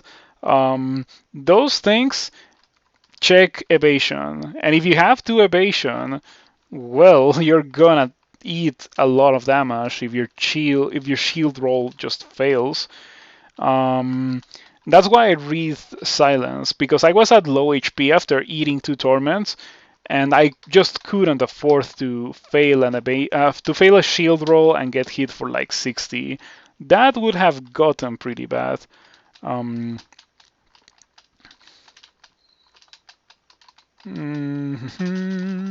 Okay, please die. There we go. I should probably go upstairs and read a magic mapping, because I didn't finish this level. Yeah, that level looks nasty. And I am pretty sure there is still a fair amount of monsters in that level that I didn't kill. And I don't want to deal with that because I feel like it would take me forever to do it. I already killed the one that mattered, which was Tiamat. I don't feel like I need to prove anything else. So final level of the game, SOT 5. We are going to do the thing that I often do and just exclude that. And then clear the rest of the level before going in. This is so that if I have to teleport, which I can't do with Formicid, I land in a safe spot. But there's also a point of doing that as a Formicid, and that is that if I need to run away for some reason, I don't stumble into monsters that I have not killed that end up finishing me off. It's just safer for me to kill everything. Within reason, of course. If Tiamat was here, I would probably lure Tiamat into like SOT 4 and then kill Tiamat there instead of going for the fight in this level. Is that a SOT trap? It is. Seeing a SOT trap there is very nasty. So Orb Guardians, they don't do anything other than move fast and hit pretty hard. But there is a bunch of them, so they're reasonably dangerous because of that. What a bad layout with that trap. How many sick clears have you done? Fair amount. I don't really keep track of that. That is like super late game content that I almost never do. And yeah, this layout sucks. The sub trap being right next to that is really bad because I could use this alarm trap to lure everyone to my location and have a much more manageable fight. But the sub trap is going to make that very awkward. I do have one run with 11 cigarettes. I don't know if I put it on YouTube. I wouldn't be surprised if I didn't put it on YouTube. But I did do 11 cigarettes in one character. It was not what I would call fun. Okay, we got past the SOT trap, and now we are in a very good spot for fighting. So yeah. The mark wore off. Usually it lasts longer, and normally it's like a bad thing. But here's the thing, all of these things that we see here, those are monsters, right? And all those monsters I would have had to fight in these awful arenas full of traps, and sub traps can trigger if the monsters step on them, and then like pretty bad. Pretty bad things can happen. Same goes for net traps. So fighting all of those monsters in a 1 versus 1, like a forced 1 versus 1, is so much better than fighting in an open arena. Love Scrolls of Noise in SOT. I don't think I've done that, but I do enjoy my my alarm traps. It's going as good as it can go. Yeah. We're gonna get malmutated by orbs of fire. It's just like unavoidable. The important thing is killing them before too many malmutations stack. Okay, malmutation or like malmutate has a chance of giving you a good mutation. Yes, it says there the mutation is almost always harmful. That means very infrequently it will not be harmful. That's what it really means. But yeah, as you can see, the malmutations are stacking. We keep gaining more and more malmutations. But fortunately, this is pretty much it. I lost my robots. That kind of sucks. You know, it kind of sucks because I am using the anti-magic Laya tank. You can avoid the mutations, you just need to play halflings. Oh yeah, it would be a thing that you could do if halflings existed.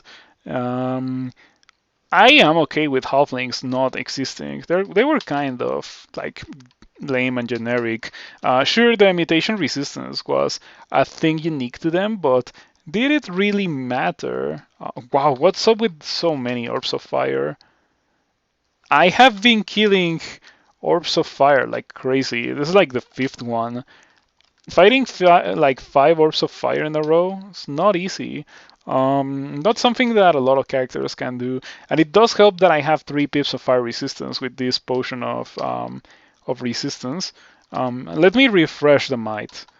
For some reason, I have so many potions of might with this character.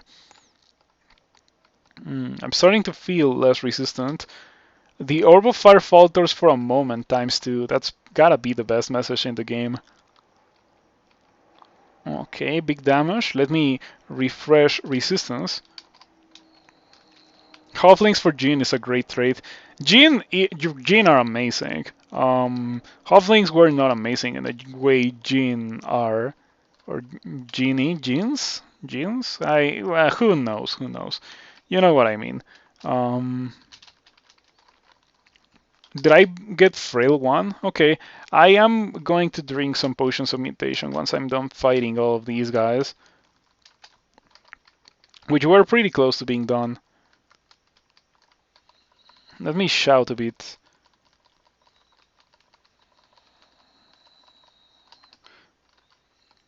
Okay, I need you all to get over here. By the way, the killer clown can turn me into like a bat or something, and that would be extremely bad. So fingers crossed for that not happening. That is a very important thing to not be in the receiving end of. Fortunately, it does check shield, as you can see there. You block the clown pie.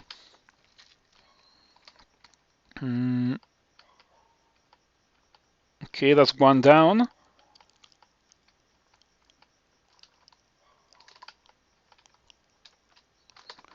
Blueberry, and a natural silence engulfs you. I am surprised that for Jian, you need to be able to speak to do like Serpent Slash. I wouldn't think that that you would need to pray to Jian to do that ability. Yikes. That was a lot of damage really fast. Killer Clowns are one of those enemies who normally do nothing and then sometimes wreck you. I don't know if I would say that they normally don't do anything. I feel like they are reasonably dangerous by default, and then they do their thing, and then they like are death incarnate. Yeah, that's how I feel about Killer Clowns. I never underestimate them. Okay, let me drink more. More potions of mutation. I have a bunch of them. Lost my fire resistance, but it's fine. I also lost the frail, and the frail is significantly worse. Armor fits poorly on your strangely shaped body. That's also really bad because it gives me, or it decreases a lot of my armor class. All right, only good mutations, not significant mutations at all, not like robust. But I don't mind that much losing robust. It is always a bad thing, but it is much better losing it literally in the final level of the game than losing it, I don't know, moments after getting it, which has happened to me before.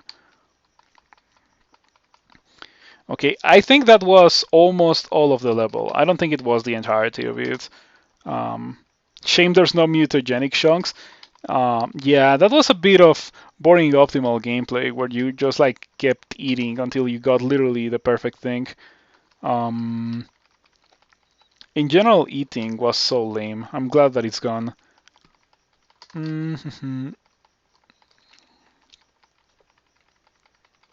Okay, Arbol is doing its thing. We are almost done. And it is very rare for me to finish a character in a single sitting, but we have been doing quite well. After I am done with this character, I'm going to step away from the computer. I'm gonna stretch, maybe get myself some cereal, and get ready to try to sleep. Yep, and I will be playing more tomorrow. You know how it is. Mondays, Tuesdays, Thursdays, and Fridays. No Wednesdays. On Wednesdays, I like to watch Uncle Lionel, but Uncle Lionel didn't stream this Wednesday, so I was really thinking about streaming myself. I decided against it because my mom was, or it was my mom's birthday this Wednesday, so I guess it was a good thing that Uncle Lionel didn't stream, didn't really miss anything. I gave myself, or no, I didn't give myself anything. I gave my mom a computer for her birthday. I had this one laptop that I didn't really use. I got it for when I was thinking about moving to Puerto Vallarta, which is a coastal city in Mexico. I was really thinking of doing that, but I ended up like just taking a long vacation when I went over there instead of like actually doing the things that you would normally do when you move away, like trying to find a place to rent and get a job. I kind of didn't do those things. But it's fine because the job opportunities here are slightly better. They pay more at least where I currently am. Um, but anyway, I got that computer and it was very useful. But when I got back here, like I had my desktop computer, so I didn't really have the need to. Oh, do I have the orb already? Did I pick up the orb? I did not. Why was I getting out of here without the orb? I must be way too sleepy. Um, as I was saying, I got that computer for that, and it was not like a gaming computer or anything. It was just like a normal um, computer, but it was not a bad one. It was pretty decent. I just got a new SSD for that computer and I used it. So I got a new SSD now that I was giving it to my mom, and I like reinstalled Windows and like everything. She likes to edit video for her YouTube channel, so I got her. Um, so I got her a fancy video editor. I don't know what it's called. I just know that I had the license there in Humble Bundle. I got it like a couple of years ago, and I just hadn't installed it on any device. But I decided to install it on the laptop because she likes to edit video. And yeah, I feel like it was a big upgrade for her. Her old laptop was really bad, really low end. It was always like freezing and crashing, and she was pretty frustrated with it. My mom happens to be very resistant to change, so when I got her the laptop, she was actually like kinda mad that I was trying to have her replace her current laptop with the better one. I even like told her that it was like if I was telling a person with only like one leg, hey, I can give you like your or another leg, I can give you a second leg so you can like walk on two legs, and the person with one leg being like, no, I'm too used to walking with one leg, I'm good. That's the kind of comparison that I gave her. And she thought that I was being too extreme, but maybe it's just because I am too used to using good computers, and what she had was definitely not a good computer. 3 dice of 46 iron shot, Malin Gateway, no armor class, good evasion, fast, hits for 47, no brand. No brand and no brand and no, what is it called? No ring? Yeah, because sometimes they have a ring of clouds. So this Kankism guy doesn't have anything going for it other than its band, supporting Lich, kind of dangerous. Not gonna lie, using an old computer does sound bad, so you don't seem that extreme. It is pretty bad. Like her computer wasn't even that old. She got it in like 2016 or something. The issue is that she got a very low end, like a very very low end computer, like a Celeron. Didn't even have an SSD. So it was just bad. That's why instead of just putting the SSD that I bought on that computer, I just gave her the whole other computer because a Celeron for editing video? No, no, let's not do that. I because I am a Formicid and because of the layout of this level, I will most likely have to fight that guy. Yeah, but I will try not to. And by try not to, I mean go downstairs, go up different stairs, or maybe even go up this hatch. Maybe the hatch will be better because all three stairs are like on one end, and all three of the upstairs, or like all three downstairs on the next level, D14, are on one side, and the upstairs are on the other side. Um, so, Mr. Ice Fiend, I hope that you don't brutalize me. Hatch is a big balls play. I'm gonna try to go for the hatch. What is going on? Why are you not dying, Mr. Ice Fiend?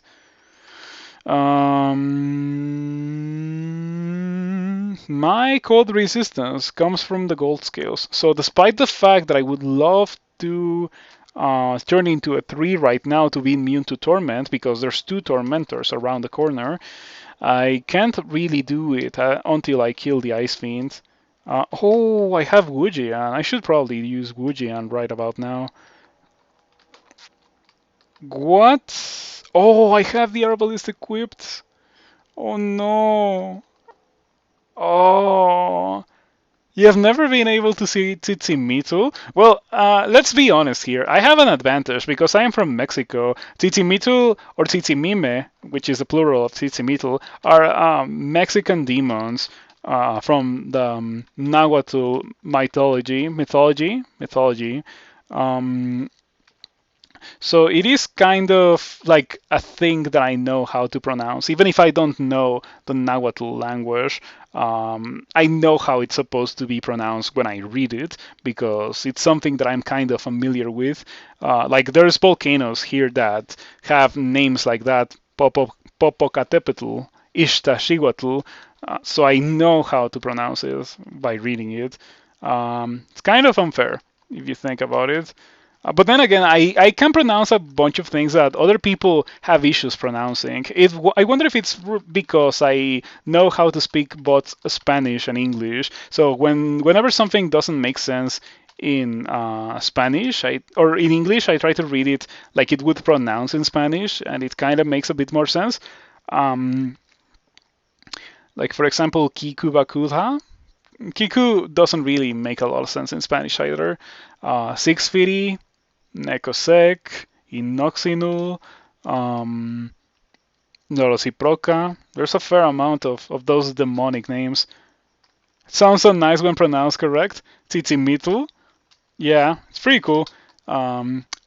Amazing shaft, or amazing hatch, by the way. Landed me in a pretty good spot. Now I get to avoid the Pandemonium Lord. We're gonna dig and go D0. Okay, so yeah, even on the orb run, after grabbing the Orb of Sod, you still have reasons to not fight certain monsters. That is the essence of Crawl. The fun part is figuring out whether or not you should fight some monsters. Okay, a giant cockroach and a Brimstone Fiend. Wow, Brimstone Fiend cold-blooded kill on the giant cockroach. And we one-shot it in return. Formids benefit from having tested all their hatches. I didn't. I actually didn't. I never went up that hatch. But yeah, that's the win. That's a streak 2. So that's 2 wins in a row in this account after losing the streak 6 to a Jian of Elibilon. I should probably stop trying Jian of Elibilon. It theoretically sounds nice, but I feel like Elibilon needs a buff. Major healing was healing me for like, on a good roll it was healing me for like 20. It was not good. And I know that it scales with invocations, but what I'm saying is that it should heal more at low invocations, because it's not like I had 0. I had like 12 invocations and it was still healing me like trash. Ellie needs a bit of a buff. I feel like Ellie is kind of like Sin in the sense that it won't do a lot for you. It does more than Sin. It definitely does more than Sin, but it is still not impactful enough to be like, oh, that's like a really good god. The Shining One is a pretty good example of a pretty good god. Like you get the halo, the shield, cleansing flame, you get the angels. The Shining One is pretty great compared to the other 2 good gods. But yeah, pretty good character. Let me drink some more potions of mutation, because why not? Your body shape feels more normal. That's fine. Yeah, that's pretty good actually. I like those good mutations. You would think Sin was better now that Hell is harder, but the Shining One is just so much better. Yep. It's very hard to compete with Maclef, but good. It's really hard. And yeah, if you really think about it, the Shining One is that. Maclef but good. You even get Cleansing Flame instead of Major Destruction. You get Angels instead of Demons. You get Heal on kills that he doesn't like instead of Heal on kills of everything. But the Shining One's heals are much more powerful than Maclef's heals nowadays. I love the Shining One. It's a pretty good goth, even for a 3-runer. Angels are good in 3 runes, and Angels are good in 15 runes. That's just how it is. Let me inscribe my weapon. I completely forgot to do so. Inscribe twitch.tv/9th settler. Okie dokie. So that was it. Thank you for watching. Thank you for hanging out. Normally, I only stream for 4 hours. I did want to go for a bit longer tonight because I felt like it was a fast enough character to win the game with. Yeah, look at that. 4 hours, 31 minutes, 56,000 turns. So let's just go ahead and make it official. You have escaped. Yep. Pretty good armor. I can't believe that I went from the crystal plate to gold scales to the crystal plate to gold scales. That's how it went. That was so much fun. But yeah, pretty good character. Pretty solid at the end. The resistances that the gold scales provided like really wrapped the character up because that was the one thing that it was missing. It had a great weapon. I got it really early. What was it? Orc 2? Yeah, I acquired it in Orc 2. I got it for early enough, and there was like nothing even remotely close to the level of quality of this Laya tank. I ended up winning with +0 globes. Yeah, it was fine. Like, I can't believe I found random globes and they were actually worse than +0 globes. That's a high barrier to overcome to be worse than +0 globes. Amazing amounts of bolts because I barely shot the arbalest. I trained it to minimum delay, and then I kind of forgot about it. Bunch of ones. Yeah, and the experience evocables I also barely used. As I always say, the less experience evocables that your character uses, the more powerful it is. It's not like experience evocables are bad. It's just that whenever your character is good, you have less of a reason to use them and to use most things. I think very powerful characters are also very simple if they are melee characters. If they're mages, they're still relatively complex, even though a very powerful mage is usually a mage that has refrigeration on quiver and just like mashes refrigeration until things die. A mage like that still has something. It still needs like options to deal with frost giants, ice dragons, that kind of stuff. But yeah, thank you all for watching and thank you for hanging out. I will be back tomorrow with more Crawl. And there you can see a Troll Monk that I won. I don't even remember when I won that, but it must have been recently because this is 0.28. And there's Shaper. Hello, Shaper, with your Minotaur Berserker. Yeah, I don't have much else to say about this.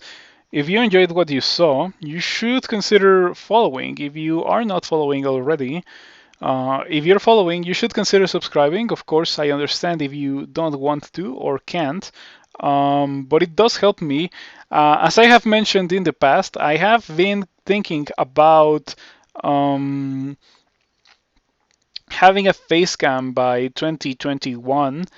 Yeah, that's like the next big upgrade for the stream now that I am like doing it a bit more seriously. Tulsi Fire, thank you for following. I would have thought that you had already followed, but I am fine with you following right now. It's better late than never, for sure.